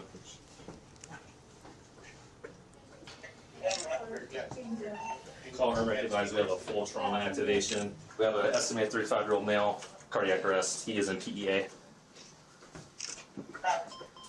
Chet, I think we just move him and just get him out of here. I think it's our best bet. I'm gonna keep talking to this guy real quick. It's good. You want to logistically organize them? It's coming out of the back of his head. Dude, it's freaking. I mean, bro, he probably got stabbed like 10 times. God damn it. Dude, I don't know. Holy keep going, keep cranking, keep cranking. Yeah. Oh, God damn it.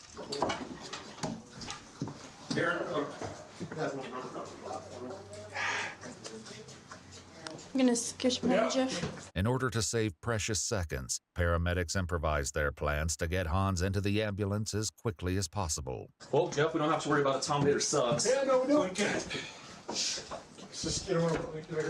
How was he alive after losing that much blood? Okay, we're all set. Check out, see this for back to the side. And they're saying while they're doing the chest compressions, blood's just leaking out of the back of his head. It's pumping blood out, bud. Pumping it. All right, let's just roll. Holy fuck.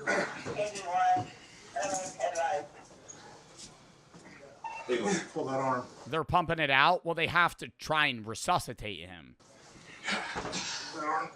Let's get it squared up a little bit. What changed? He's got rhythm or what? Yeah, he's in PEA, dude. Okay. Boys, you ready? PEA. I'm Googling that. Pulseless electrical activity.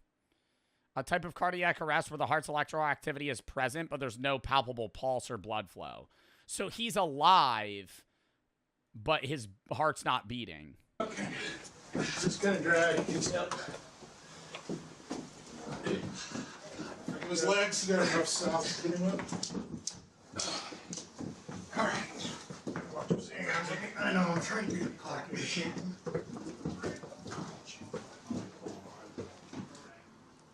He said the knife's in here. Like a coma? Well, no, in a coma, your heart would still be beating. It's like he had a heart attack. Like that brief period where your heart stopped, but you're still resuscitatable. In the house somewhere. Officer Lindquist brings up a fundamental detail about the missing murder weapon, but that's not the only thing they're lacking. They still have a suspect at large, potentially Yeah, causing this dude running around fucking town with a knife. even more death and destruction. Officers immediately turn their attention to Aaron, the 911 caller who's been standing outside talking on his cell phone this entire time. I want somebody monitoring him on audio right now. Okay, I think McCart's recording, but Yeah, wouldn't you be a little suspicious that maybe this guy fucking stabbed him? Like, you have no idea who this culprit is. This guy's just saying Douglas Taylor. Left him. So this guy's making phone calls and talking and sharing information we need to get reported. Okay. Tape it. Hey, you got that? Tape it. Everything. Yeah. Before Aaron has a chance to talk to anyone else, Detective Albright records his statement. But the more Aaron reveals, the more uneasy the detectives become. The detective begins his questioning by asking about his roommate, Douglas Taylor, the man Aaron identified as the perpetrator on the call earlier. So, Doug, what time did he leave this morning? Like 4:30 in the morning. 4:30 in the morning. Something like that, yeah. Well, do you know where he was going? No, I don't know where he went. Does he work or anything? No, like he doesn't that? work either. He just got released out of a hospital, too. Oh, really? From what I understand. How long has Doug been living here? Only a month. Only a month. Yeah. Detectives will later uncover the deranged reason that caused Douglas to mercilessly assault a roommate, but for now they continue speaking with Aaron. So Doug got released a month ago or so. Yeah. And then he shows up here. How was he when he first arrived? Kind of peculiar. Just doesn't want to talk to people. Doesn't want to interact. The manager of the group home arrives on the scene and provides officers with more valuable details about their missing suspect. So is this like a group home or what is it? Yes, we own 3 of them. We got Andre's house, we got the lady's house, and this is our graduate house. Okay. Most of the guys here had come through. We actually allowed Douglas to come straight from Blackfoot South to come in here. He was supposed to be all right. He was attending counseling at RHS, and I was by here 3 times yesterday, and I didn't see nothing different in the kid. I talked to him, and all of a sudden, and Hunts never did anything to anybody. Right. I mean, that kid was just as docile as he wanted to be, man. Blackfoot South is a state hospital. That's so upsetting that all the other people in this house are trying to get help and, like, get out of a shitty situation.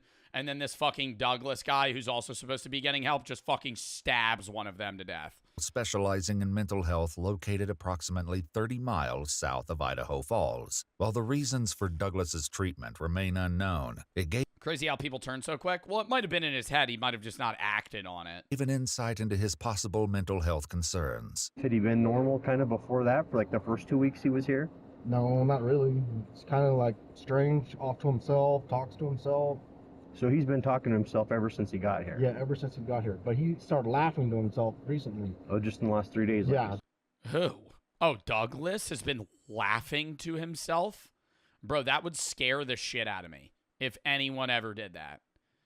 If I walked into like a room that my friend was in and he was just laughing to himself, like not on his phone watching a video, just like staring at a wall, I'd be like, yo, are you okay? Ever since he got here? Yeah, ever since he got here. But he started laughing to himself recently. Oh, just in the last 3 days? Yeah, just in the last 3 days, yeah. Do you know what have you overheard what he says when he talks to himself? No, I don't listen to him. I don't listen to that.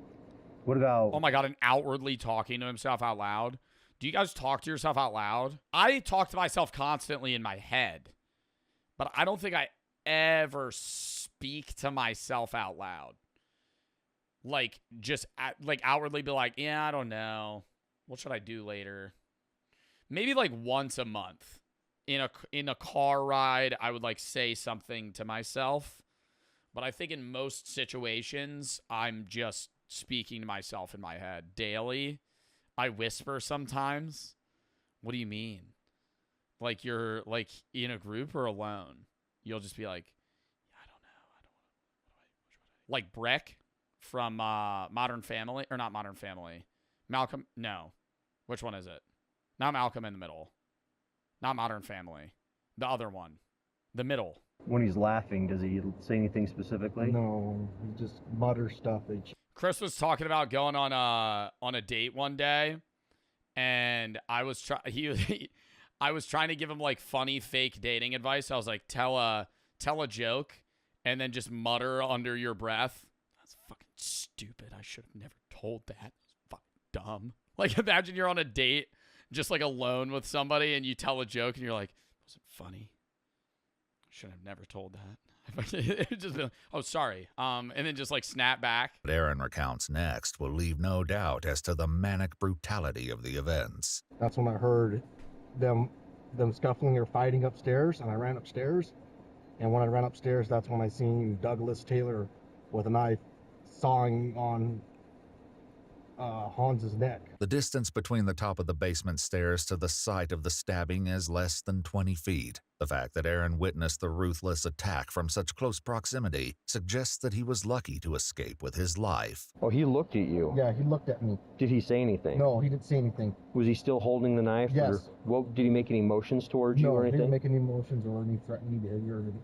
I would have fought it back, man, if I would known. So Hans was on all fours, on his... I mean, if he saw you from up, if you were upstairs and you saw him downstairs and you saw him run to the steps, I probably would have immediately just ran into a room, shut it, and then grabbed like a chair or some sort of weapon. Knees and with his hands on the and ground. he said, "No, stop, please." I heard him say, "No, stop, please." The crime scene photographs the officers raced to document earlier offer frightening proof of Like fucking just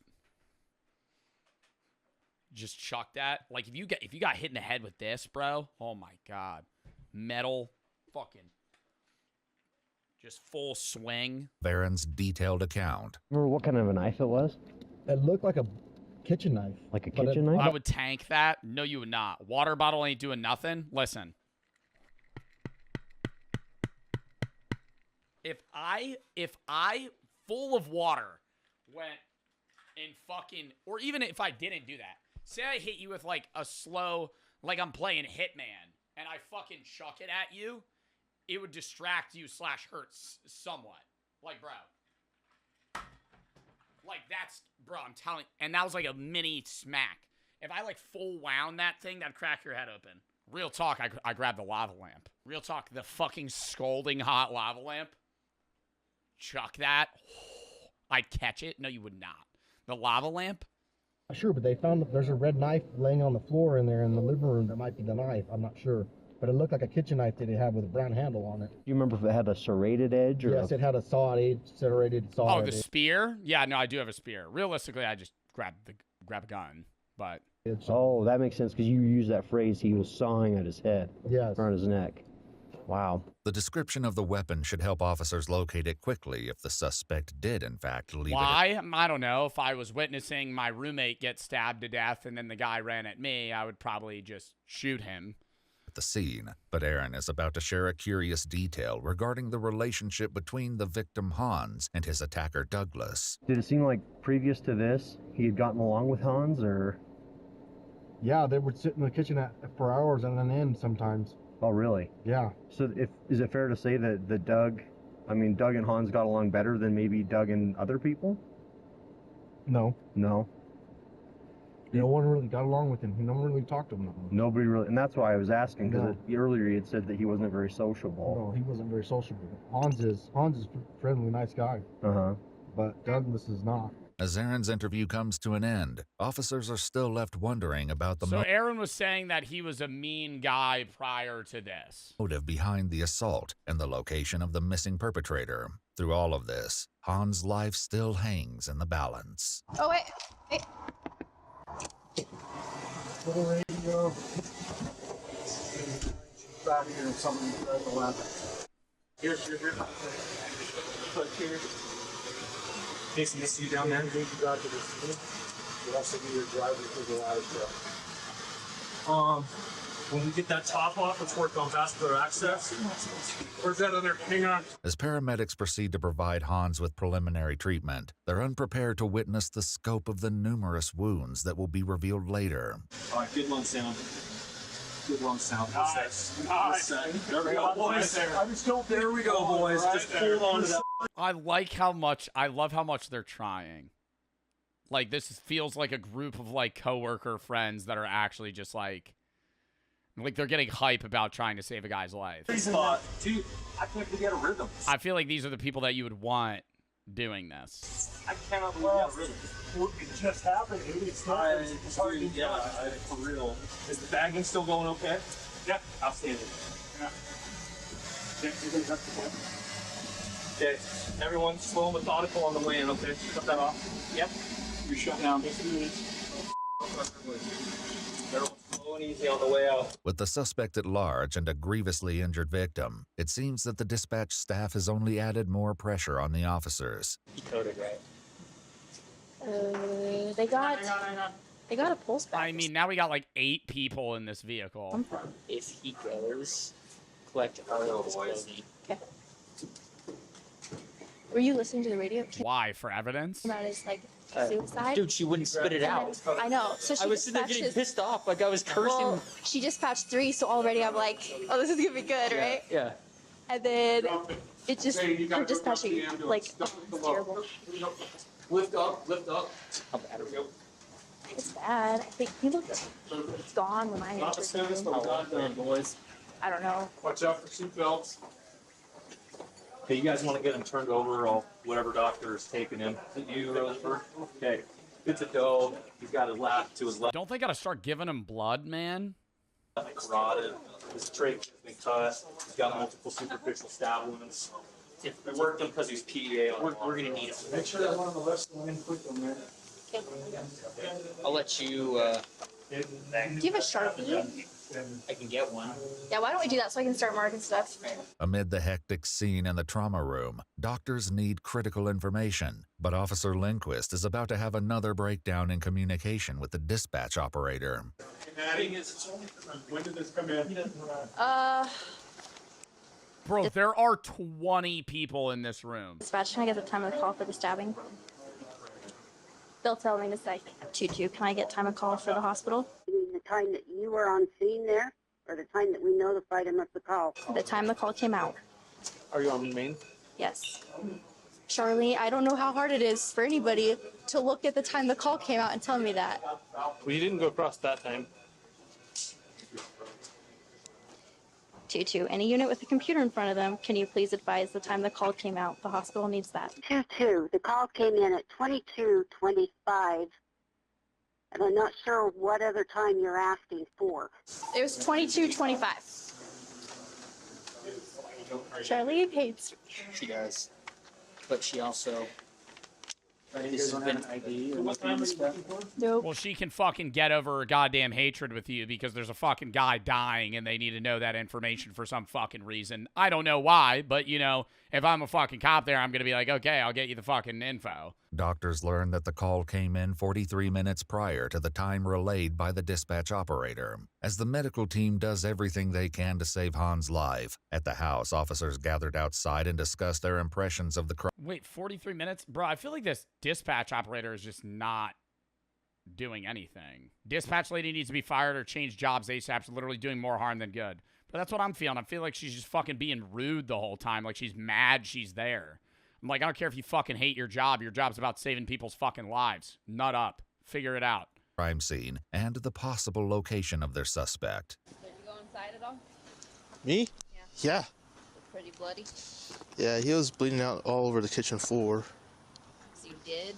He looked dead to us. We didn't go any closer to him. We cleared the top floor. Bro, they still haven't caught the guy. We backed out. While officers might have secured the scene, it is clear that they need to quickly widen their search if they hope to have any possibility of catching the suspect. So when we're clear this smell, I'm going to be canvassing the businesses east. How do they not see traumatized? Because they deal with this every day. Bro, the fucking horrors paramedics witness. Of the canal. Adjacent to this canal You're an EMT before a paramedic usually either, so it's like, dude, you've probably witnessed multiple people die and get murdered. It's a large shopping center where officers will make an unexpected discovery. 2-4. It looks like there's somebody sitting right next to the stores to your west. 270 Hammer suspect over here on the back of Albertsons. Officers converge behind the Albertsons. Oh, they found him. Approximately 3/4 of a mile from the crime scene and find their suspect sitting against the east side of the building. What's the difference between an EMT and a paramedic? The way that I've been told is that EMTs are only allowed to do certain things. Paramedics can do more. It's like a level of clearance and expertise and training that has to go into it, where EMTs are only allowed to do certain things. What those specific things are, my friend has told me, and I don't remember them. But I can tell you that paramedics can do more and have higher qualifications than EMTs. Officers ask what his name. I believe paramedics are allowed to do on-site things where they're able to try and save your life in a more surgical way than EMTs can. He replies, Douglas Taylor. Yeah, but it's got blood on its hands. The weapon. The weapon. They said the weapon he left there. 9041. Your suspect is saying the knife is there in the house still. The suspect is saying that the knife is still in the house. Even though Aaron originally reported that he saw Douglas fleeing from the crime scene holding a weapon, detectives identify a blood-soaked knife lying on the floor in the living room. Oh my God, it was like a fucking switchblade. And get Douglas to the station without incident. All right, step in there, go ahead, take a seat. Throughout his detainment, Douglas has appeared eerily calm and cooperative, but to get a full picture of the savage attack, detectives need to interview him. However, even seasoned detectives are not prepared to deal with the suspect as unsettling as this one. All right, Doug. Right there. You want some water? Yeah, I do want water. There you go. After reading him his Miranda rights, Detective Schwicht cut straight to the chase. Can you tell me what happened tonight from your side of things? I'm the one who did it. Okay. Can you tell me why? What happened tonight? I'm not sure how to explain why I did it. Within the first few minutes of the interview, Douglas confesses to the attack. However, the motive behind his actions will remain a mystery that investigators have yet to resolve. I don't know how to explain it using regular terminology. Okay. In your own words is fine. I'll ask questions if the things I don't understand. I was thinking that probably something happened tonight, or maybe it's an ongoing issue that got you really mad. I wasn't angry. Okay.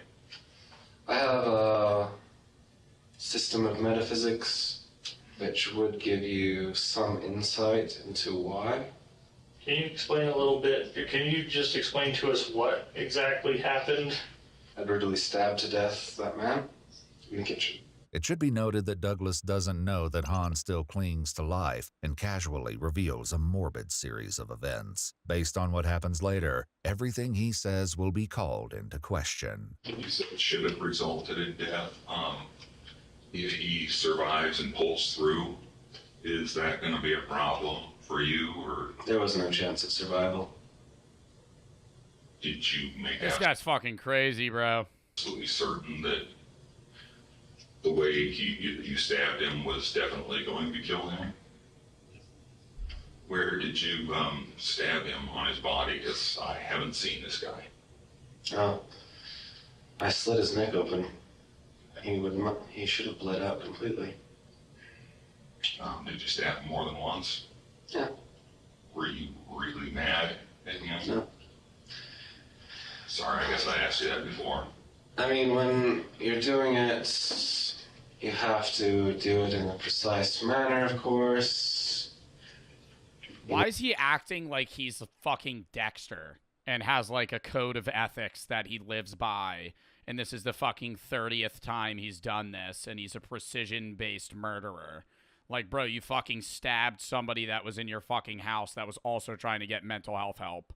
Like if he's going to defend himself, or try to talk back, or try to prolong, then it becomes more incremental until you just finally make the final kill wound. But I think I stabbed him about 15 times until the final slit to the right side of his neck, piercing through all of those veins on the side. I witnessed him begin to bleed profusely. So, yeah. Meanwhile, back at the Eastern Idaho Regional Medical Center, an inevitable tragedy strikes. He died. Did they just call it? It was loud thing, man. I called Harkness and let him know it was road 30 lead. They called it? Yeah. Hans had succumbed to his grievous injuries, turning the case into a murder investigation. We thought, like, the back of his head was all disconnected on scene. Well, like his fucking neck was detached from his body. Wounds inflicted upon the torso, left arm, neck, and other extremities. Meanwhile, detectives in the interrogation room are also getting closer to unearthing Douglas's motivations behind his appalling actions. Certain individuals who desire to begin new cults, I like to identify and professionally examine, to see if that is precisely what they're trying to do. If someone is trying to start a new worldwide cult... Is he trying to say that the guy he killed was starting a worldwide cult? I will eliminate that person. Do you think he was trying to start a new worldwide cult? Yes. Okay. That is my standard. Okay. You think being the leader of a cult, he would have done some really bad things? There are enough religions on this planet. Like too many. So we'd be better off with fewer of those. Yes. While it's highly doubtful that Hans was indeed starting a cult, Douglas goes on to explain the reasoning behind this horrifying belief and his subsequent decision. Did he share his beliefs, his mythology, and stuff To a like degree. that with you? Did he tell you about that? To a degree. You tell I'm an atheist and I don't tolerate proselytizing. Was that what he was doing? It's not that atheists don't fucking tolerate proselytizing. Like, you could fucking sit there and tell me about your belief. I don't believe in God or an afterlife, but I'm not going to fucking stab you to death if you tell me that you believe in God. I'm also not probably going to have that adverse of a reaction to you. I'd probably just be like, yeah, let me hear out what you think. Right, he's just crazy. He's saying he's an atheist that's just trying to get rid of cult leaders, bro. He was probably the Hans guy was probably just like a fucking Christian guy that was telling him about his like slightly varying beliefs outside of the solidified church and state. About his beliefs. Strangely, yes. Man trying to start a new cult. Not the right idea. Tries to reduce all of the world religions to some German mythology. Sounds like a guy that had a conspiracy theory. Like, it sounds like an older man that has his own odd belief intertwining all the religions. I don't think he was going to then spread that worldwide and become a new cult leader. Maybe post about it on Reddit. It makes us think like people who understand some mysterious concept are the true rulers of all the different nationalities, religions, and peoples. And so I'm like, oh, here's a young retard Hitler. As the interrogation comes to an end, the detective has one final question for Douglas. After stabbing a guy like this, what do you think would be the right thing to do with you?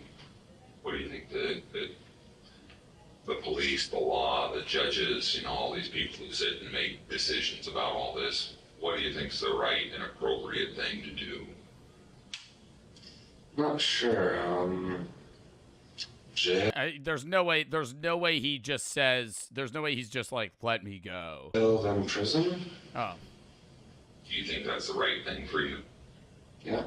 But if the detectives thought that this would be the last they'd hear of the man, they were in for a shocker. On October 12, 2021, over a year and a half after the incident, Detective Schwick received a handwritten letter from... Oh, fuck no. I have a confession, something I've been hiding from all of you and lying about. I found a book called Moment of Truth by Lisa Scotland. In it, a man frames himself for murder. I took this as a sign that I need to come clean, especially since my old roommate, the supposed witness to a murder that I committed, might kill again. That is, I didn't kill Hans.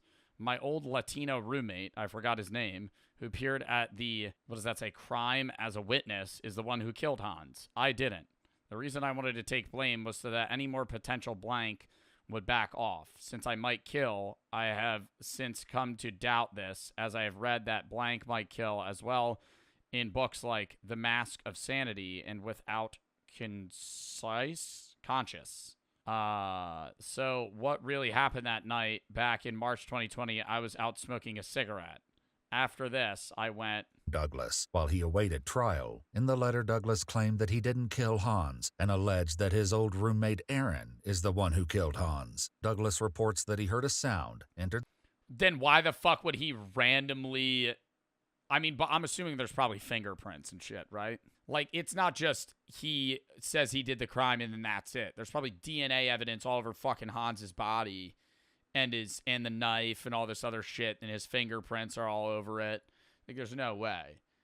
What I heard from the outside was right, especially since there was a loud choking on blood sound. So I came inside, saw him, Hans on the floor in his blood. I went back outside to run, but became sort of traumatized and confused, and my roommate came threatening me, so I... What does that say? Acquitted? What does he mean? He had my jacket with some blood on it, gave it to me. I was really shocked and afraid, so I put it on like he asked and took off. the house and saw Hans on the floor. Acquired. or in his blood. He then went back outside where he alleged that Aaron threatened him and gave him a jacket with some blood on it. After being supposedly traumatized by the events, Douglas claimed to have agreed to take the blame and made a false confession later. When Detective Schwicht interviewed Aaron, he found him to be completely innocent, with no involvement in the crime whatsoever. Not long after his arrest, Douglas Taylor entered into the Idaho Security Medical Program, but on October 13, 2020, after almost 4 months in the program, doctors declared him fit to stand trial. Then on December 15, 2021, Douglas Taylor pled guilty to murder in the first degree and was sentenced to 27 years to life on February 14, 2022. Douglas is currently incarcerated at the Idaho State Penitentiary. Hey, what's up, guys? 27 years. I always think about that. Like, if you get convicted when you're like 30 and you go to jail for like 30 years, like, you'll probably live to get out. But then what the fuck do you do? Like, you have no money, no job, no family, no connections, no friends. Like, I feel like at that point, you're either going to be like homeless or just you're too old to work. Like, what do you do? All right, next video.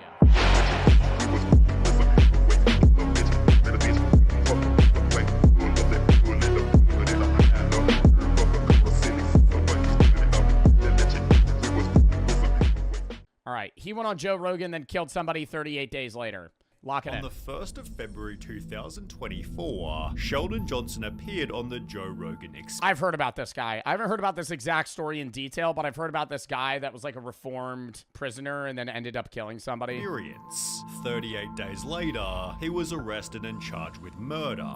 It was episode 2096 with Joe Rogan, Sheldon Johnson, and another person named Josh Dubin. Josh had been on the podcast 6 different times before, explaining on an earlier episode that he was a lawyer who worked with wrongfully convicted felons. We're here to get the word out about wrongful convictions. In 3 out of 6 of Josh's appearances, he'd bring these wrongful convicts to tell their story. He spent 3 decades in jail for murders that he didn't commit. So when wow, dude, Josh brought in Sheldon Johnson, 30 years. It seemed this would be another positive episode, but it quickly became apparent that Sheldon was slightly different. I figured we'd do something a little bit different. Typically, the person sitting to my right is someone that was wrongfully convicted. Sheldon is guilty. Sheldon had only just been released from a 25-year prison for 2 violent armed robberies. Prison stint, but Josh had brought him on specifically as an example of someone who'd been given an unfair amount of time, believing Sheldon never deserved his 25 years in. Oh, dude, you know what sucks though is that sets people back in seeing reformed prisoners as reformed. Because, like, this guy actually brought him on thinking that he was a reformed dude, and then he committed murder. Like, there are a lot of prisoners that committed terrible crimes and then became good people, you know? And I don't want that to be, like, outshined by the fact that this guy who came on to represent that ended up being a murderer. Like, not everybody who commits a terrible crime is unfixable. Like, there are people that do terrible shit that can never be better, but there are a lot of people that do either minute bad things or really bad things that can end up, you know, changing for the better. In prison. Well, you can be the judge of that. Born 1975, Sheldon Johnson grew up in the Martin Luther King Jr. Towers. Murder can't be forgiven, somebody said. I agree, but people that commit murder can change is something that I would agree upon, right? If somebody murdered my friend, I would never forgive them. But can I admit that that person could become somebody that's not a bad person? Yeah, but they will still live with the fact that they're a murderer for the rest of their life. It's the same. They're still bad, right, in the sense of what they've done in the past, but the person they are now could still be somebody that's good, you know? I think that's a take where it's like, yeah, no shit, you're not going to fucking forgive them. Like, if somebody murders your family member or your friend, yeah, I'm not expecting you, me, or anyone to fucking forgive them. Like, that's fucking crazy. But to sit there and be like, oh, they can't change, like, the odds are, yeah, they might not, right? Especially if they're a fucking murderer. Like, smaller crimes, it's different. If you're a robber or you did something minute that was small, right? That's a different scenario. In a situation where like that happens, you're not going to forgive them, but you could still be like, yeah, there's a chance they can change. AKA a poverty-stricken housing project in Harlem, New York City. His entire family tree had... So cheating is okay if forgiven. Are you stupid? Like, are you listening to anything that I'm saying? ...had been in and out of prisons. My father was incarcerated. He did about 15 years. I was incarcerated. My grandfather was incarcerated. My great-grandfather was a slave. And my son killed somebody when he was 12 years old. While Sheldon was... Wow, dude. ...was the only one in his family who had functional hearing. My mother's deaf, my father's deaf, my sister's deaf, my aunt is deaf. I grew up in a deaf household. Therefore, his father, a drug dealer, brought Sheldon along to help him translate deals, and by... Wow, his dad was a deaf drug dealer and he had to help with deals. Sheldon had joined the exact same line of work. I started selling drugs. Guy offered me an opportunity to be a lookout, and I would just stand there, and eventually I just slowly moved up the ranks. It turned me into this person that I was never meant to be. As a result, he began... Well, I think what family you grow up in really matters as well. Like if he grows up in a family of murderers, right, or convicted killers or convicted convicts, you're more likely to be one yourself. Just in the fact that you're growing up and seeing that as a norm, and that's kind of being inflicted on your personality. It doesn't mean that's going to happen, but yeah. And a problem with, you know, poorer income areas as well is drug dealing is so appealing. If you're somebody that lives in a poor household and the capability to make thousands of dollars quickly arises, the risks sometimes are outweighed by the rewards, which is bad, and it shouldn't be, but, I mean, it's the world we fucking live in, right? People can make a shitload of money dealing drugs, even if they recognize that it's harming other people and possibly themselves. Began to rack up charges. Driving without a license, standing on the corner, little small petty drug cases. And spent most of his teens in the Rikers Island prison, although it'd be after his release at the age of 21 that things went downhill badly. He'd commit 2 different armed robberies, receiving a sentence of 50 years in prison, which Josh argued was incredibly unfair, given only one person received minor injuries. He got hit in the head with the gun right here on the side of his head, and he got 2 stitches, and they gave me 25 years for that case. Did you hit him in the head? No. Regardless, prison is where Sheldon realized he had to turn his life around. It was at that moment I really said I have to change my life. I just can't do this. Beginning a prison journal about hope, change, and reform. In his entry letter to my younger self, it explained just because you're surrounded by violence does not mean that violence is the way to solve your problems. Sheldon, 2 wrongs do not make a right. Violence only begets violence. Learn how to respond and not react. In a different entry, he'd state, as we know, I'm currently in prison, which I've learned does one of 2 significant things to its occupants. Brings the best out of them or the worst. I saw individuals who were at their worst, and I saw guys who were at their best. The guys who were at their best were guys who were involved in education, post-secondary education programs. Realizing the role model prisoners were those with an education, Sheldon spent years educating himself. I got into school, I got my GED, and then I went on to obtain my bachelor's in behavioral science from Mercy. I stopped smoking weed, I stopped smoking cigarettes. I started working in the law library.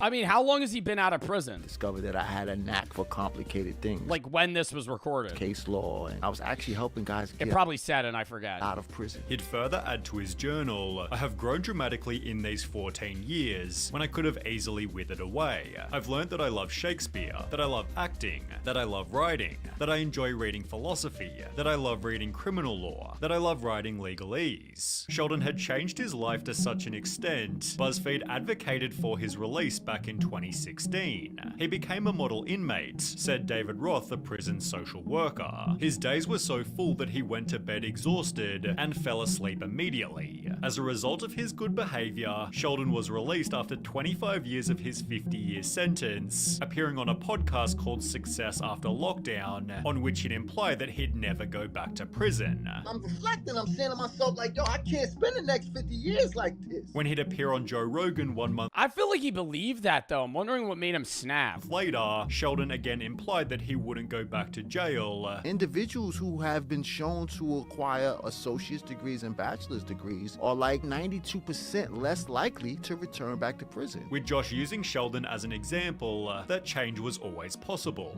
How do you make change happen? He's living it and making it happen. Look at this beautiful mind and how he articulates himself. He began working for the Queen's Defenders, helping troubled youth. I'm trying to catch these kids before they fall, and I want to show them the way. And even began to consider more formal education. Sheldon asked me, should I go to law Wow, this is like sad, dude. school before we came here? In the process, expressing his disbelief that he'd turned his life around. I just came from the bowels of hell. 25 years in prison, and now I'm in the sky above the clouds in the heavens, headed to a destination to talk about change and to talk about all of the things that brought me to this place today. Joe Rogan even posted a clip. However, Sheldon would make one final important claim. But this is how fast your life can change from just one simple mistake.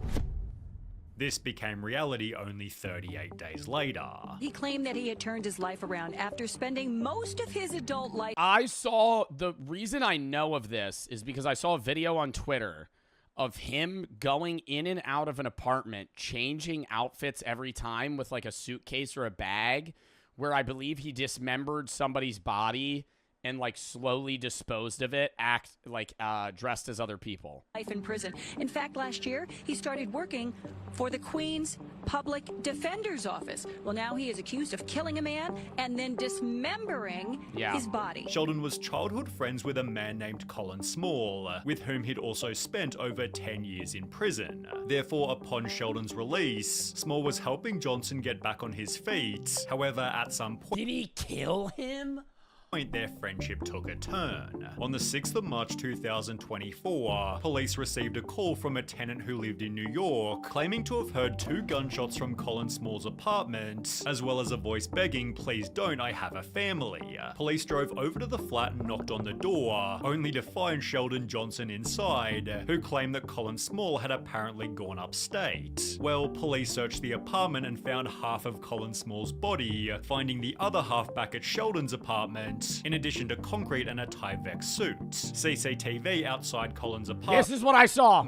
Showed Sheldon Johnson entering and exiting, trying to conceal his identity with a range of different disguises. In one of these stills, he's seen wearing the exact same jacket as he was in a photo he took for the Queen's Defenders. Sheldon was therefore arrested and charged with Colin's murder, screaming "I'm innocent" as he was placed into the cop car. I'm innocent. Why do you have a hazmat suit on? They knocked on that motherfucker's door and he opened up wearing a hazmat suit. Hey, we heard somebody got murdered in here. No? Like, what the fuck did you say? Why are you wearing a hazmat suit? No reason. His innocence all the way to court. Yesterday, Sheldon Johnson pleaded not guilty to the charges. He had quite a few supporters inside the courtroom. As the comments on his episode changed overnight. Imagine being locked up for being wronged by the system for over 25 years, only to prove that the system was right. Amazing. The judge who gave him 50 years must feel pretty smart right now. I really believed I was gonna die in prison. Well, you're not wrong, buddy. Sheldon's own father stated, "I'm surprised my son was arrested. I was shocked. He learned and studied in prison for 26 years. He is a good man. He was doing work in a law office. But I wonder what prompted him to kill the guy that was helping him. No problems, but I doubt nobody was as shocked as Josh Dubin. Oh, He ended Sheldon Johnson's episode stating, I'm very thoughtful in who I bring on. I think this was one of the best ones yet. but is still yet to talk publicly since Sheldon's new allegations. Joe, on the other hand, talked about it recently. He was guilty before, and we knew he was guilty, but he got 50 years. Right. And then he was talking about he turned his life around, and this like a month after he was on the podcast, cut some dude's head off. Homie didn't understand new HD security cameras. Theorizing that prison had only made him worse. Was that because he spent 25 fucking... I think that the U.S. prison system is way more focused on punishment than reformation, and it's why we have so many prisoners go in and out of prison just constantly. Because it doesn't teach you to be better, and a lot of people that go in at a young age, instead of being taught how to be reformed society members, they're just like, you're an asshole for what you did, blah, blah, blah. Now you have to sit in prison for 10 years. And then they just fucking let you go. And it's like, all right, you're back out. But they don't teach you what the fuck you need to do. And I mean, there are people where like, or prisons where they can get the access that they need, but for the most part, it's just, it doesn't really help them. I think on the other hand, there's the exact opposite where it's like Norwegian prisons or more Nordic places where like murderers get kitchen knives and all these things where they're just kind of in society.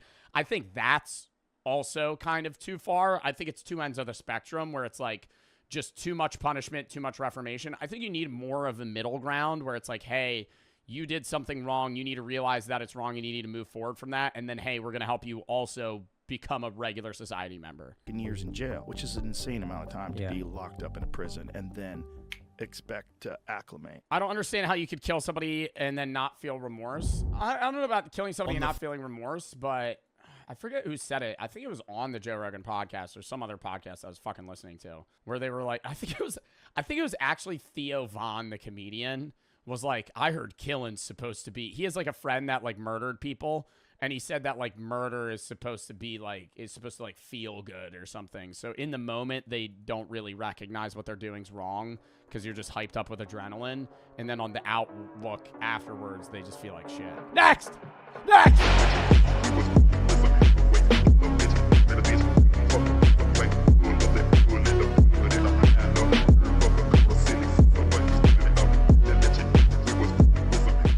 Craziest prison escape of all time. July 1st, 2018, 9:20 a.m. A high-security prison south of Paris, one of the largest, most modern, and most secure detention centers in France. Hundreds of guards, massive 17-foot walls lined with... Y'all think you could escape prison? I feel like it depends what prison you're in. Like how high security it is. Some of them, it's like, you just got to be on the courtyard and jump a fence. But other ones, it's way harder. Probably not. I feel like you got to have endless amount. Obviously, when you're in prison, you have a shitload of time. But most big prison escapes, at least that I've seen, because I always used to watch like Almost Got Away with It and random shows like that in Discovery. And most big prison escapes where they're not just jumping a fence and they like dig a hole in their wall or like have to figure out how to get specific keys from guards and open doors and then run out. And they like plan that shit. It takes years, like 2-3 years to even fully be able to get out, to run that. That's all cap. That's not cap. A lot of prison escapes take a very long amount of time. I'm assuming this one has to be one of them. If this is a high max security prison. With barbed wire. Yo, great movie. Great movie. Shout out right now. What's the one with Arnold and the guy from Rocky? And they escape prisons as a living. Is it just literally Prison Break? Expendables? No. It's like they have to like they have to escape prisons. Escape plan. That is a great fucking film, bro. It's about these two guys, and that's like Arnold. I think like Arnold and what's his face? Sylvester Stallone. A lot of the time play like really annoying roles. But this is a really good fucking movie. He's like, and it has Dave Bautista. And is that 50 Cent? I think that's 50 Cent. This might be the second one. But basically his job is like prisons pay him to like go to their prison and try to escape to see how they could like fix their security.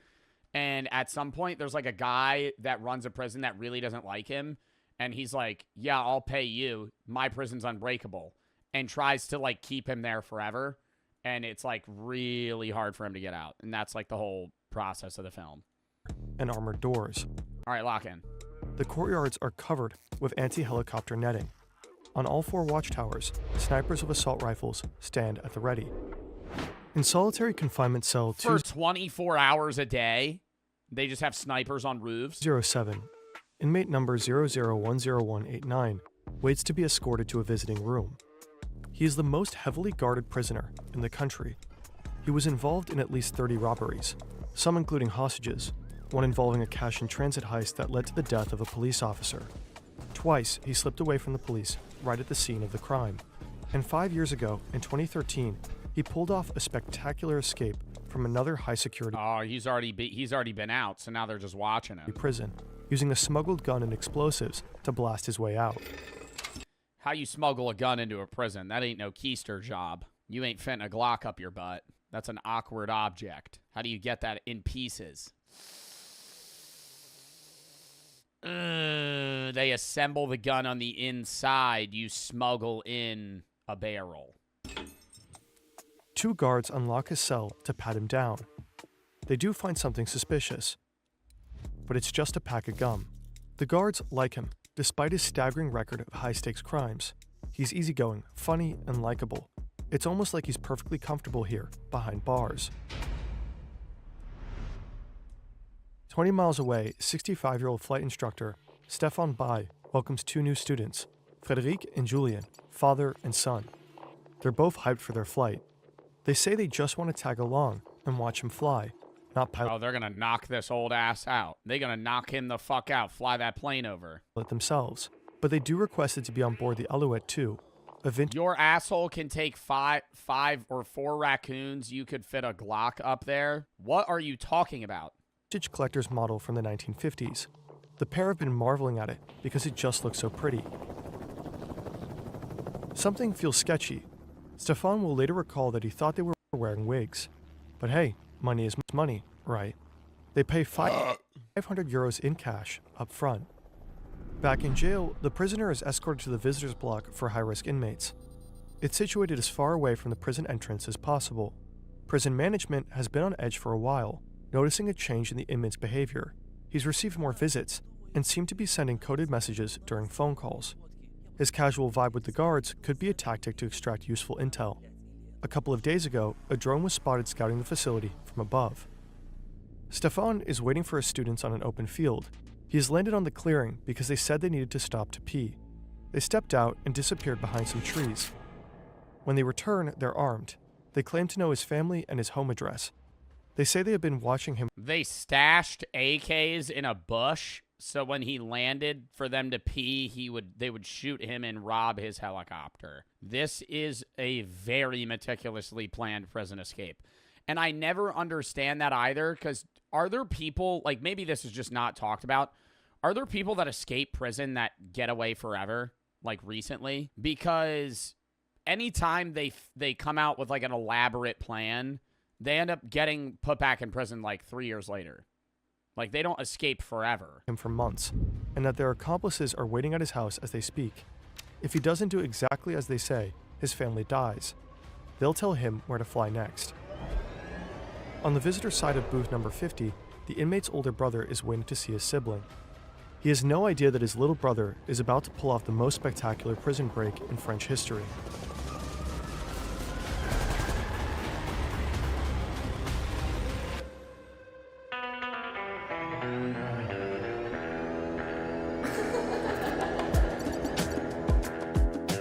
My God, I like the intro here, Fern.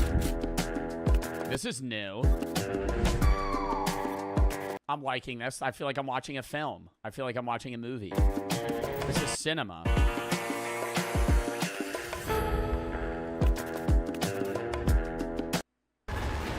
What the fuck?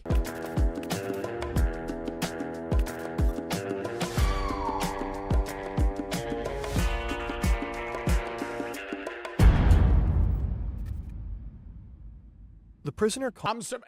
Do you think this is genuinely described as the greatest prison escape of all time, or do you think that this is what Fern would say the greatest prison escape of all time is? Because didn't Pablo Escobar, who's the guy, is that Pablo Escobar? Who's the dude that's in prison in like fucking Idaho right now? Not Pablo Escobar. Who is that guy? El Chapo.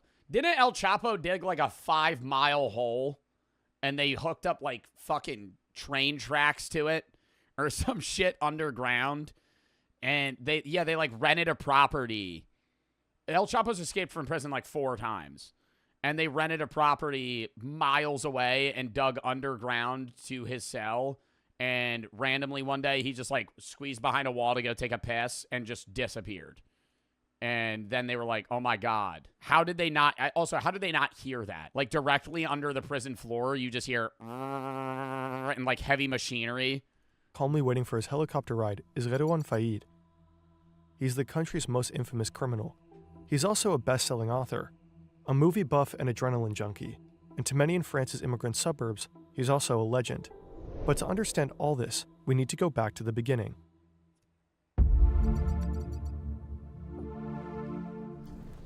(1978), a suburb near Paris. This is 6-year-old Redouane. He's still in kindergarten, browsing through a newly opened store with his brother, who's 2 years older than him. There's not a single thing in this shop the two could afford. Their parents are Algerian immigrants. The father works in a factory, the mother cleans houses. At home, the boys shared a cramped 3-room apartment with 9 other siblings. The social housing block is surrounded by... Bro, this reminds me of my friend that said he stole M&Ms from a Wawa to feel the adrenaline rush. I've told y'all that like 5 times, though. And I'm like, dude, get the fuck out of here, man. Yeah, it's like $1. I remember, dude, we were at Wawa one day. He was like, will you buy me these? I was like, no. And then we leave, and we get back to my friend's house. We're all eating, and I see him eating M&Ms. And I'm like, did you end up buying them? He's like, no, I stole them. I'm like, dude, what the fuck? You didn't have $1? And he's like, I just didn't want to pay for them. I'm like, you're an asshole, dude. Redouane and his brother do not fit the mold. And the store detective makes sure they know it. He calls them petite merguez, a racial slur for Algerian immigrants. But other than that, he doesn't really pay attention to them. Out in the parking lot, the brothers divide up their haul. It's Redouane's first theft ever. When they were 9? Damn, dude. What do you think the average person that like commits a robbery steals for the first time? Like what age? Probably way later, dude. I feel like 9-year-olds, like 8 and 9-year-olds probably aren't stealing that much. A couple of weeks later, he gets caught. His parents are furious, and his father whips him 20 times with a belt. Oh my God. His mother makes him promise he will never steal again. Around this time, Redouane discovers the world of film, especially French crime thrillers and American gangster movies. He watches them on repeat, memorizes entire scenes, and acts them out at home for his family. By his teens, stealing isn't just survival anymore. It's a way of life. He and his friends swipe TVs, stereos, VCRs, car radios, and computers. They use the money to buy Adidas sneakers and flashy tracksuits. But more than anything, they go to the movies. Again and again. Then, at 18 years old, Redouane commits his first bank robbery. He walks in armed, holds the bank employee at gunpoint, and threatens her with a line straight from the French crime film, Marine. Shut up. Do what I tell you. I've got nothing against you. I only want the money. Think of your children. After the robbery, he simply goes back to school and studies for his high school exams. There's no one to scold him anymore at home. Robbing a bank in high school, bro. God damn. Why do people do this? They want money. I don't know. I think robbing a bank is the most wholesome way of robbery. Robbing a, like, family-run store is worse than robbing a bank morally, because the bank as a conglomerate eats that fee, and anybody's money that would be stolen is FDIC insured at that bank. So it's eaten by a very big, wealthy business rather than like you robbing your local liquor store or like an actual person, right? When you're taking money from a bank, it's like, it's still fucked, but it's like less fucked up. Is this a true story? Yes. Father has moved back to Algeria, and his mother is dying of leukemia. A sperm bank? It's your first bank robbery? Put the money in the bag! Wait. Where am I? You're just sitting here. All right, at least give me... Okay, I'm already here. Give me some of the sperm jars. I'll figure something out. He'll later write in his autobiography that, from that moment on, he stopped caring. Redouane Faïd's crimes are getting bigger, and they seem to be directly inspired by American action films. During a heist, he and his crew end up taking a bank director and his family hostage. They are wearing rubber masks with the faces of famous politicians, just like Patrick Swayze in Point Break. Redouane even delivers a line from the movie when they leave the scene. Thank you very much, ladies and gentlemen, and please don't forget to vote! In another hostage situation 2 years later, Faïd and his men show up in sharp black suits in homage to Tarantino's Reservoir Dogs. That's wild they're reenacting these movies. I feel like that would also lead them to get caught at some point because the police would know that they're into these films. Even adopt the thing with the color-coded aliases. Mr. White, Mr. Blonde, Mr. Blue, Mr. Orange, Mr. Pink. But this time the job goes sideways and they have to flee from the cops, just like in the movie. However, all these spectacular crimes still don't seem enough for Faïd. One of his all-time favorite gangster films is Michael Mann's Heat, and after watching it over and over again, he sets himself a new goal: the holy grail of robbery, armored trucks. An industrial area on What in a bank? I feel like I've said this before, and I'm always wrong. I always thought a bank had more money than an armored truck. Most armored trucks carry around $2 million? No. Based on insurance, they're not allowed to carry maximum money because of the liability. A standard Brink armored truck can carry between $4 and $6 million on board. I feel like they gotta have less than that. On the outskirts of Paris, Faid is behind. It's a sperm armored truck. It's the same guy. He's like, all right, we're going to do an armored truck job here. Breaks in. It's just a bunch of fucking jars full of cum. He's like, shit. Oh, they have Shaq. Wait. He spots his target, a 6-ton armored truck with 3 armed guards inside, and slams his car straight into it. Within seconds, 2 more cars appear, blocking the truck from the front and back. 5 men in hockey masks jump out, AK-47s in hand, just like in the movie Heat. They surround the truck, moving fast. One of them slaps an explosive-looking package onto the windshield. The guards step out and surrender. Faid and his crew start emptying the truck, but there's a problem. It's simply too much cash. Moving the money out takes way too long. After just 3 minutes, police are on the scene. Gunfire erupts. Faid takes a bullet to the shoulder. He does manage to escape with his crew, but he has lost blood on the crime scene. Ooh. Now the police have his DNA and start to investigate his identity. And if they catch him, he's looking at 15 years behind bars. Stefan Bai and his 2 captors land for a second. It's always so skewed though in like crime shows and shit. Now I know I've been watching Dexter, as you know, and they do it well because they try to read the fingerprints as if they're on the system.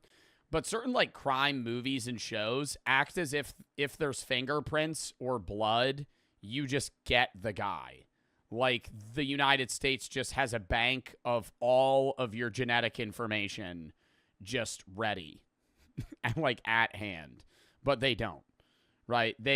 What it means, if they get your fingerprints or blood at a crime scene, if you have been arrested previously, or they can match certain blood tests if you're a suspect, or they have your fingerprints if you're a suspect, or you've been, like say your fingerprints are on a gun and you've been arrested for some petty shit years ago and you've been printed, then they know, right? They just match it. But if you've just had a clean, like this guy, he didn't get immediately caught probably because he has a clean slate. In time, the hijackers have 2 more men waiting on the ground. They haul large black duffel bags into the helicopter. One of them climbs in, all dressed in black, hood pulled over his head. Stefan is held at gunpoint the entire time. Now he is ordered to take off again. He flips the ignition switches and presses the starter, but nothing happens. The kidnappers think he's trying to outsmart them and start freaking out. They beat and threaten him. If he doesn't do as they say, his family dies.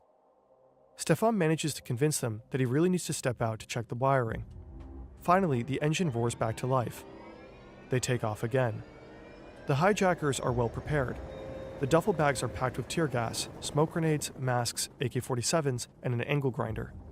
And so the heli thunders towards the high-security prison, where Redouane Faid is sitting calmly in visiting room 50, chatting away with his older brother. Hands down, this is his older brother in on it? Really is the kind of stuff you'd expect in a Hollywood blockbuster. But this is an ad. I knew it. 20 years earlier, the Movenpick Hotel in Basel. An employee enters a room to prepare it for the next guest. She has no idea she's not alone. Redouane Faid has been hiding there for over 3 hours. Outside, the police are searching for him across the entire city. A few hours earlier, Faid was arrested on a train heading from Germany to France. German federal police took him into custody. He had been hiding abroad for months. But when the officers escort him off the train, he manages to break free. He runs straight across the tracks to shake the cops. A train roars in and blocks the officers from following. He jumps several meters down and twists his ankle, so now he's limping. Somehow he makes it to the back entrance of the Movenpick Hotel and sneaks inside.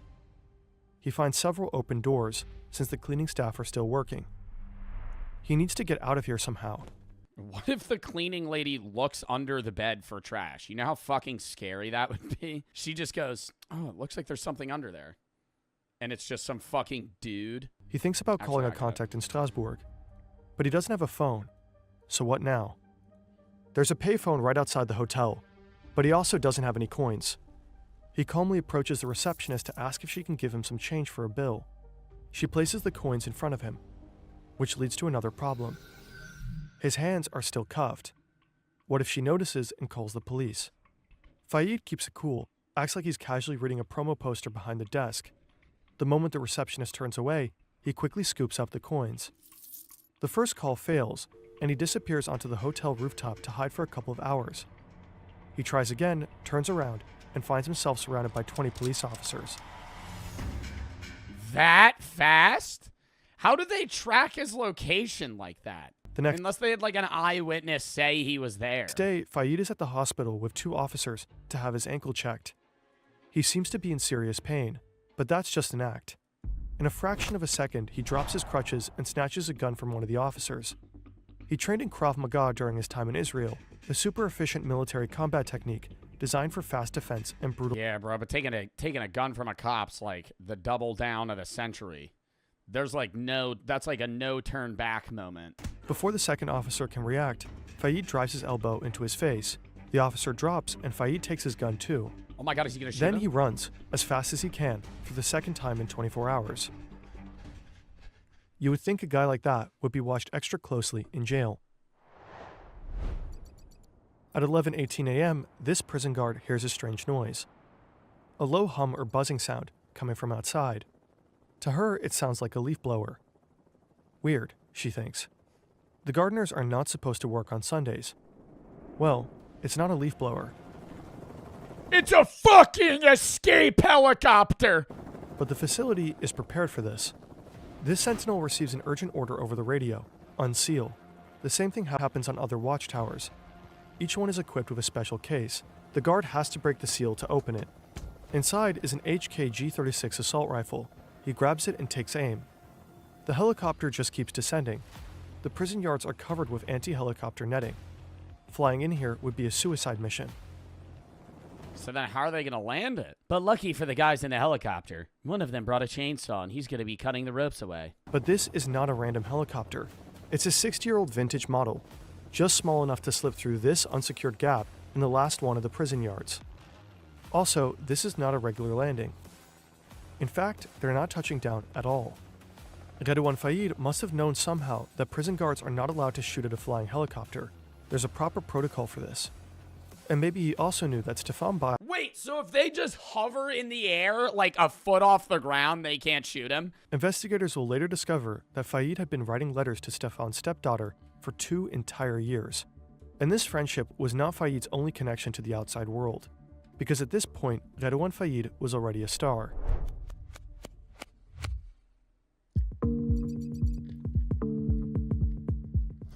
October 2010, 12 years after his escape in Basel, 8 years before his helicopter prison break, Redouane Faid sits in a French talk show.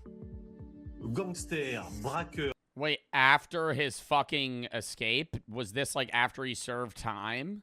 Gangster, braqueur, voyou, voleur, appelez ça comme vous voulez, il revendique à peu près tous ces mots-là. Bonjour Redouane Faid. Bonjour. Les banques, vous en avez braqué combien en tout? Alors, officiellement, j'en ai braqué qu'une, puisque j'ai été condamné que pour une banque. On m'a soupçonné d'en avoir braqué une trentaine, mais bon, ça, c'est que des dires et des racontards. He's a welcome guest. But you know that's just gossip, because he can't say he fucking robbed 30 banks. At the time, Redouane Faid has written a book about his cinematic crimes, so now he's making the rounds on French TV to promote it. C'est terrible de dire ça, mais le cinéma a été pour moi un mode d'emploi pour braquer. Movies were a how-to guide. I feel like movies are so unrealistic on robberies, though. Maybe that's modern movies. Old films, probably more than today. Et ça, un petit peu, l'attaque de fourgon blindé en ligne de mire. Pourquoi? Parce que quand t'attaques un fourgon blindé, c'est le top des tops. The caption on screen reads, former gangster. Well, not so long ago, he was anything but. In late 1998, 3 months after his escape in Basel, Faid was caught and sentenced to 18 years in jail for armed robbery. He was granted parole for good behavior after just under 9 years. Now he presents himself as a changed man, as someone who has learned his lesson. La vie de bandit, c'est que de la vie de merde, vous savez, vous faites souffrir But tout le then how monde. did he get arrested again? Quand vous allez en prison, c'est une sanction carrément qui est collective parce que votre famille, votre femme, vos enfants, vos frères, vos sœurs, vos parents, tout le monde paye. He got married. His brother has landed him an office job. He appears to be taking it easy now. At one point, he attends a film event where Michael Mann is physically present, the director of Heat, the very film that inspired his biggest heist. Moi, personnellement, je suis un ancien gangster. Malheureusement, je ne m'en vante pas. Je viens de faire une dizaine d'années de prison. J'ai attaqué des fourgons blindés, des bijouteries, des banques, monsieur Toubiana, je pense. Et je leur ai répondu que non. J'avais un conseiller technique, un prof de fac, une sorte de mentor. Et il s'appelle Michael Mann. Alors, ma question, en fait, elle est simple. C'est est-ce qu'il a conscience qu'il y ait des gangsters qui puissent s'inspirer de son cinéma? Parce que moi, ça m'est arrivé. Fayed addresses Mann directly. Michael Mann looks amused, but also a bit uncomfortable. He doesn't Well, yeah, because you're like, hey, man, your movie convinced me to rob people. know what to say. Thank you for that. Thank you for that. I don't know how to respond. I don't know how to respond. That's all he says? In another talk show stint, Fayed is asked if he thinks he could ever relapse. Ah non, moi mes démons, vous savez, ils sont morts, ils sont pas endormis. That's a bold-faced lie, because at this point, he's already back to committing crimes. And not just petty theft, but a crime so shocking it will shake the entire country. May 20th. What does he like kill a government fucking politician or some shit? 2010, Créteil, a suburb southeast of downtown Paris. Two officers are on routine patrol, Thierry M. and his partner Aurélie Fouquet. Fouquet is 26 years old. She became a mother just a year ago. For them, it's just another day on the job. But then they get a call from the National Police. They're told to head to the A4 highway exit. Some criminals are on the run in a white van. They pull up at an intersection with flashing lights and blaring sirens. They have no idea what they're about to get into. These men had a plan to rob an armored cash truck carrying 16 million euros. But 30 minutes ago, a routine traffic stop turned their... But why is he still doing this shit? This is actually like straight out of fucking like Ocean's 11 or something. Like he has to have enough money. If he successfully robbed 30 banks and now he's written a fucking good selling book. Now they've crashed and need a new getaway car. But at that exact moment, the two patrol officers arrive. People are greedy. I don't even feel like it's for the money anymore for him. I feel like it's just the enjoyment and thrill of being able to pull it off. The gang doesn't hesitate to open fire. The windshield of the patrol car alone is pierced by 16 bullets. Fouquet is hit multiple times. The gunmen flee. Fouquet is rushed to the hospital. And by the end of the day, she is dead. Wow. The murder of Aurélie Fouquet sends shockwaves throughout the entire country. At her funeral, thousands of police officers stand in mourning. Among them is French President Nicolas. And then people won't fuck with him too because he killed somebody. Like people don't. It doesn't matter if like you scare people or some shit when you're robbing a bank. It's like different when you murder someone. Sarkozy. He posthumously awards her a Medal of Honor and delivers a promise. He will do everything it takes to find out who did it. Les meurtriers d'Aurélie Fouquet, je le dis devant son cercueil, seront punis avec la sévérité qu'exige l'ignominie de leur crime. Redouane Faïd feels safe. So safe he keeps telling his gangster stories on camera. Here he is in a documentary. The film recounts how Fouquet was gunned down, and then Redouane Faïd appears, not as a suspect, not as a fugitive, but as an expert on this kind of heist. At the time... Wow, they're using him as like a fucking representative for the crime he committed. They're like looking at him and going, hey, who do you think did it? The filmmakers had no idea that the man sitting in front of them had a part in the killing. Wow! Aurélie Fouquet. That's wild. How did they end up finding out? They had to have found like blood or some sort of fucking fragment. Failed attack on the armored cash truck has to like put it on him. Faïd's signature all over it. But he has an airtight alibi, and he swears he was not involved. But investigators keep digging and eventually find compelling surveillance footage. A security camera has caught Faïd inside the white van used by the criminals. Faïd was not on the scene when the shots were fired, but police gather enough evidence to pin him down as the mastermind behind the operation. After 1 year on the run, Faïd is captured. Again, and he goes straight back to prison. Whether you're invited to a talk show or heading out on a date, there are moments when you want to look your best.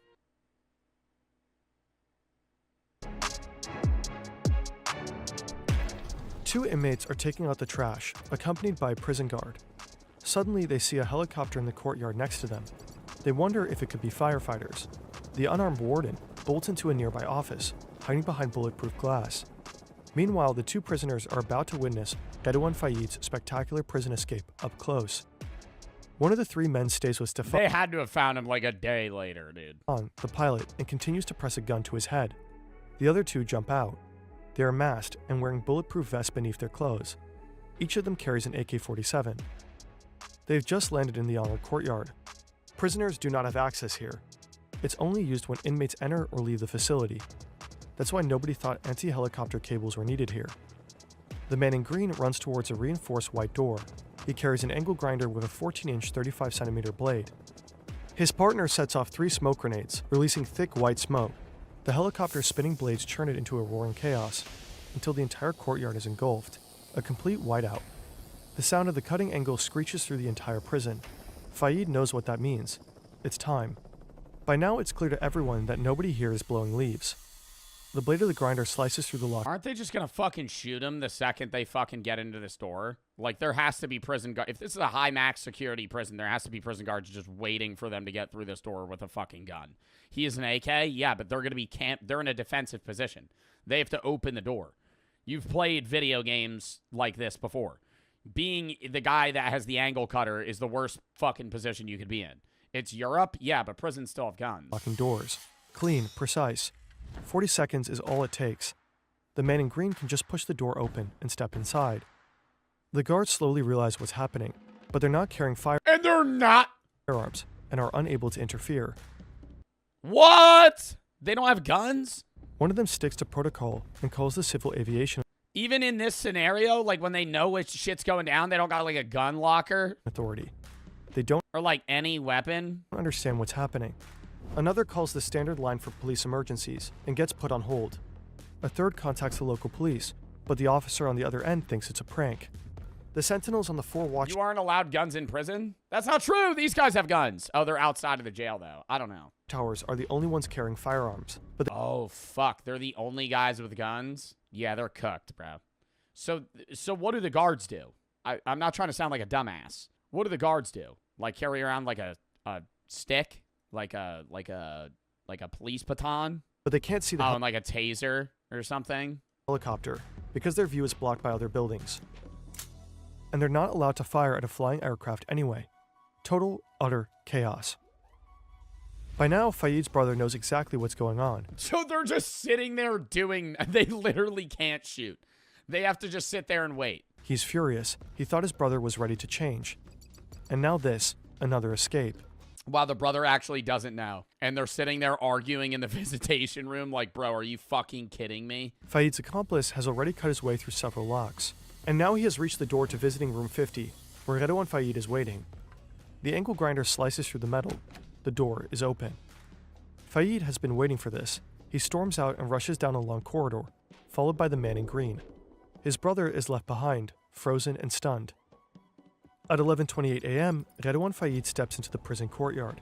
10 minutes. That also sucks because they're gonna try and pin it on the brother too. They're gonna try and say the brother had some sort of doing with it. He sees the 2 inmates that have taken out the trash, brings his right hand to his temple, and gives them an Air Force salute. Then he climbs into the helicopter. Dozens of inmates stand pressed against the bars of their cells to watch. As the helicopter lifts off, the entire prison erupts into applause. It's almost like a movie scene. Oh my god, they start cheering for him. Isn't it in certain Nordic countries not illegal to escape prison because humans have the natural, like, instinct to try and run? Something like that. Germany has that? Yeah, like, certain countries in Europe, you don't get any extra like, if you kill somebody while you're escaping, that's different. But, like, if you just try and run from prison, like, you're not in trouble.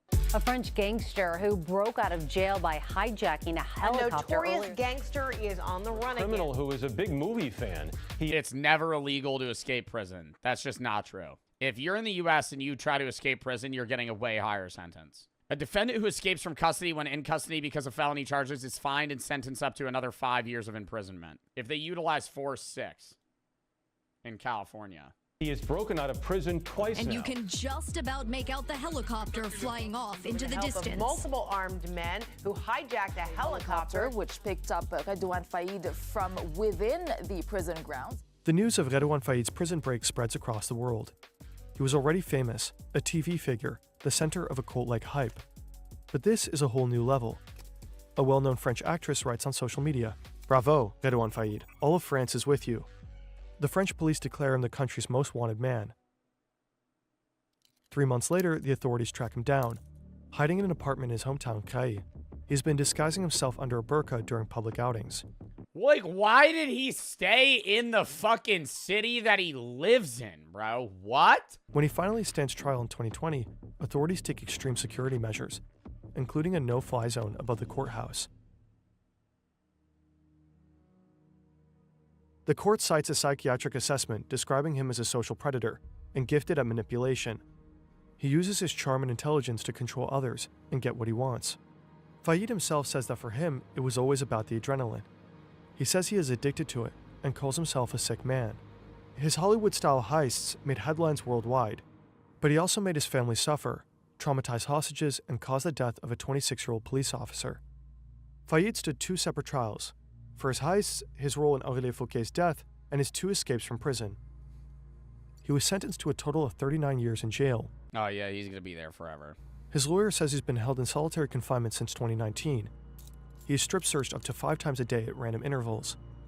Every day they fucking strip search him for the last 6 years? What the fuck would he get in that amount of time? At least 4 guards escort him to each and every one of his phone calls. Wow. And even then, his hands have to remain in shackles. Faïd himself says he feels like he's been buried alive. His earliest possible release date is 2060. He would be 88 years old by then. Wow. Yeah, he'll die in prison. You know it's a good day when Fern drops facts. Love Fern videos. All right, that was fucking interesting. Never heard of that before. All right.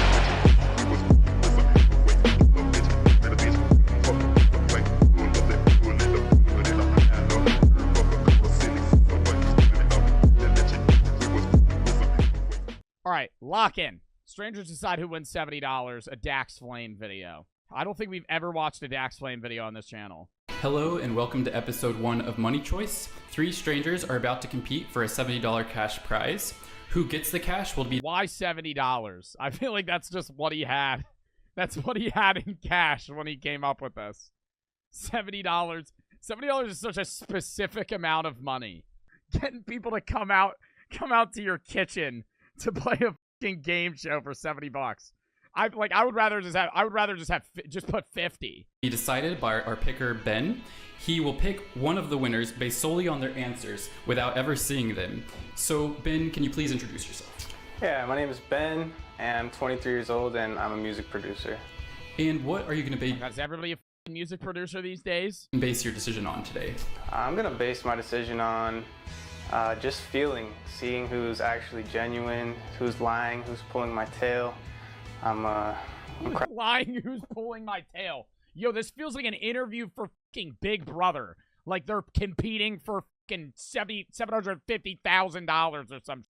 It is $70. Bros, who's lying, who's pulling my tail? I know there's a lot of snakes out there, you know, and I'm trying to weed everybody out so I could find who really deserves the money. 70 is a lot. $70 is trash for a game show winning. So in a moment, Ben will ask the contestants his first question. But before I quickly wanted to announce that my assistant JR and I have decided to no longer work together, and it was a 100%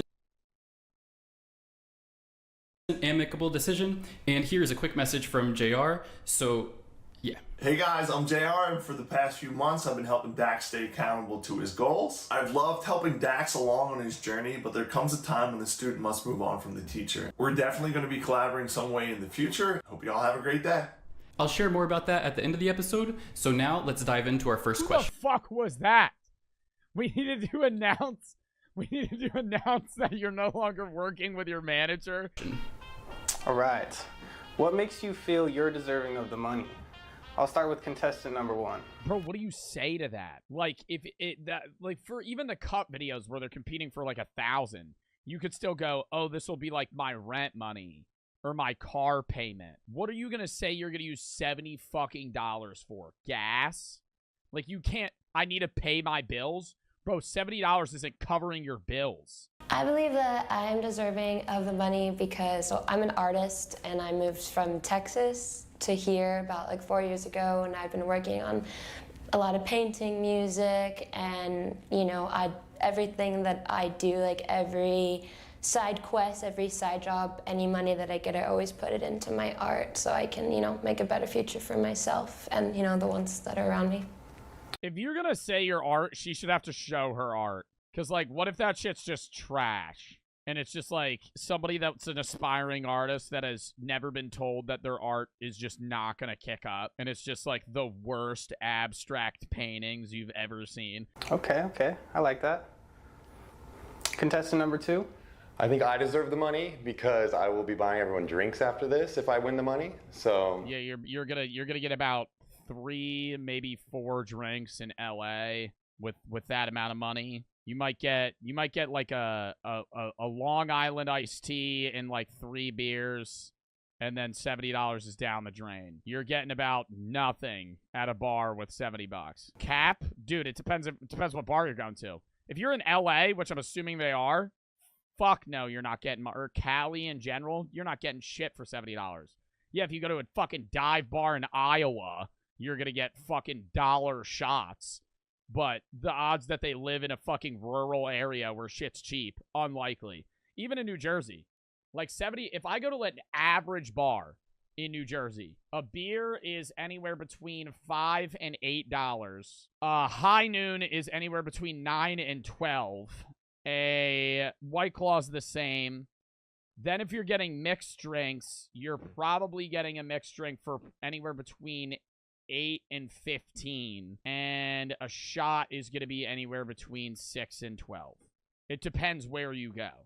If you're at a club, like I've been to Atlantic City, if you're at a club, a shot is $20 or $25. A mixed drink is $25. Like, if you go to, like, Margarita... I literally was there, like, fucking 3 weeks ago. I went to Margaritaville in Atlantic City, and I got a margarita, and it was $27. It's a good bargain. Contestant 3? So, I think we all deserve the money, but, like contestant number 1, I'm also an artist. Boo! Boo! So I think we all deserve the money. Boo! Trying to play the sides here, eh? Trying to pan for the crowd. And music is a lot more expensive than people probably think, and with very little, you know, outcome or income, whatever you want to call it. So yeah, I need to make more music. Yeah, 100%. I feel you. Okay, moving on. Oh my God! It is on a piece. It is on a piece of binder school paper. He wrote down his questions, and he's sitting in the kitchen. What would you do? Can I ask you something, Ben? Oh, yeah. What are your thoughts on that? Yeah, What is he gonna say? Okay. Oh my God. Okay, yeah, you use the $70 for... Yo, I hope he gives them, like, an envelope full of the money, and it's just, like, a bunch of random bills. Like a 20, a bunch of crinkled 5s, and then, like, a shitload of 1s. And then maybe, like, dude, imagine the envelope had, like, a bunch of quarters in the bottom of it. I definitely feel the 2 ladies with the struggling music stuff, because I come from the same world. I'm a music producer as well, so I totally we know. You already said it. I understand that you put in all these hours and all this effort, and sometimes you don't get the reward right away. So it's definitely a tough thing to do. So I respect that for sure.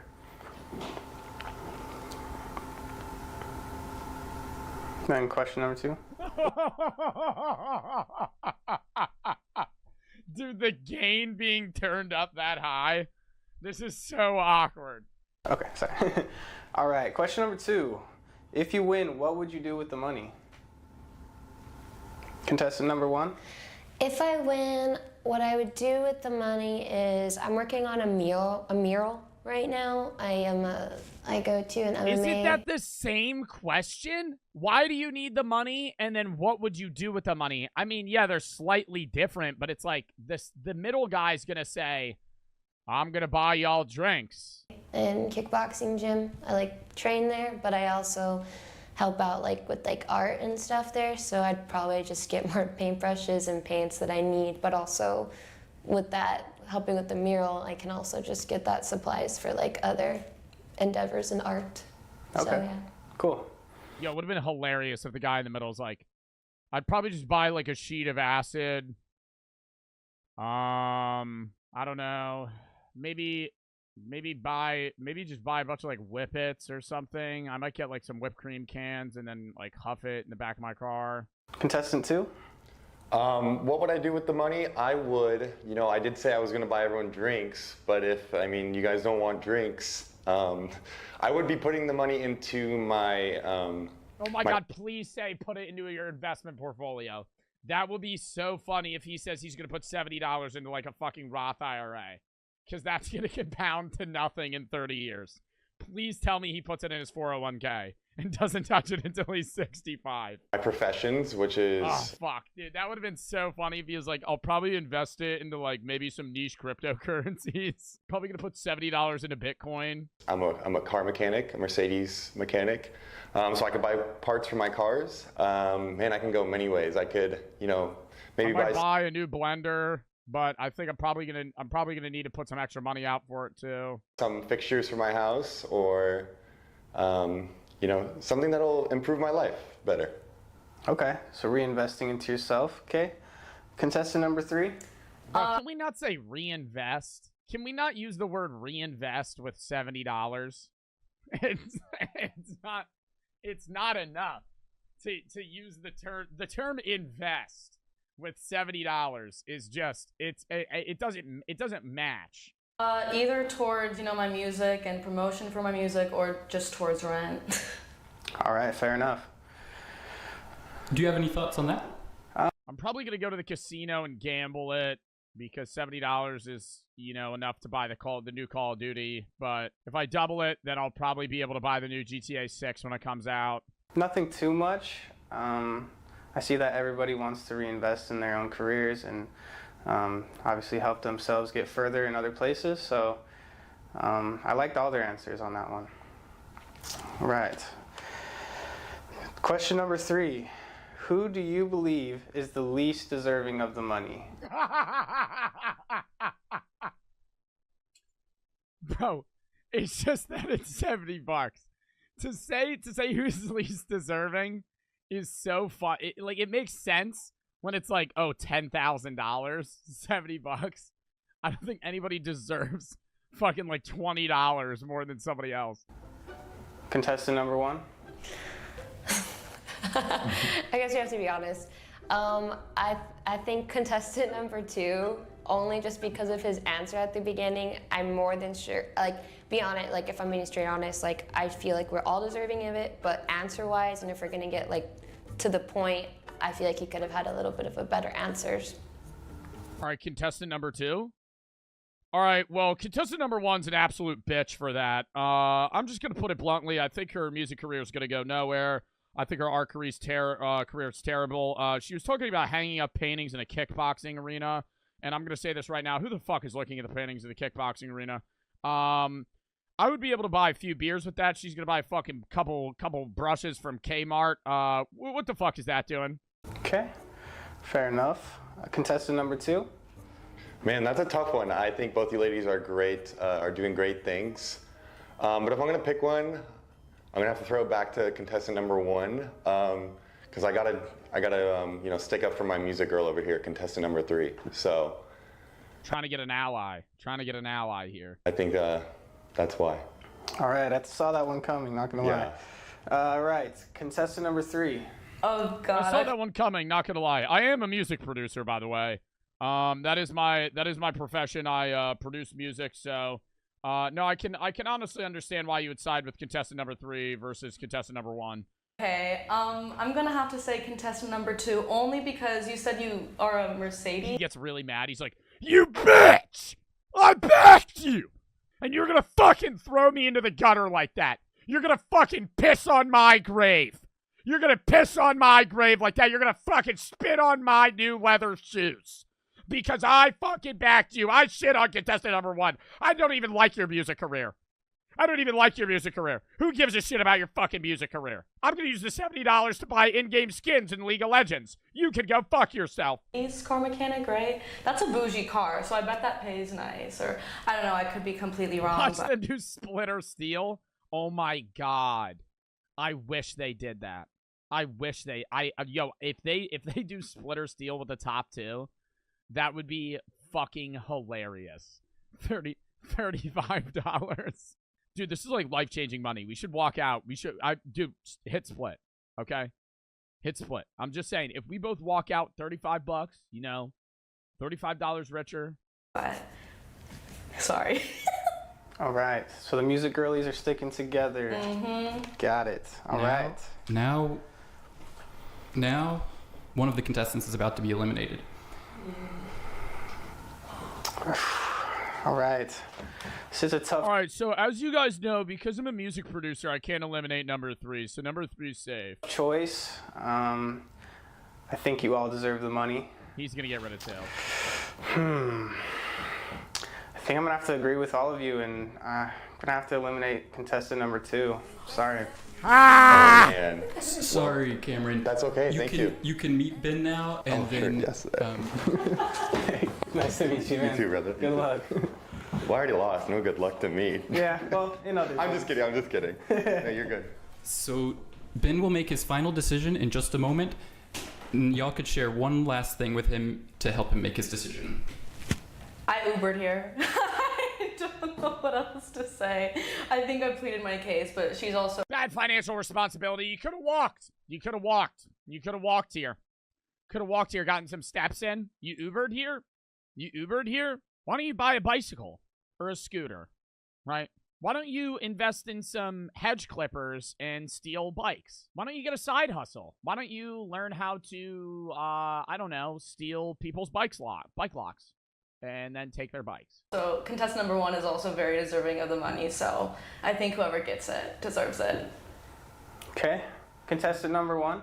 I believe like we're all deserving of it. Obviously, it is a game show, but I mean, you're an artist too, so you understand. So I definitely feel like it's really up to you. You know, whatever you think, like emotionally, or like what you think goes. You know. Glazing! Oh my god, panning towards his expertise. Yeah.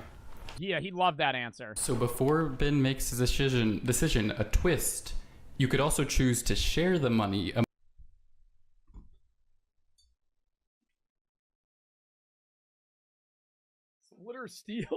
Splitter Steel? Or keep it for yourself, or give it to one person. So you can make your decision now. Wait, so that's me? Yes. I can either keep it for myself or choose them. Or share it. Or share it, okay. Divide it however you want.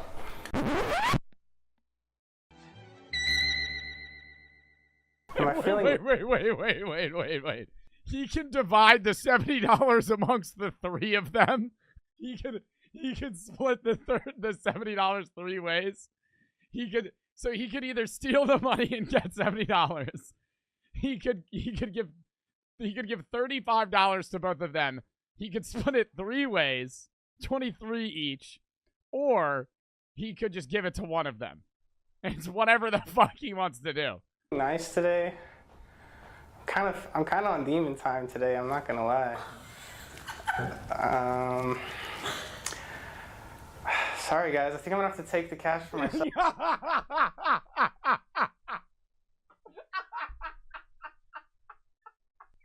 This was all pointless. He got these contestants here, and he's just gonna take the $70. Wow. So Ben actually decided to keep the money for himself on this episode. So what was your reason for this decision? You know, they kind of pleaded my case for me with the music stuff. It's a tough world out here, man. Rent's expensive. And You know, we all gotta eat. You guys would have done the same thing, don't lie. And yeah, that's the way it is. I probably would split it. I'm a pretty nice guy, so I usually... I would split it 3 ways. We each walk out with $23.33. I probably would have split it. You know, I want to be a good person and say I would give it to someone or split it, but I probably would have done the same thing he did. I think the message of this video is to, you know, push yourself, to like live off the edge and never be afraid to just, you know, I feel like everyone's always afraid, like afraid to do that next thing. Thanks so much for watching. Let us know if you'd like to see more. And here's I would love to see more of this. Quick shout out to JR. Thank you so much for all your help with everything. Man. I got what you need. I got what you need. Let me be your blessing. Ain't no more stressing. $70 has to be the funniest amount he could have picked. It's not 50. It's not 100. It's not even 69. It's just whatever Dax had to spare, and that's awesome. Dude, literally whatever he had in his wallet. That is fucking hilarious. If you guys have any other Dax videos you want me to see, exclamation point Discord, video tab, game tab. If you have any videos you want to watch, games you want to play, send those there. It's how I find most of the videos and watch games I play. Before we get into the next video, I have to piss real quick.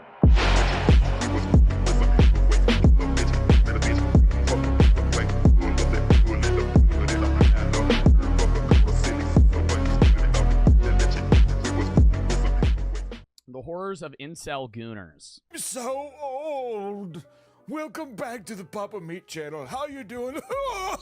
There's so many words and phrases being thrown around on the internet and comment sections and other kinds of places in humor that I'm lost. Yeah, looks maxing, munting, edge maxing, gooning, goon maxing, jelking. What are these terms that people are throwing around? Are they like new board games that the youngsters are playing? I'm not really understanding what these mean, right? Absolutely lost in my old age. Words like gooning, edging, canthal tilt. Yeah, I got a negative canthal tilt. I don't know what the people use it in normal conversations as if this is normal nomenclature just for anybody. It seems it's odd. And when looking more into it, to try to keep up with these Look up iglooing. Stop. Okay, stop getting me to look up these terms. They're too interesting. Urban Dictionary. To shit in a condom and freeze it. A condom and freezing it, and then inserting it into a partner's rectum and causing waves of chilling tension in the coming process. Stop. That's so gross. That's so gross. All kind of derivative of something called looks maxing.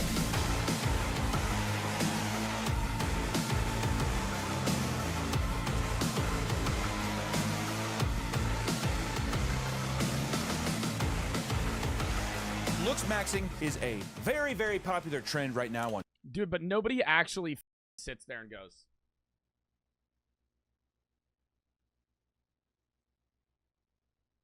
on YouTube and TikTok and all these other places, and it's kind of embedded in male how to culture. look like a model as an average guy. Yeah, just start smoking cigarettes. Chad, if you want to look these other good, places. Chad, if you want to look good, you want to look like a model like this guy right here, just start smoking unfiltered cigarettes.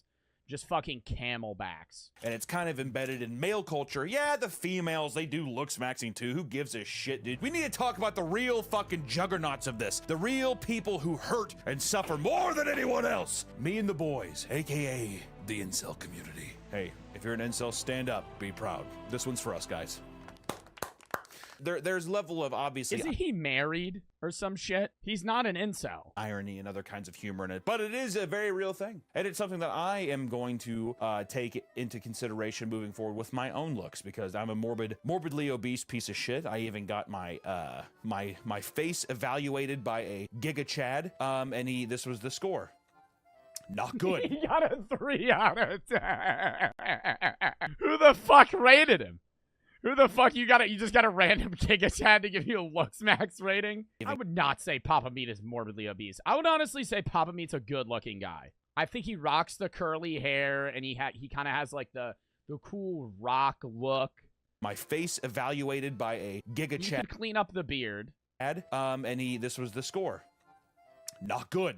Looks maxing is the practice to maximize one's look, and most importantly, when you're a looks maxer, Your goal is mogging, which means to be more physically attractive than someone else. It's very petty, and that's why I love it so much. Looks maxing is actually a pretty old trend from around 2015 that popped up on a forum called lookism.net. It was mostly associated with incels trying to blame all of their problems on not being attractive enough to get some pussy, so the idea of looks maxing was born, which is kind of interesting because I will say in a lot of incel communities, usually there's no kind of self-growth happening, which is the opposite of looks maxing. They're upset. I am upset. I am married and I'm upset I get no pussy. All right, dude? And nearly a decade later, looks maxing has now spread to TikTok and YouTube, and the toxicity of the culture has been growing absolutely. Bro, everybody always just says I look like this kid, bro. I don't even remember his name. Chris Hall. Everybody always says I look like this motherfucker. YouTube, and the toxicity of the culture has been growing absolutely rampant, which, you know, some people say toxicity. I say the good word. Because to mog is to live, is what I would say. If you're not mogging, what the fuck are you really doing? There's a prominent forum called looksmax.org where young, insecure people, like myself, will desperately try anything to increase money making and success. Looksmax questions. Dive into discussions on fitness, grooming, style, and cosmetic enhancements and elevate your appearance. 2.5 million posts. This looks like an off-brand Facebook. Their SMV, aka sexual market value. It's like Wolf on Wall Street. All over again, baby. There's a guy named Wheat Waffles who will rate your SMV for a very small price. And I think it's actually worth it. Which I want to say, I paid the fucking price, and this is what he had to say. Thanks, Wheat Waffles. Gonion isn't sharp enough? What does that even mean?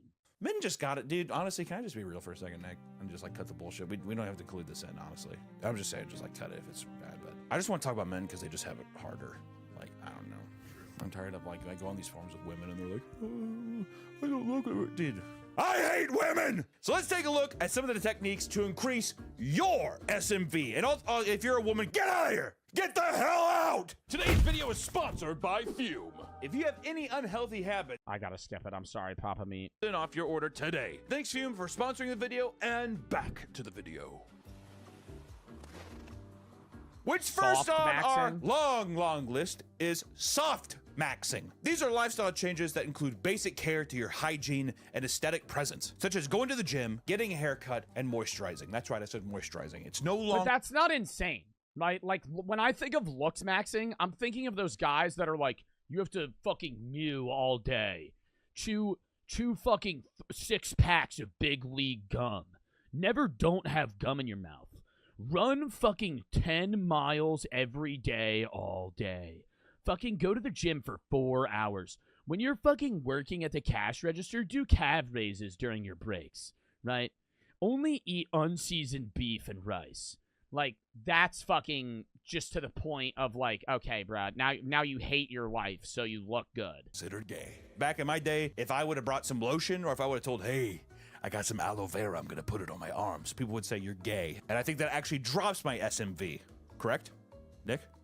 Thank you. It's basic hygiene and wearing clothes that fit you. No longer— I need to buy a tongue scraper, bro. I need to buy a tongue scraper so fucking bad. I've been scraping my tongue with my retainer. In the morning, bro, pop that bitch out. Just go, take that shit. Just because I'm not, I don't want to buy a same. Thank you, Brady. Thank you. How do you get it back there, bro? I can't do it. I can't do it. When I had to take the step from 2x to 3x, sad day. Sad day. Now we're going to be talking about some techniques that will alter your physical appearance in some unusual ways. So please, come with me. Come with me. Come on. It's like a back alley deal. No, come on. Seriously. No one's looking. Come on. Starting off with the jaw and face, aka your moneymaker. The first category is improving the fucking jawline. You've probably seen people on the internet, you know, do the thing where they show off their— Oh my god. Oh my god. Oh my god. Hold up. What's the name of that song? Dude, that shit's so stupid. And they always have the face stretch filter on, so their jaw's like all the way out here. Giga Chad chin and stuff like that. It's like basically saying, hey, are you in the club? Look at me, dude. See this? I'm working on it, dude. I feel like most of it's a meme, though. Are there people that really take looks maxing, like, seriously? There's people that are actually like, I need to looks max better. So I'm still working on that. I have to lose about— it shouldn't be that bad, about 120 pounds.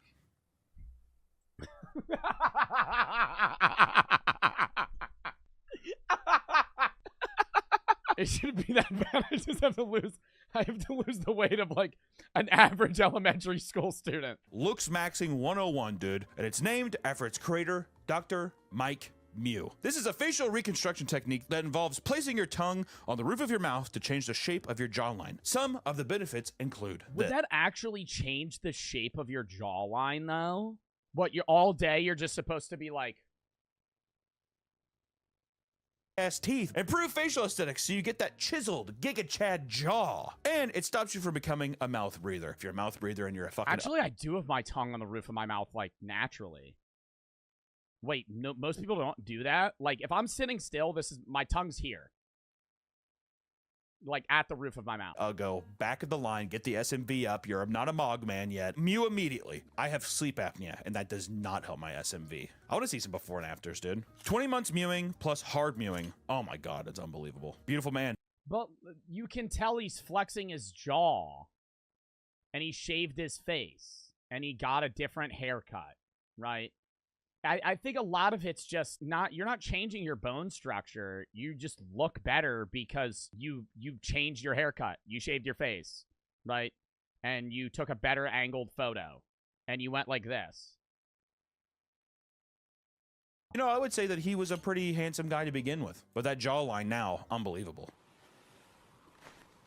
Next up is gum chewing. The practice of gum chewing is to strengthen and sharpen one's jawline. Which you're probably like, is that mewing? Dude, no. Were you listening? Some people recommend chewing gum for 16 hours a day to get chiseled jaw. And they make very hard gum. You can buy extremely hard pieces of gum just for this exercise, just to get those fucking muscles right here nice and buff, dude. Mastic gums are considered to be the best, which is 8 to 11 times harder than the normal gum. Look at that. Looks like fucking, I don't know if I think I'll just stick 8 to 11 times harder than the average gum. I feel like that'd be fucking so unenjoyable to chew. to mewing, maybe. But there are some drawbacks, which you can develop TMJ and grind down your teeth into baby teeth. When you're trying to become a god, there's always going to be some bumpy steps along the way.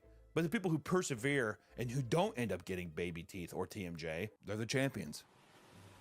Next one up is gua sha, which I feel like I've seen people roll these on dogs' heads and stuff. Which gua sha is a traditional Chinese healing method in which a trained professional uses a smooth-edged tool to stroke your skin while they press on it. You ever been rolled around by a Chinese guy? Well, you can do it yourself, or I still like getting mine from the Chinese guy. And my SMV, like I said, it's on the rise. Where's your SMV? Your SMV pretty good? This may reduce inflammation, reducing chronic pain, but it's mostly used to get sharp jawlines once again, dude. You think there's just a couple tricks in the books? You think that actually helps, though? Like, is there, like, proof that you rubbing a rock on your skin's gonna make your fucking jaw better? It's not, dude. Whenever Da Vinci made David, did he just slap the stone around a couple times? No. You gotta roll around. You gotta treat it right until it becomes absolutely perfect. David, the statue, definitely was a mogger. I can't speak for Da Vinci. Yes, Da Vinci was a good artist, but from what I saw in some of the pictures or paintings of him, old boy SMV was low, and I don't really know if he was a mogging man himself. Next up, we also have thumb pulling, which thumb pulling is a technique that involves inserting both thumbs in the mouth and pulling the palate apart against the back third of the palate. So it's going back. Oh, you pull your mouth open? The goal is to create more space in the mouth and stimulate maxilla bone growth, dude. Your teeth. So that can't do shit. That definitely doesn't do shit. People do that. Bad boys out. Belt pulling? Okay, now this is getting weird. And of course, there is belt pulling, which you bite down on a belt and then lift it up. You lift it up over your head. And, you know, there's some drawings of how to do this, too. Let's just look at some of these. They're pretty good.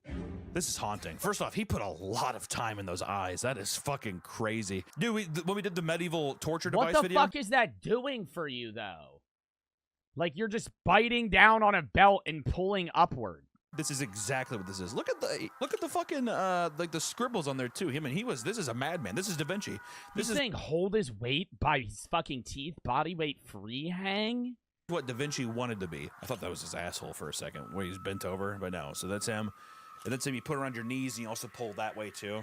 Oh, this is the artist before and after images. All right, here's before one. What's this guy's? He's a good-looking guy. He's got kind of a bit of a dud chin. Let's see afterwards though with the belt pulling. Is this the same man? Looks looks exactly the fucking same. Belt pulling does nothing, and let me tell you why he's doing nothing. First image here. Second image. No shit, that's going to give you a better jawline. You're looking up.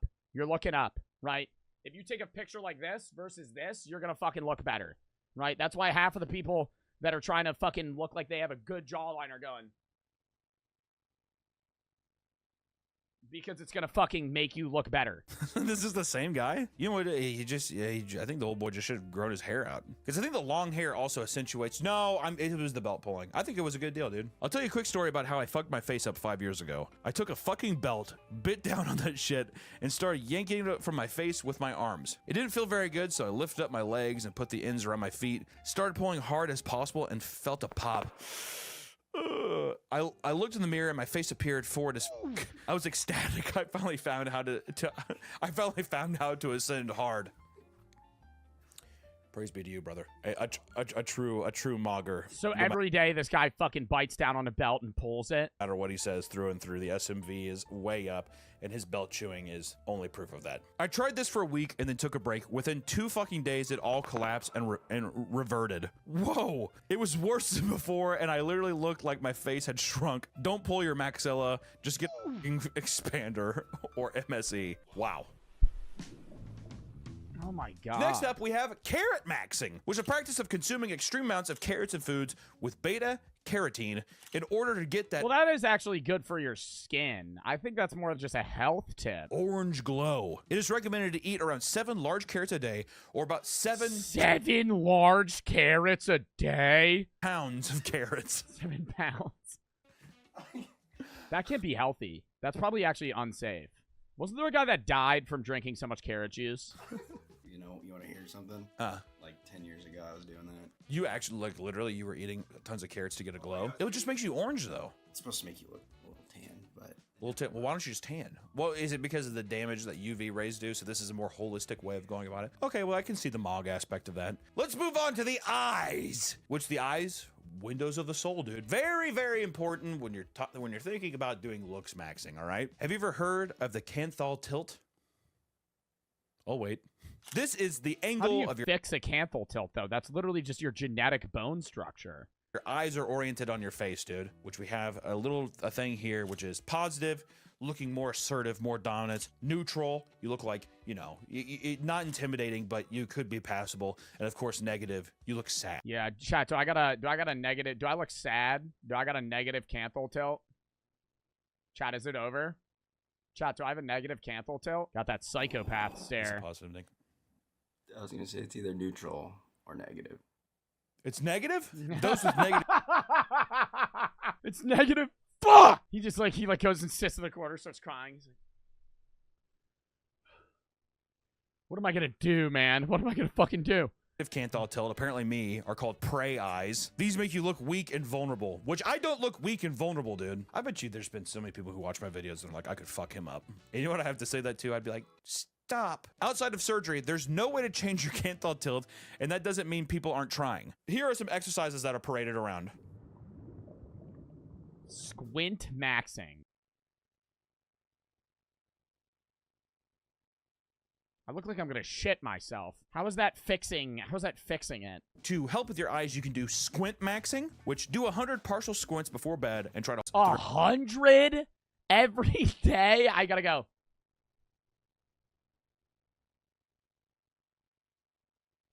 Bro, deadass. If you... Okay, this shit just seems stupid. You want to look better, get a better haircut, shower, and go to the gym. Boom. Boom. Work out. Throughout the day to train your eyes to strengthen those muscles, which I'm going to start doing fucking tonight. I'm going to do one of these. You can eye pull, which pulling the corner of your eyes to change the orientation of your Canthal tilt. Here's a video of that. I don't see how that would really work, but I'm going to see it anyways. Negative Canthal tilt. Here we go. And the guys that always make the tutorials for these videos look good. And so it, like, gets people to believe them. But, like, this shit hasn't worked for this guy. This guy just looks like this, right? This guy just looks like this. And he's telling you, hey, if you go... That's gonna fix your fucking skin. No, it won't. That's not gonna fucking change your eye shape. in the corner of your eyes to change the orientation of your canthal tilt. Here's a video. I think it's good. I think I'm done.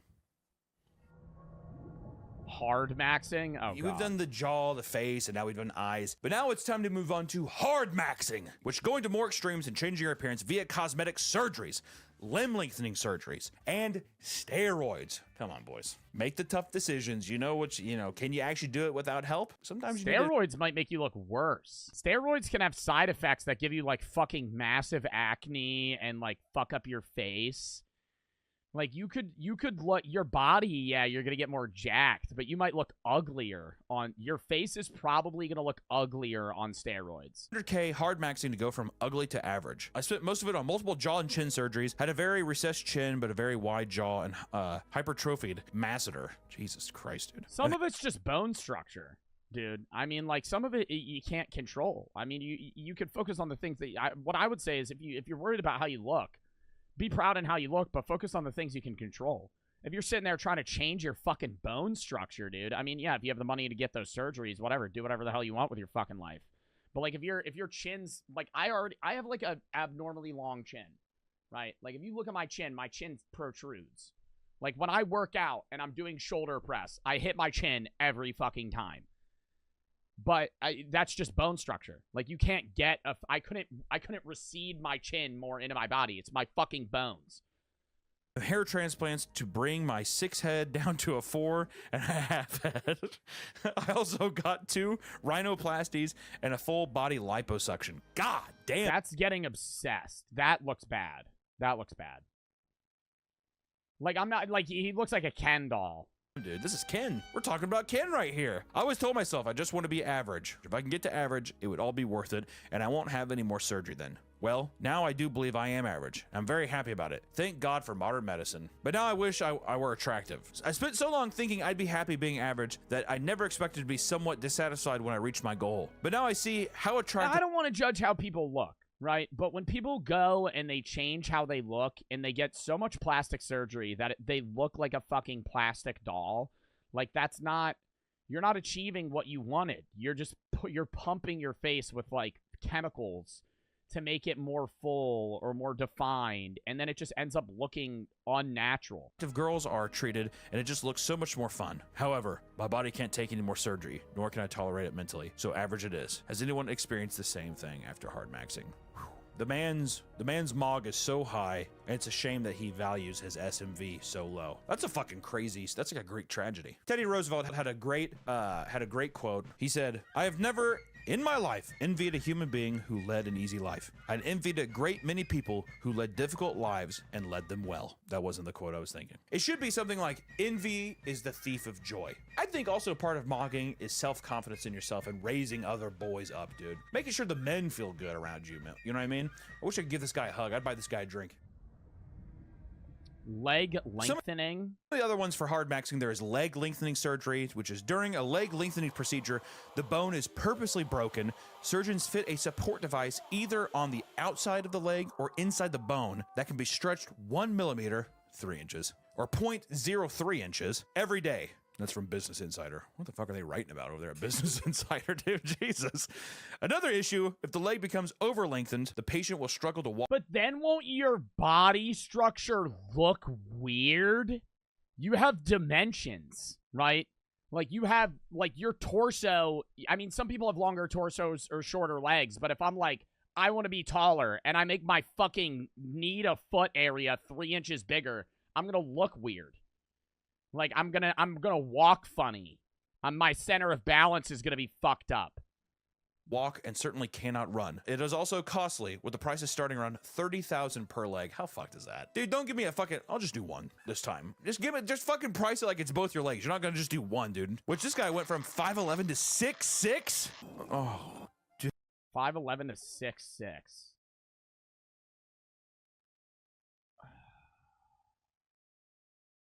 But it makes his legs just look lanky.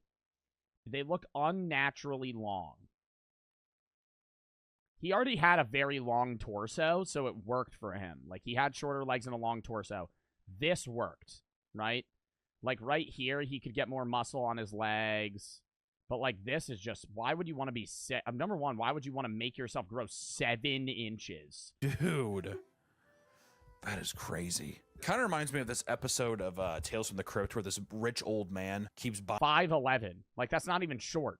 That's not even short, right? I would get more somebody being like 5'4" to 6 foot. buying body parts from this buff guy because he wants to impress this bitch. This woman. That wasn't very... Was that Mog of me? Is calling a woman a bitch, is that Mog?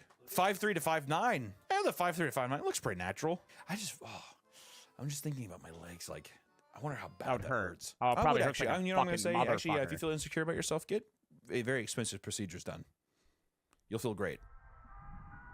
Bone smashing, which this one's free, but if you're a professional maybe, but I don't know about this one. Which bone smashing is the practice of hitting yourself in the face with hammers, bottles, massagers, and other blunt objects in the pursuit of beauty. This is based on Wolff's Law. It states that bones in healthy animals will adapt to the loads placed on them. An example of this is if a bone is loaded more, Yeah, there are guys that like kick shit and then they can fucking strengthen their shins to kick like metal rods. Itself over time to become stronger in that way. So yes, you can mew and stuff. You can also take a hammer and beat your face until it forms something that you're liking. Facial fractures can... And then you're also like, you might injure yourself and you also might fuck up the balance. Like, say it works, but you fucking hammer your right side more than your left. Result in a whole array of issues from now your face just looks off. To the brain, detachment of eyeballs from muscles and eyelid structures, collapse of nasal airways or the cheekbones, injuries to the ear canals and hearing and more. That's my boy, Dr. Is this a woman? If this is a woman, if we're quoting a fucking woman in this Mog video, I'm going to be very upset. I'm just going to, you know what? It's from a doctor. It's from a doctor. I'll put it on the screen, but I'm not going to say the name. I'm not going to mention the woman's name in this Mog video. Next up after that, we have starve maxing. I need to take a fucking page out of this book. Okay, dude. that's just starving yourself. Why are we calling that starve maxing? You're literally just starving yourself. Good lord. This is essentially starving yourself, and this is nothing new, you know, but the new term and looks maxing take over the internet. That also does, like, almost nothing long term. Most people don't realize that. Like, if you just fucking put yourself in such a calorie deficit that you're starving yourself to where you lose weight, the second you start eating again, you're just gonna fucking gain it back. Right? Like, it's not a long-term thing. Yeah, you could starve yourself and lose 10 pounds. When you start eating again, you're gonna fucking gain it back. You're supposed to actually, if you diet correctly, you'll long-term look better and feel better and achieve more.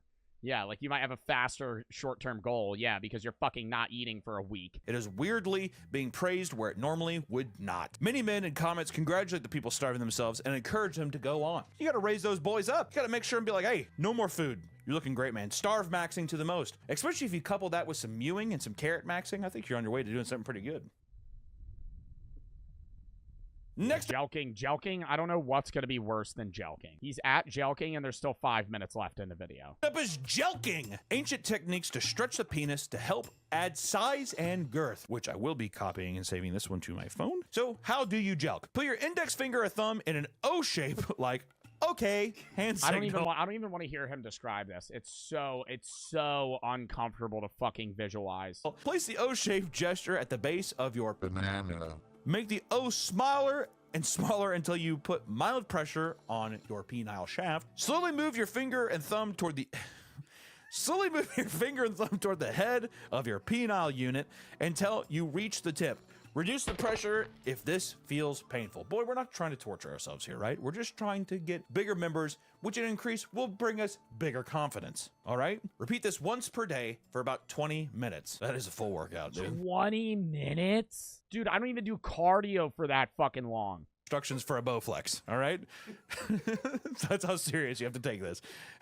Improper techniques can cause damage to soft tissue. So you can develop Peyronie's disease.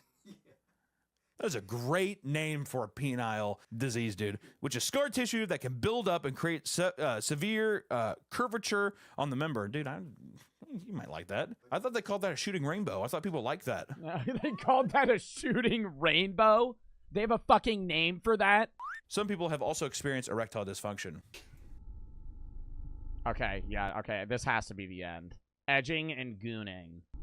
Next up is probably the one I've seen most commonly, and people have probably also seen most commonly, is edging and, of course, gooning. Edging is masturbating and stopping yourself before orgasm, and then beginning again, keeping yourself close to climax, but never getting there. Gooning is a form of masturbation that involves edging for a long period of time, resulting in hypnotic, trance-like states, which masturbation is so intense that it becomes a state of meditation that consumes you and provides endless pleasure. You either pair it with overstimming, which is as you possibly can, or edging. There is not one way to goon. They all just have one goal: be consumed by masturbation and bliss. Here's a couple comments I thought were applicable. Oh Back my god, in I November, thought he was gonna show like an example or some shit, like some fucking imagery. I was doing the No Nut November challenge, but I edged for every single day of the month. On December 1st. What? First, I started to masturbate and edge like 6 more times before I almost passed out from the intensity of that orgasm. I so much, I had to take a bath and look for a towel to clean everything up. No joke, I like 4 ounces. And of course, the first comment underneath it is just beautiful. Which, boys, that's what we need to do. We need to boost our boys up. That's an incredible feat. An entire month of edging. Wow. If it was me, I would. Well, Nick, here's the thing. Would you say, are you every day for a month? Edger, or are you a gooner? You said that with a lot of, like, that was a very non-Mog way of saying that. You can't just whisper edger, dude. Say it loud and proud, dude. I'm an edger, and I'm proud. You're goddamn right.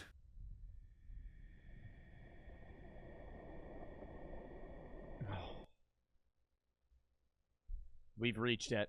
I didn't think he was gonna go. I didn't think he was gonna go to it. Next up, we have munting. Munting is a variation of necrophilia involving 2 living people and 1 dead person. It can be male or female. It's a corpse. All right, it's a dead corpse. And if you see someone who munts, you need to stay clear of that guy. I don't think anybody's actually ever munted, though. Do you think anybody's... this has to be a fucking dead meme.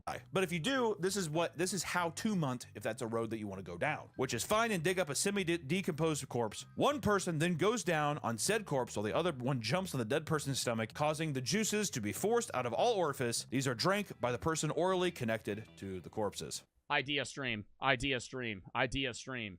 Idea stream. You guys send me the weirdest. Chat sends the weirdest urban dictionary words. That'll definitely get age restricted, but it would be funny. Braylon for the sub. That'd be a great fucking idea. I want to throw up a little bit. And I want to say that this has nothing to do with looks maxing. Like I said, it's just a part of the nomenclature of what we're talking about. And there is a munting subreddit, but you have to literally request access. You have to request to join? No shot. There's actually fucking munters. That's not real. And be granted in to see what's happening. So if anybody has that Pandora's box key, I guess maybe share it with the world, because I'm kind of curious, if I'm being honest. How is there something under munting? How is there something under munting? What the fuck is rope maxing? What is rope maxing? Lastly, we have rope maxing, which, you know, if you do all these changes, you put your heart and soul into it, and you still can't get laid, you resort to ropes maxing, which is basically... Is this just hanging yourself? Unaliving yourself. Oh. If you're a true mogger, you're trying to get your SMV up, then you will goon yourself into enlightenment, and you will know that your brothers are around you, belt chewing, mewing, hard mewing, carrot maxing, leg lengthening, doing everything they can to boost themselves up, but then also boost their boys up. And here's the thing, guys, because like I said, there's no women in here, so we can talk candidly. It's important to have confidence within yourself. I myself am a mogger. I goon from time to time. Hell, I'll even edge if I feel like it. But one thing that's important is boosting up your fellow man. As a man, it's a nice club of people where it's easy to feel down on yourself. Something that women can't understand, all right? So I would say, if you see a man in the street, see if he mews. Compliment a jawline. Offer helpful suggestions, right? Most importantly, worry about your own SMV and try to boost all the other SMVs I mean, it is true that guys don't compliment each other. I know he's making jokes. At the end of the day, he's definitely making jokes because women do have it harder than men. But guys don't compliment each other. Women compliment each other. It is like the only time I've ever been complimented by another dude was like at the gym. I had a guy. I've had men be like, "Yo, you look good today. Like you're looking big." I'll be like, "Thanks." Competition, boys. It's a lifestyle. Goodbye. That was a good video. That was an interesting video.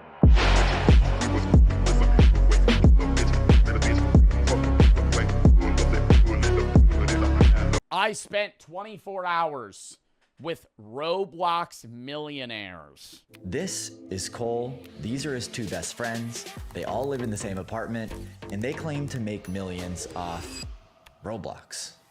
Yes, this dude, Roblox makes funny money. Devs on Roblox are so rich. The guy, like, what's like a Roblox game y'all play that averages like 20,000, 30,000 players? Dude, those guys make like 20 mil a year. Because that's not their only game. Most people that, like, if you're the guy that owns Football Universe, Adopt Me, Doors, Natural Disasters, the guy who owns Natural Disasters has been, I don't even know is that like a Roblox made game? I remember playing Natural Disasters 10 years ago. If that's made by a guy, that guy's been churning money for 15 years. That dude's been raking cash in. It's not even just like in-app purchases that are making the money. I'm pretty sure they just get paid by player base. That's at least how Fortnite works. Same thing with like Fortnite creative maps. That's why Fortnite's kind of blowing up in that like custom game space. Because, well, number one, there's more capabilities, so it's really fun. But 2, individual devs are able to make games that if you have 5,000-6,000 players average, you're making thousands of dollars every month just passively. Like, your game can just sit there. But before we get into all that, we gotta go back. It all started with a tweet. Is there anybody actually making money with video games? Hundreds of people slid into my DMs, but one of them really stood out. His name was Cole, and when he told me how much money he was making, I just couldn't believe it, and I had a lot of questions. How much do you think it is? He probably has like I do want to say if you're a Roblox game dev, you probably have a shitload of flops.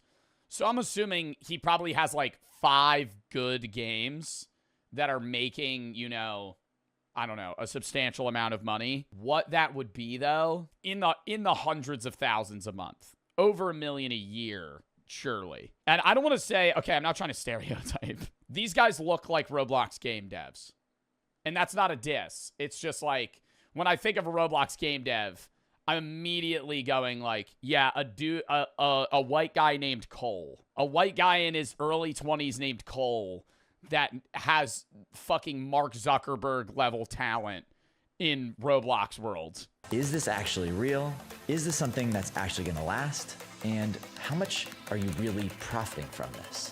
The only way to find out, well, I decided to fly out to Austin, Texas, knock on his— Somebody needs to do a video where they, like this exact style, but they interview guys that just rug pull meme coins and just see the full difference of how they work. Like one guy, the Roblox game dev, that's like, yeah, well, we put a lot of process into this. And the other guy that's like, well, this one meme's blowing up pretty good. And we have a big group of people that like we know are able to like promote well. So we're going to fucking like just launch like Fartcoin. And then that's really probably going to skyrocket. And then I'm just going to yoink it. There's more that goes into it than that. Rug pulling meme coins is actually the guys that you see on Twitter that are like posting their meme coin profits where they're making like Booga does it. Like where they're making like 250K a day. That's hard for them to make that amount of money. Just fucking ripping meme coins. You got to realize the guys that are, some people, yeah, post fake earnings, and you know they're posting fake earnings if they have a get rich quick sales strategy, tutorial, paid subscription service on Discord. Like those guys are con artists. The dudes that are just like posting, hey, I made 150K a day, not sharing any of their secrets, gatekeeping the fuck out of it, not letting anybody in on it, not trying to get you in on some sort of pyramid scheme, those guys are actually making that amount of money because they're just flexing. They're not doing, somebody redeemed flex, by the way.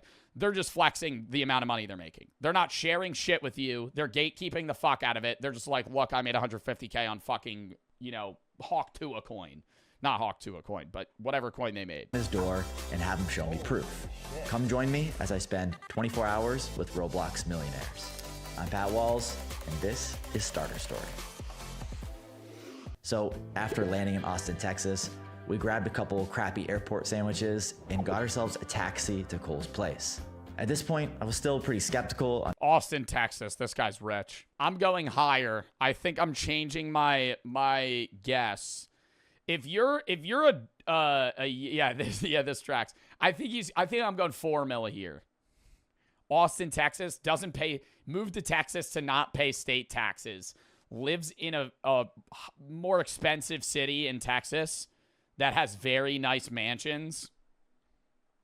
Lives in a house with his bros.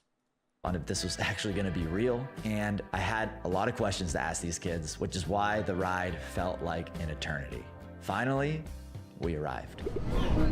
Okay, I think that's his apartment right there. What if this is all fake, like he's not even there right now? Or what if this is some sort of like rented apartment or something like that, and this is all a big sham? All right. It probably is a rented apartment. Oh, he's saying for like a day. Let's check it out. Let's see what's gonna happen. Hey, nice to meet you. Yeah. What's up, man? What's up? Come on, let's do If he tells me he made the Adopt Me game, I'm gonna crash out. this. Let's check this out. Nice house. Cause this guy's 100 million on a fucking flash drive. Thank you. Thank you. Where's your the year? Nice to meet you, man. Nice to meet you too. Thanks for having me in your house. Of course. Dude, of course. tell me about what you do. I make Roblox games. I'm one of the top 50 biggest Roblox developers in the world right now. I have 1 million daily active. Oh my god. Oh my god. We drastically underestimated how much this guy makes. 1 million? His games get 1 million players a day. That's more than like billion-dollar game dev companies. He has more players than like all of Apex Legends and like Valorant. In a day, he gets 1 million active users. That's literally like CS:GO. He has the same player base as big games. Mainly kids, mainly in the US, mainly in Canada. Yeah. And when did you start playing Roblox? Mainly in Canada. His average players in Canada are Canadians eating up Roblox. Canadians are huge on Roblox games. I started playing Roblox 2013, so I think I was about 8 or 9 years old. Okay. But I guess I didn't start bringing the money outside of Roblox until I was 16. And I just skipped college, so as soon as I turned 18. This is how I imagine Brady, genuinely. Brady, like, I think you could do some shit like this. No, dead ass. No lie, this looks like this could be like Brady's cousin. But also, no, like Brady gonna explore Roblox dev this summer. You're serious? Yo, let me get in on that. Yo, let me get in on that. I don't know how to make games. I'll promo it. We'll sign a contract. Yeah, let me get on that. I got some ideas. I could shoot some thoughts your way. Austin, and I just started going full in on my journey. I'll invest. Nice. Cool. And I understand that you have a brother who also develops Roblox games. Is he your younger brother or older brother? Twin brother. He lives with me. He lives here. He lives right here. He's here right now. He's here right now, probably in his room. Yo, what's up? So you also make... My friend just texted me, let's dev a Roblox game. I made a game during winter break when I was in college, and it blew up, and then I had enough money to drop out of college, so. Okay, wow. Yeah. And tell me a little bit... Mark Zuckerberg. ...about your game. It used to be called Bake to Baby, and it was a... I mean, you gotta be fucking kidding me. This is the game that gave this guy enough money to drop out of college. Welcome to Bake the Baby. Your goal as the baby is to run from the cleaning. What? So it's like that one game where you're running from a parent. Where you would bake babies, and you bake babies. Your goal as a baby is to run from the chefs and don't get baked. It went very viral because of that reason. Yeah. So we got a lot of publicity. Like iShowSpeed played it. All the big Roblox YouTubers played it. Oh wow. I'd probably say around 100 million views total during the release of the game. Yeah. Cool. And where are you guys from? Ohio. And what brought you up? Oh, why Austin, Texas? If they say anything other than no state taxes, I'm gonna fucking punch my monitor. Austin, Texas. A few years ago, I met my friend Jake. I'll get the fuck out of here. Don't say connection. Person. Eventually, we ended up talking a lot online, once a week. And then eventually, he's like, I want to move to Austin. And so he ended up moving down. He lives 2 doors down from us. So. Is he making money on Roblox too? Yeah, he's making money. Yeah, state taxes. Why does no one ever say that? I fucking hate that shit. You don't need... it's the same thing with streamers. Every streamer you know now starts moving to fucking Texas or Georgia instead of... Well, Georgia still has state taxes, I think. But most streamers in 2016, 2017, 2018 lived in LA. And TikTokers live in LA. Like, LA is a big hub for, like, connections, but most people that live in LA, from what I've heard, don't like living in LA. And it's also the most expensive state to live in. So most people that you know that stream that live in Texas aren't doing it because it's like there's connections with other streamers. That's the secondary. A lot of them moved there because you make way more money. You don't pay as much to the government or the state government in Texas. The second byproduct of that is now everybody moves there, and now a bunch of streamers live around you. I'm pretty sure Sketch lives in Texas now. Like most streamers, Sketch, fucking, I don't know about the Botez sisters, but there's so many people that live in fucking Austin, dude. Yeah, and video, it's good for gaming too. Yeah, somebody said paying. Money off of Roblox. Okay. Yeah. Let's get him in here too. All right, sounds good. Can you give him a call? Yeah. What's up, boys? What's up, Jake? Good to see you guys. Good to see you, bro. Good to see you. Good to see you, man. Nice to meet you. Yeah, you too. Tell me about your Roblox business. Yeah, so I run a marketing agency for brands that come to Roblox. We worked with Nicki Minaj and SpongeBob when they came to Roblox, and we built basically all the video content around that, like these trailers for it, social media campaigns. Gag City on Roblox before GTA 6? The Barb's about to crash all of Roblox. Gag City on Roblox? Crying emoji, crying emoji. And all that. You know, we've made fucking NPC comments. 450 videos probably now, done like well over 100 million views.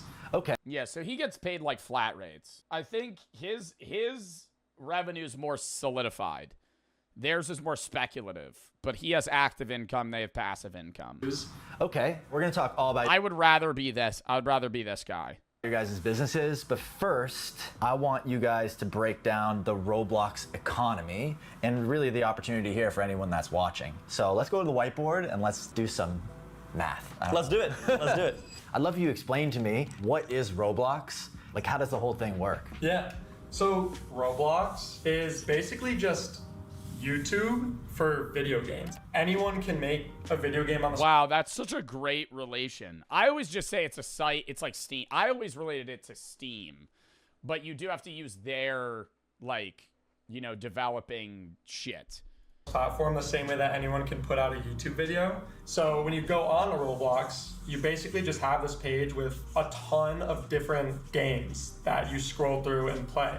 When someone plays a Roblox game, they basically have this currency called Robux, and this can be used to just buy anything in a game, like power-ups or skins. Yeah, and then that rev shares to the devs. But what I want to say too is, like, these guys are obviously like the best of the best. But similar to YouTube, how the majority of YouTubers aren't successful, it's the same thing with Roblox.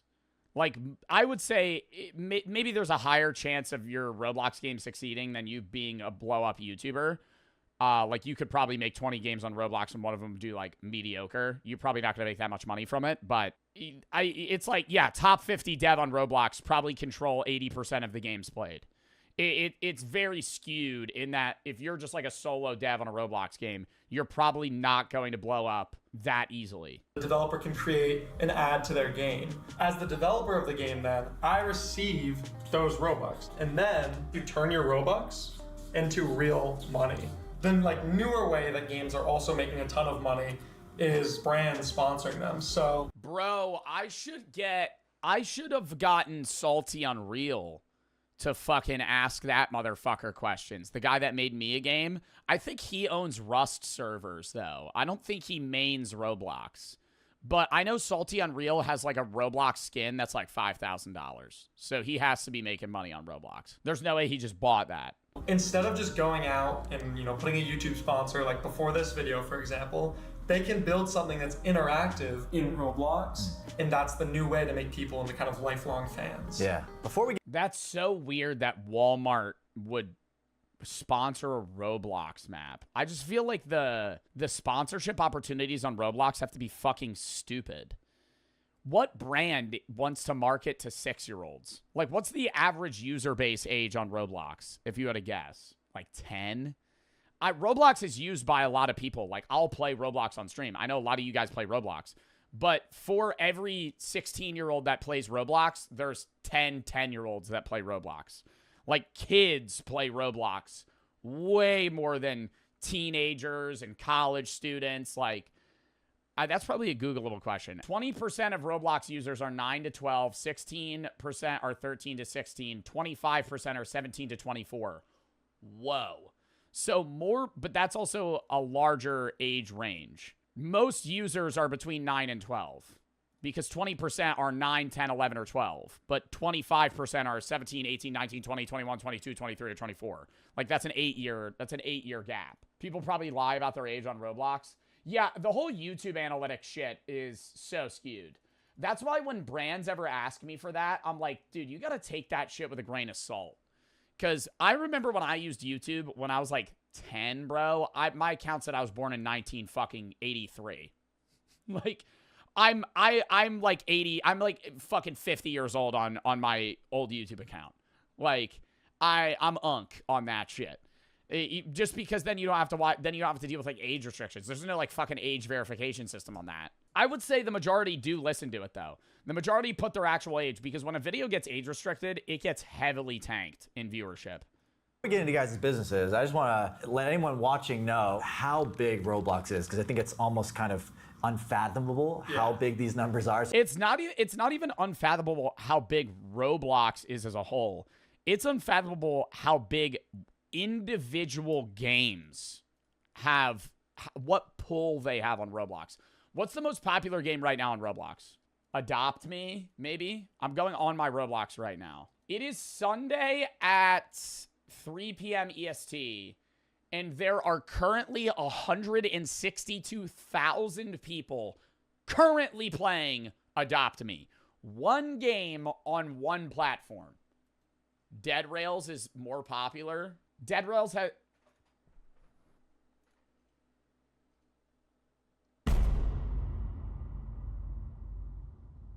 Dead Rails has 920,000 people. Bro, that has to be more than Marvel Rivals has. Oh, this is just on Steam. But on Steam right now, there's 180,000 people playing Marvel Rivals. Not factoring in, you know, Xbox, PlayStation, which is probably more. But still, how many people are in fucking Dead Rails? Blocks Fruits? You think Blocks Fruits is bigger? That's crazy. How much do you think the dev of Dead Rails is making? Dude, he has more pull. Blocks Fruits has 500K. Dude, Dead Rails has more pull than most games. Like most multiplayer games. So if you could walk me through that, I think it's pretty crazy. Yeah, so 1 in 2 kids under 16 years old in the US are playing Roblox every day. That equates to there being 400 million monthly active users. So 400 million unique. What does League have?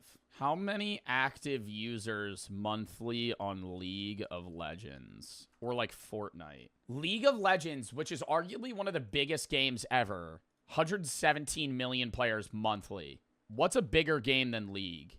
How many active users monthly on like Fortnite? 110 million. So it's much smaller. What's like a bigger game? Minecraft. Ooh, Minecraft is a good one. 204 million. So Roblox has double the player base of Minecraft. But Minecraft costs money. That you need to factor that in. Minecraft has 200 million active players on a game that's not free. All the other games that I just listed, League of Legends, Fortnite, Roblox, free. Free games, you download them for free, play them for free. The kids that are playing Roblox are spending 2 times more time on Roblox than TikTok. And half the time these kids are on TikTok, they're literally using it to find their next Roblox game to play. All right, so it sounds like a lot of kids are playing Roblox, but what does that mean for the future? Bro, but you gotta remember some of those Roblox games are, that's why I'm like in my mind going, this can't be that hard. And I know it is because dev shit is really hard for games. I played Dead Rails for like 10 minutes and I didn't really get into a lobby, but it looked bad.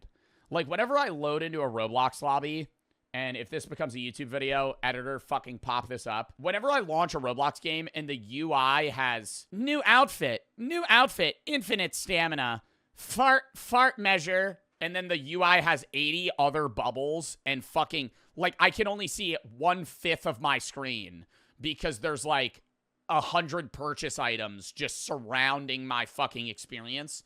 I immediately go, this is a shit game. this is a shill. You're just trying to get fucking money out of me right now. No, those are unbearable. I just think that Roblox, in my mind, from, you know, a player that's not 10 years old, Roblox has a very thin margin of good games. If you play 100 Roblox games, 98 of them are going to suck. They're going to be so bad, you hate every fucking second of them. You would never play them again. The 2 that you do find are like gems. Those games are so fun. You could play them nonstop for 6 hours and then, you know, fucking return to it another day and do the same thing. Yeah, it means that as big as Roblox is, this is literally the tip of the iceberg. Like, we're not anywhere near. It's Steam. It's Steam. At the end of the day, dude, it's the same thing as Steam, because like Steam games, you only see good shit. But dude, there's how many games get released on Steam every day? 51 games are released on Steam every day in 2024. 95% of them are not something you would play. I feel like it's more than that. 58 games a day, that's not a lot. There's 40 million games on Roblox. How many games are on Steam? 101,000. Wow, so it trumps it. But that's what I'm saying. It's just like so many of them are just shitholes. Shrek brain rot. You know how many Shrek games there are? Let's do just an example. Give me a brain rot. Let's just go Shrek. Survive Shrek. Shrek did it. Survive Shrek. Shrek RP. Shrek attack. Kill the Shrek. Shrek house. Joe Bart. Quest to save Joe Bart. Papa Zin with Joe Bart. What is this?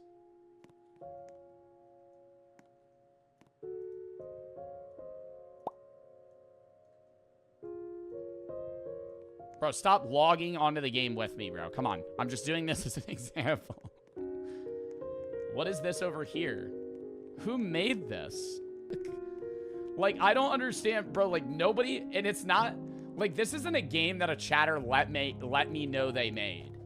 This just exists. Is that my user up there? Why the fuck did I just die? Oh, it's a parkour. Because we have all of these kids in the US that are growing up on Roblox that as they grow up continue to be able to play, and then this just keeps growing, and every time the base gets larger and larger as more kids come to the platform. Then there's also this concept of like unlocking demographics. So for a while on Roblox, girls didn't really play, especially like older girls, until this game called Dress to Impress. Oh my god, how many active players does Dress to Impress have? Dress to Impress is one of the biggest now I'm back on Roblox. Give me a second. I need to see. I would guess like over 100K. 163K. Yeah, that really did bring in like the female audience. Comes out. It's this massive fashion game to the point of over 1 million people have played it at one time. It's been played well over 1 billion times. So now we have this huge demographic being unlocked by a new game. And what we'll see is this will happen with the older male demographic eventually. This will continue to happen with different groups. And eventually... I don't think... Okay, older male, like sub 30. I don't think you're getting like a 45-year-old to hop on Roblox. Roblox will cover all bases and be the largest platform. Yeah. You even mentioned that Mr. Beast is not coming onto Roblox. Oh yeah. This is like a big thing. Like he's making a massive entrance. He had a meeting with the CEO. He made his own game. And so he's realizing this opportunity as, oh crap, this is the next YouTube. I gotta be the first person here. Yeah, for someone like him to come on the platform is huge because he's really up to date, and to know that he endorses Roblox as a whole, I think is a huge sign of what's to come for us.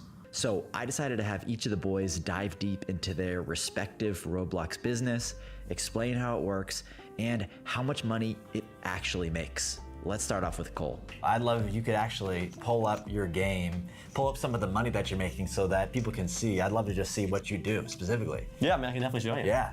My game is a game called Hide or Die. I think it's like the top 100 game on Roblox. So the daily active users is about 1 million. Oh my god. So you can see every single day. Like, so you have, show me up in there. It says you have 13,000 people playing right now. Yeah, 13,000 people playing right now. But you can, I feel like I played this game. You can see these are like real kids. in my chat, he made Hide or Die? This guy, I play that game all the time. And the round starting in 10 seconds. Oh my god. The kids are voting for what map they want. Show me how you actually coded this. Are you writing in a code editor, or is it like, if you could pull up the development stuff, I'd love to see that. Yeah, there's like Roblox Studio, so I can press edit in Studio, where I can like edit anything in the game. Wow. These are all models. There's a bunch of different like folders and like scripts. The shit, see, you lost me. You lost me. Now I have no aspiration to do this. See, I want to be the guy that just goes, hey, here's money, make a game. I don't want to know how it works, okay? I just fucking make the game, and then I'm going to go, wow, that's a good game. I'm glad I invested. Bro, the VFX file, modules, where it maps out code. Nice. I'm not a programmer. I do everything but program, so I like do all the UI and all the building and all that stuff. I have like a business partner who does like all the programming for all my games, basically. Nice. So, you know, man, it's endless code. There's probably thousands of scripts in here. Yeah. If you could break down how much money you generally make per month, what channels those come from, and then you did say you had like a split and profits or anything like that. Yeah, so it's kind of confusing because it's going to be in Robux. Yeah. But I have like 6 million Robux right now. How much is that? Like 60 grand? For every 1 million Robux, it's 3.5 grand. We're looking at like 15 grand right now so far this month we've got in the group. How to Die is a fairly new success. About like 6 months ago, we launched it. And right now it's sitting at about like 45K a month, just Hide or Die, that one game. Wow. Before, I actually spent like $500,000. 45K a month with 12K active users. So literally almost 100x that for what Dead Rails is pulling.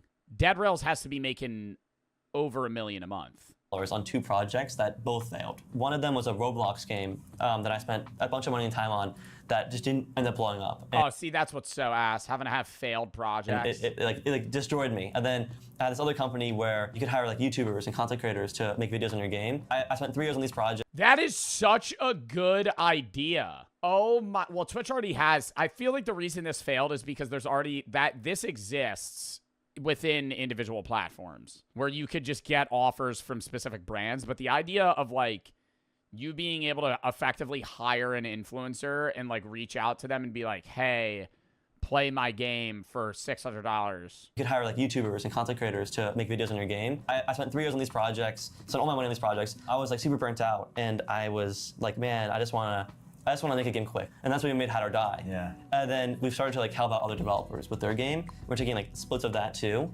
This month alone, we're on track to make like 70 grand this month. Wow. And then I split it with my programmer / business partner. He has half of it. Okay, cool. And then I have an accountant and lawyer and a bunch of miscellaneous things too. We don't do any ads, so like it's kind of like YouTube or something. You don't really need to advertise a YouTube video, it just kind of gets shown to people. But I do have like modelers and people who make graphics for us and everything like that. So I blow. Bro's 70% fucking down in the hole right now. I mean, he's not negative, but fucking out of that 70K, bro, what are you keeping fucking 21? Through like 5K a month, just. And then taxes. This motherfucker's pulling 70K a month to profit fucking 10. Paying people for contract work. Yeah, sure. Cool. You mentioned that you had a few games that flopped and then you created this one with less expectations and then it went crazy. Yeah. Tell me a little bit more about that. Yeah, so I mean, I spent basically all my high school years and like 300 grand on this game. I basically was like trying to like remake all these best games and combine it into this like grand thing. And within that time frame, I saw Ian over winter break make Bake the Baby, and the game blew up. And so I think I kind of looked at Ian and I'm like, Ian had so much fun with his game, and he did it so quickly, and now he's super, he's making a lot of money. And I spent 3 years and all this money on my game, and my game failed. I ended up calling my programmer. I'm like, let's make a game in 2 weeks. And I think it taught me a valuable lesson about test first and then build. Don't build, then test. Yeah. I don't know. If I'm a Roblox dev, I'm not focusing on quality. I'm just churning out games. I'm just churning out punt the football, kick the baby 2, kill Shrek 1, kill Shrek 2, kill Shrek 43. But see, that's the problem. Is those games might get like 1,000 players for like a month. But if you really want some high quality shit, you gotta make like a Dead Rails. Now that you had this game that has 13,000 active users right now, is there any sort of like framework of what it takes to get to the top with the Roblox game? Yeah, so I always focus on clickability. Is the game clickable? Because if it's not, no one's gonna play it. Bake the Baby, for example, was like, that was a crazy title, and that's why it worked. And Hide or Die, that's pretty dramatic. So I think anything dramatic or unique in some way always works out. Then another important thing is it's like social. So Roblox is all about playing with friends. Making a game that's playable with friends or against friends or whatever is like super important. The final thing is it needs to be like replayable. And so when I play your game, if I play it for 10 minutes and know everything that the game has to offer, I'm gonna leave. leave. Yeah. But if I play the game and I'm level 10 and I gotta be level 100 to see the next thing, then I'm like, well, maybe I'll play again to see what was behind that door. So you gotta build like curiosity in the users. Same way for YouTube video. So yeah, it needs to be clickable, social, and replayable. That's like the formula I could give you, but it's probably gonna take you a few attempts anyway to get a hit game if you want to make a hit game. Cool. Ian, do you want to show off your game? Sure. My game is called Okay, my game is Bathe the Baby. Bathe the Baby. It was from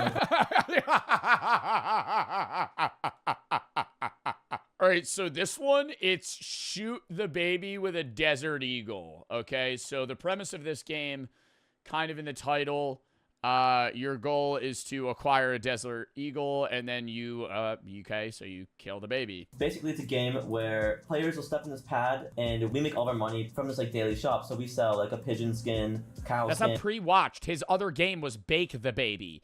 This one's Bathe the Baby. And we make money from selling coins as well. So you can use these coins right here to buy skins, and then you can also buy abilities as well. So like shoot a meteor at somebody, or turn into a ghost and be invisible. But as you can see, our average revenue per paying user is pretty crazy. What is that? $4? The average person is spending $4. Daily revenue, 274,000 Robux. Per paying user is pretty crazy. That's high. That's very high. Okay. That's And incredibly high. What's the dollar amount on that? It's about $1.50. Yeah. And we have around 150,000 daily active users. Wow. Which is close to a top 200 game on Roblox.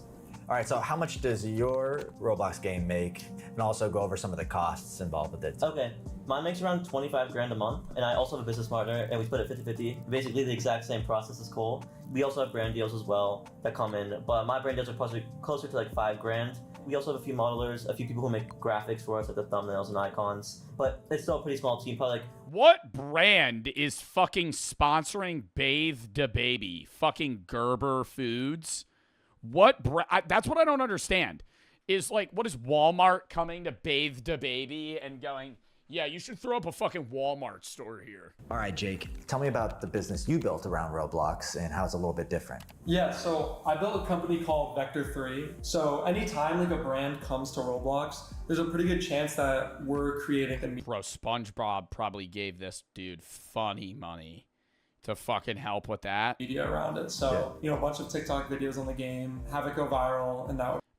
I would hate doing this though. Oh my God. This is what I would be better at, but I would never, because he can't just make money, right? For him to make money, a brand has to come to him and he has to do an active product and then the contract's over. So he probably gets like a very high fee, but then he never gets any money outside of that. That's why YouTubers will always make more than Twitch streamers. The biggest YouTuber will always make more than the biggest Twitch streamer because Twitch is solely active revenue. It's not passive income. I know it's not passive income because they have to make their game. But once the game's made and published, they're able to basically passively generate revenue off of active players of an already finished game. Twitch, similarly, if you're not streaming, you're not making money. YouTube is active revenue in the fact that you have to post the video, but once the video is posted, it just generates money. And you never have to change anything on it. All of the editors that I knew from middle school that we would make these Phantom Forces montages with actually work at my company now. Yeah. You're running your company remotely, is that right? Correct, Yeah, walk me through that a little bit. How do you do business? Yeah, so we run Discord in just a group chat where we have stuff that we're working on. And then our bread and butter is our content management system. I nerd over this like all the time. In terms of like how things get done, let's say Bro, the biggest thing I nerd over is Twitch tracker. I have said this before in the same way. I just geek over analytics on Twitch. I love looking at the graphs of just not even me, just like other streamers. I always look at Queso. Dude, most consistent streamer of all time. No spikes, no dips, just fucking 60K viewers. Just always 60K average viewers. Never more really, never really less. Just, okay, he's a top 5 streamer forever. Like Kai even has peaks and dips. Like Kai has like spikes and downs. Like it's always up, down, up, down, up, down, up, down. The way we get about 95% of our clients is LinkedIn. So I basically built a LinkedIn account where I was putting out, a lot of educational content as well as our work. Over time, when people were like, hey, I need to either figure out a strategy for coming to Roblox, or I need someone to make video. Dude, I'm so happy I like don't use LinkedIn. I know it's very useful, but it's so annoying. When somebody's like, yeah, LinkedIn, I had to make a work profile. Ugh. Content, we were the people that they thought of. Yeah. I don't do cold outreach, I don't do cold calls. I also use consulting as a really big way of getting clients. So you do a paid consulting call. At the end, they also need someone to execute. That's where we also come in. So it's like, I'm not paying, I'm getting paid for the lead. Yeah. Cool. Damn. If you could pull up some of your numbers here, that'd be really cool. Yeah, so I thought he was going to make more. I mean, okay. I'm acting like $36K a month is bad. I just assumed that this guy would be raking in like $1 million a year. So this month we have, $36,150 coming in so far. 20 to 25,000 of that just comes from our retainers. But on top of that, we'll have like our per project payments. Yeah. Basically it costs. So you're richer? Bro, I'm not dissing. I'm not trying to like fucking money check him. I'm saying the title is Roblox Millionaires. I thought that he was going to be making like more. The other guy made $70K a month. I thought this guy was going to be like $85K. It costs me about $10,000 to $15,000 a month to run it. I have 2 full-time guys getting a total of like $10,000 a month. And then there's probably an additional $5,000 that's going out for. Man, he paying his employees $120K a year? Like animation contractors, anyone doing motion graphics, actors that are participating, like volunteering. Yeah, cool. If you have a framework or something on how to build a company at your age without having to go to college and take that path. Yeah, my framework was take everything that interests you and just put your head down for a little bit, see if you can get a little bit. You definitely have more money. Here's the difference though. My company of me has no value unless I'm a part of it.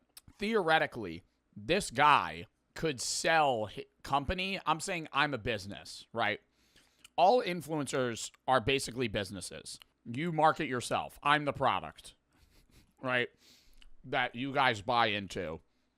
And then you're a product that I sell to advertisers. Like when you see a Burger King ad, right? That's how it works, right? You see me for free. In turn, you're the product that is then bought by ad companies. And that's how I make money. Him, he has his own separate business. My business is just Joe Bart. I'm Joe Bart. That's me. I can't sell that.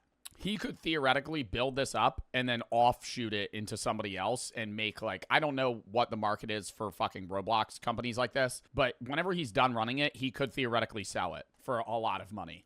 Bit better than average. If you enjoy that, keep doing that. Work as a freelancer. Just do the thing for a Dang, we're products. That's awesome. If you're not paying for a product, you are the product. I live by that. If something's free, you're the product. And that's not a diss.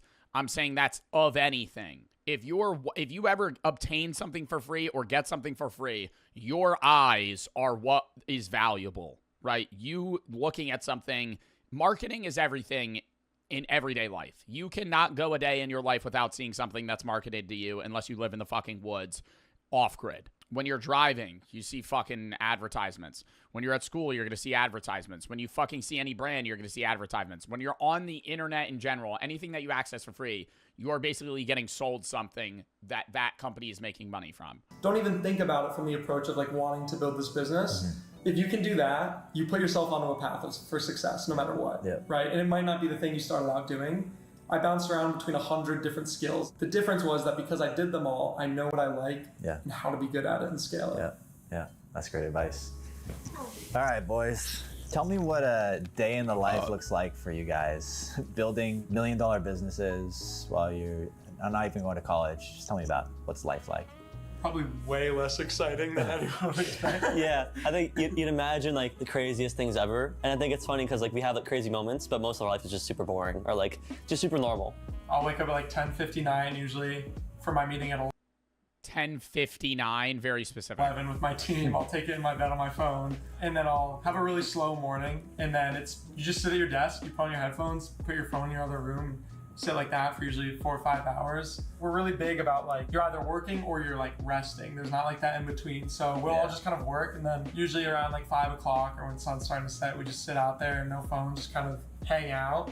Yeah, I think I want to like add to that. I think it's like you hear about stories about startups or businesses. It's like you gotta work 24 hours every single day, no sleep, sacrifice everything. While that's true, maybe to learn a skill or become really good at something, it's not necessarily true like after that. Creating the space for you to have thoughts will make you like a 10x better entrepreneur because you'll just have more action. Well, they just have very scheduled things. They have a specific schedule that they stick to, and that's the failure of most people in school and in general, is that consistency is the key to success. If you give up or get off balance in any degree, that's what usually results in failure. Actionable steps what to do next. Yeah, I think it's cool that you guys found your people. I think a lot of people may be watching this feeling like, I'm kind of passionate about this thing, but I don't have like friends. Like you guys are all friends. You said you can bounce ideas off each other. Maybe you can retell the story of how you all got together. Russ, hit skip. We have a minute left in the video. And then also advice for people who are looking to find other people across the internet to live and work with. It takes awkwardness. I think that's one of the best ways to put it. The start of our friendship was a Google Calendar weekly call just to talk, literally like scheduling a conversation with each other.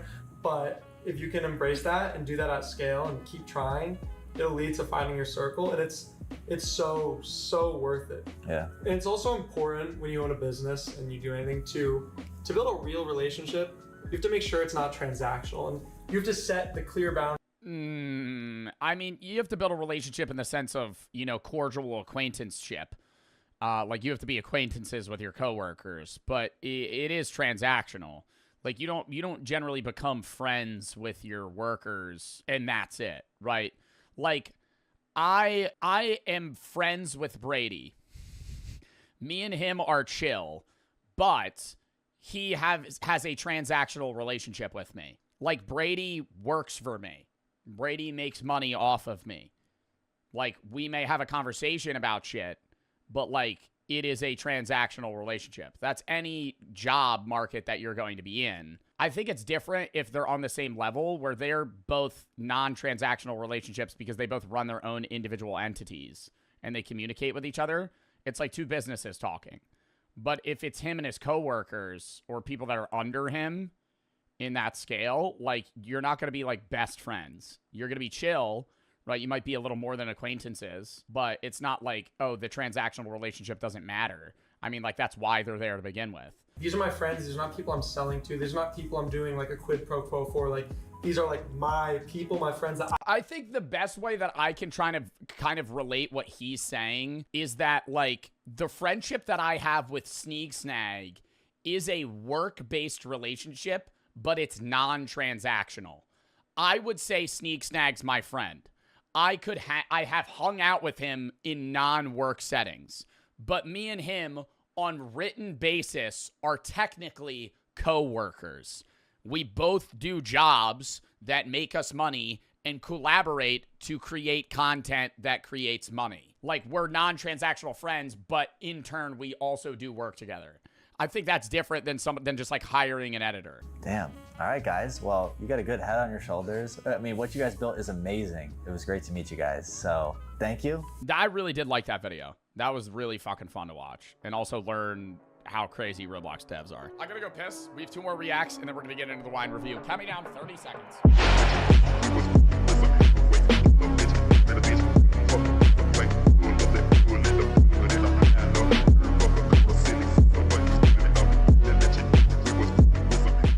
What it's like to be a black market surgeon. You tie the final knot on the band. How do you even become a black market surgeon? Sorry, before we even get into this, what is a black market surgeon? Just a guy that performs sketchy surgeries for hush money, for cash? Like a mafia member gets shot and you fix him up and you get paid? Like, I guess. Bandage. Where do you get into that business? The golden retriever wags his tail and you can't help but smile. You hand Mrs. Higgins the leash. She thanks you for staying late, hands you a check, and leads the dog out into the rainy night. You lock the front door, and you flip the sign to closed. It's been a long shift, 12 hours on your feet. A fist slams against the glass. You look up. A man stands at your door. He's soaked, shivering, wild-eyed. He isn't holding a leash. He's holding a friend. The friend is slumped. Are like veterinarians commonly black market surgeons? over his shoulder. Isn't that like a whole different ball game to do surgery on a human versus like a turtle or a horse? One arm dangling limp, the other pressing a red towel against his stomach. The towel is soaked through. You can see it dripping onto the sidewalk, mixing with the rain. You wave them away, and you point to the hospital down the street. It's only 4 blocks away. They have real doctors there. You're just a veterinarian. They have real equipment and real medicine. The man shakes his head. He pulls a pistol from his jacket, and he taps it against the glass. You unlock the door. They stumble inside, and suddenly your quiet clinic is in chaos. Mud on the tile, water pooling by the door, and blood. Blood on your clean floor, leaving a trail from the entrance to the exam table. What are you doing the next day? This is not how you become a black market surgeon. You perform this surgery, now the entire waiting room in the vet's office is soaked in human blood. Like, your coworker shows up the next day and they're like, what happened? What happened? Oh, sorry, I had to do an emergency surgery on 3 different sharks that showed up. The gunman kicks the door shut while you help hoist the injured man onto the table. It's a bullet wound. You tell him you fix broken paws. You give rabies shots. You remove ticks and trim tails and tell old ladies their cats need to lose weight.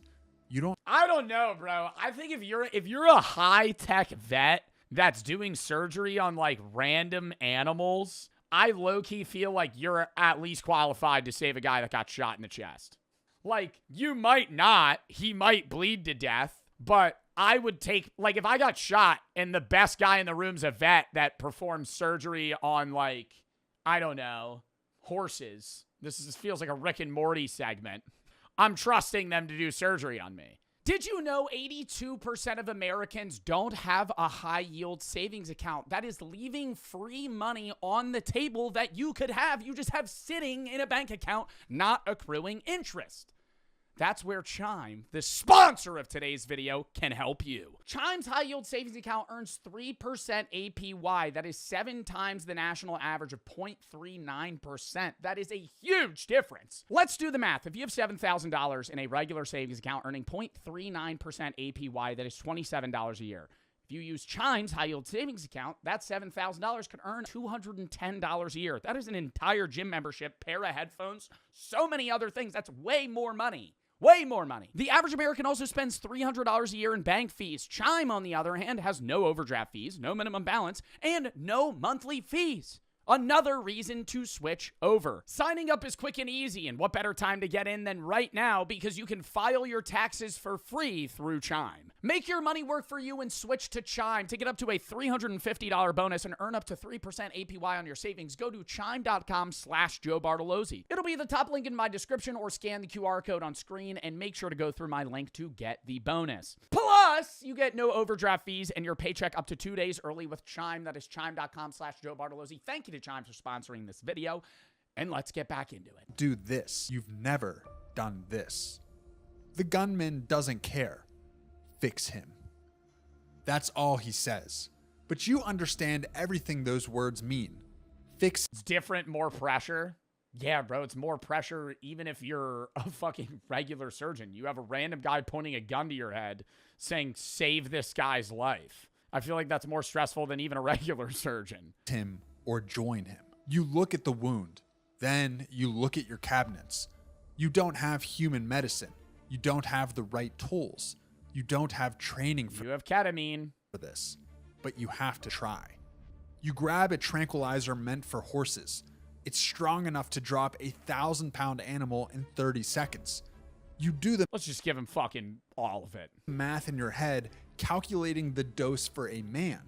You pray you don't stop. It's not pre-watch, bro. It's fucking ketamine is horse tranquilizer. His heart. You pray you got the numbers right. You inject the line. The man groans. His eyes roll back. His body goes slack against the table. He's dead. Under. You have made. You've killed him. You gave him too much. Maybe 20 minutes before he starts to wake up. You work fast. You clean the wound, you find the damage, and you stitch him up with heavy blue nylon, the same you use on Great Danes and German Shepherds.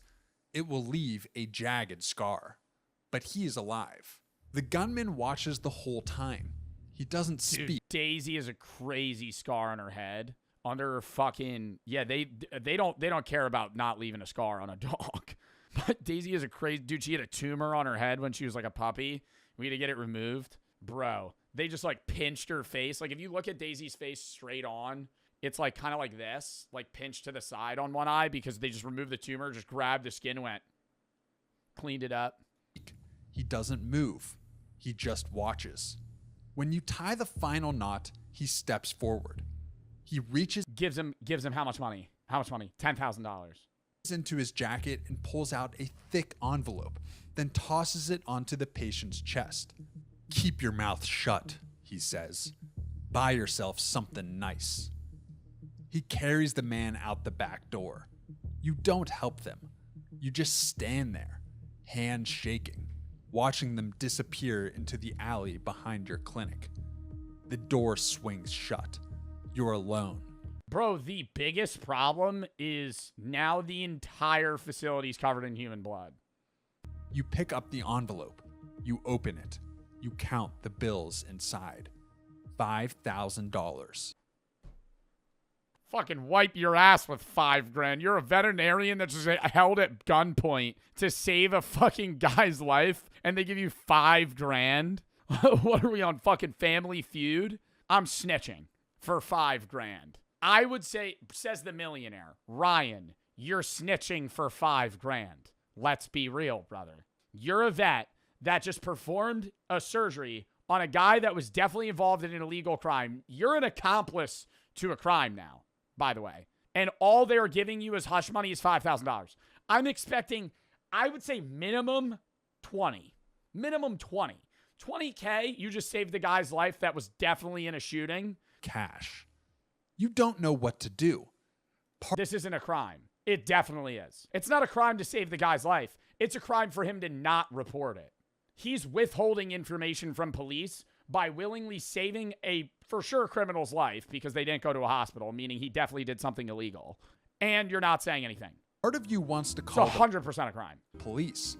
Tell them everything. Show them the blood on your floor and the money in your hands. I'm not going to show them the money. Dude, they just held me at gunpoint, maybe saved this guy's life, and then left. Fucking crazy. Let them handle it from here. But the clinic hasn't been doing well lately. The bills are... Nah, honestly, I probably wouldn't report it. I'd be way too scared. I'd be way too scared because they'd come back and kill your ass. Piling up. But I would be like, only $5K. The rent is late. You're trying to save for your daughter's college fund, and every month you fall a little further behind. And these guys don't look like they forget. Witness protection? Brother. That sucks. Witness protection. You're acting like that's like, oh, dude, it's just witness protection. Brother, you're changing your name. Witness protection is you and your family get given a new identity and move to another state or country where they now have to live out their life as different people. That sucks. Get a face. You saw the gunman's eyes. Cold and calculating. The kind of eyes that remember everything. It's always in a boring ass spot too. Yeah, you know where you're moving? Guthrie, Texas. That's where you're moving. 6-man football team. 100 people in the town. You're the town veterinarian and doctor now. Reporting them could lead to problems. The kind of problems that don't get solved by calling 911. You mop the blood off the floor. You throw away the rags. You hide the money in the back of your filing cabinet behind the tax returns nobody ever looks at. Bro, and we're talking about getting your kid through college. Bro, wipe your ass with $5K, getting your fucking daughter through college. Are you serious? Average college tuition's what, like fucking $30,000 a year? $25,000 a year? Oh, fuck, this is going to help me get, what are you going to start a fucking Roth IRA, buddy? We're going to start a retirement. We're going to put it in a trust fund. What is your kid 6 months old? Getting your kid through college. That money's not fucking compounding to shit. That's doing actually nothing. You tell yourself it's a one-time thing. 3 nights later, you're 3 nights later, doom, doom, doom, doom. It's a guy just Swiss cheese. Just fucking 30 bullets in his chest. Save him. Phone rings. Bring him back. It's 2 a.m. You're half asleep on the couch. The TV. How'd they get his phone number? Playing some old movie you've seen 100 times. It's a number you don't recognize. You answer it. The vet who works late. I heard you do good work. You don't say anything. You barely breathe. A friend of mine needs help. Same situation as before. Double the pay. You should hang up. You quadruple. 40K. Should call the cops right now. Tell them about the phone call. Tell them about the money hidden in your cabinet. But you think about your daughter again. You think about the tuition bill sitting on your kitchen counter. The one with the red. Bro, oh my God. Pay now, rent due late. Yo, are you getting paid chump change at the vet's office? You're a doctor. Pay now, your rent late 5 months? You're a fucking veterinarian. You went to college for 12 years?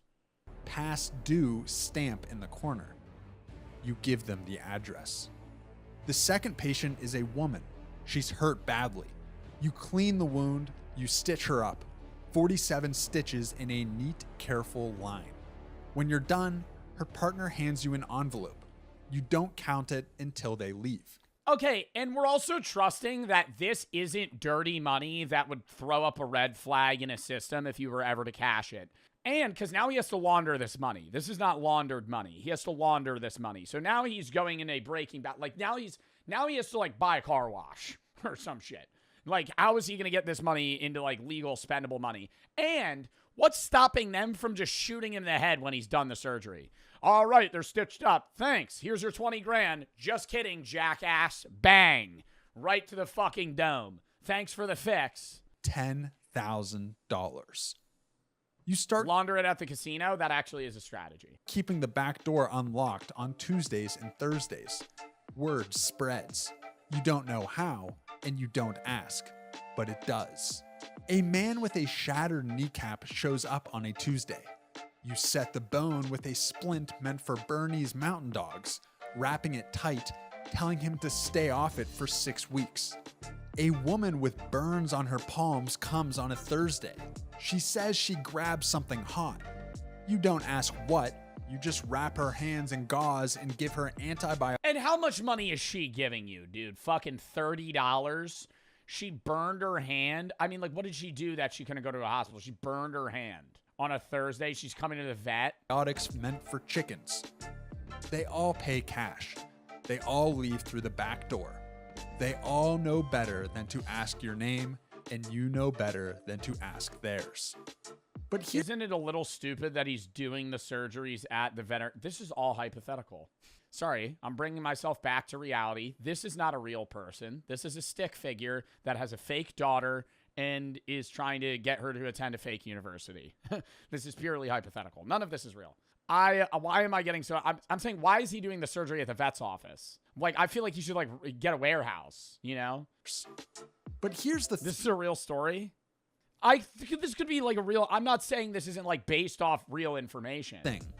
Here's the thing that lets you sleep at night. Most of them aren't criminals.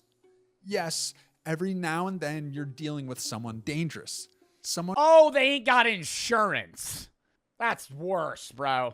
I feel like I'd rather, bro, because then you're getting into this legal bind where now they're going to snitch on you. You know, if you're a veterinarian doing surgeries on people without insurance, say you fuck up, they're going to snitch on you for doing a surgery illegally. But it's actually better to do the surgeries for the criminals and the gang members and the mafia guys, because if one of their guys dies, it's shit, tough shit. You get him next time, you know, versus this lady, you give her burn cream and it makes her grow fucking foot warts. And then she crashes out and says, I went to the veterinarian for fucking help. Whose eyes are too... And he gave me chicken medicine. ...pulled, whose hands are too steady, whose wounds tell stories you don't want to hear. But mostly you're helping people who just can't afford a hospital. A construction worker who fell off a ladder and doesn't have insurance. A mother who burned herself cooking dinner and can't miss work for a doctor's visit. Regular people with... Okay, that is not burning yourself cooking dinner, dude. What did she fucking throw a frozen turkey in a deep fryer and stand a foot away from it? Like, half her body is singed. Put a little bit too much oil in the pot. Regular people with regular problems and no way to pay for regular solutions. You're doing good work. At least, that's what you tell yourself. You buy new equipment for the clinic, sharper tools, stronger lights. You tell your ex-wife the clinic is finally turning a corner. She doesn't ask questions. She just nods and says she's happy for you. You put a deposit down on your daughter's first semester. 3 months pass. Bro, is she going to fucking, like, Harvard with no scholarship? Fucking put a down payment. Brother, you're doing illegal surgeries. Put a down payment on the fucking first semester? Or would we get a mortgage to pay for the college? You've made more money than the last 2 years combined. The filing cabinet... And then it all settles in when he hears that she's majoring in communications. You're going to a $50,000 a year college to major in general business. It is stuffed with envelopes now. You had to start a second hiding spot behind the water heater. You start to feel good at this. Philosophy, that's too far. That's not funny. Not proud exactly, but capable. Needed. Like you finally found the thing you were meant to do. That's the first mistake. It's a Thursday. You finish with a patient around 2 a.m. Dislocated shoulder. Easy job. Pop it back in. Wrap it tight. For a dislocated shoulder, I saw somebody do that shit themselves on Storage Wars. You ain't need to go to no black market veterinarian. Get some duct tape. Fucking be like, come push this. Them the painkillers and collect the cash. You walk them to the back door. You watch them disappear into the night, and you lock up behind them. You grab your keys. You head out to the back lot where your car is parked. You notice the black van too late. It's parked in the corner of the lot. The side doors slide open. 2 men step out. Big, silent, moving with the kind of purpose that tells you they've done this before. One of them puts a bag over your head. Everything goes dark. They shove you into the van. After a short drive, they pull you out. You hear a door open. It smells like a real hospital. They walk you down a hallway. They push you forward and you stumble into a chair. Someone cuts the zip ties. Your hands are free, but you don't move. The bag comes off. It's just somebody splayed out on the table with like genital herpes. Fix this. Fix this. Oh, it's actually a lifelong well, it's actually a lifelong thing. I mean, you're in a room with glass walls. Beyond the glass, you see medical equipment that looks more expensive than your entire clinic. An operating table in the center with a body on it. A man in a suit stands in front of you. You're the vet, he says. He turns and points. That man needs help. You look at the person on the table. You recognize him. Everyone in this city would. He's the man who owns the ports. He's the man who owns the police. The man who owns everything that moves through this city after dark. The crime lord. He seems very sick. Wait, this is like your Super Bowl, bro. This is your Super Bowl. You save his ass, bro. Now they're set. Now you're, bro, now you gotta now you're like the right-hand man, bro. You be making $1 million a year. You shake your head. You tell them you what? I'd be like, okay, yeah, I'll do the surgery. Can't do this. You explain that you fix dogs, cats, the occasional Wait, what's wrong with him? Wound from someone who can't go to a hospital. But this is different. This is beyond you. The man in the suit doesn't blink. You've kept people alive in the last 3 months, he says. You did that with horse pills and fishing wire in a clinic meant for poodles. It's not lupus. It wasn't lupus. He steps closer. This is just one more mammal. You tell him it's different. You tell him this man needs a real hospital. Hemorrhoids, I had those. He has severe hemorrhoids. He hasn't pooped in weeks. He's been as constipated as Elvis was 2 weeks before he died. Real surgeon. You need to save him. Someone who went to medical school and did a residency and knows what they're doing. Hospitals ask questions, he says. They file reports. They call authorities. We don't like questions. A guard steps forward. You didn't even notice him before. He was just a part of the background. But now he's front and center, and his hand rests on the gun at his hip. I like how this guy tells stories. Makes me feel like I'm really immersed into the story. Mammals are mammals. Now begin. You scrub your hands. A woman in scrubs appears beside you. You step into the glass room. The crime lord lies on the table. You check his vitals on the monitor. You've seen this before, in dogs who got hit by cars, and cats who fell from windows. Internal bleeding. You look through the glass at the suit. You tell him you need to operate now. No more waiting. Get me a pool noodle, and he just starts asking for random items that are just like totally fucking useless to the situation. Give me a kiddie pool, a pool noodle, and a water gun. He nods. Stat. The woman hands you the tools. Your hand hovers over the crime Yeah, give me some hummus. What? lord's stomach, and you hesitate. This man has ruined lives. You've heard the stories. Everyone He also has 3 Cuban chains. has. The businesses he's burned, the families he's destroyed, the people who crossed him and simply vanished like they never existed at all. You could let him die right here. Just hesitate a little too long. Call it a I feel like if he died, though, they'd kill you. complication. Nobody could prove otherwise. But then you think about your daughter. Yo, bro, can we stop with this bullshit? Then you think about your daughter. She needs to go to college. Wants to dorm. $35,000 a year. You're never going to be able to afford that. She has dreams of becoming a Hollywood actor.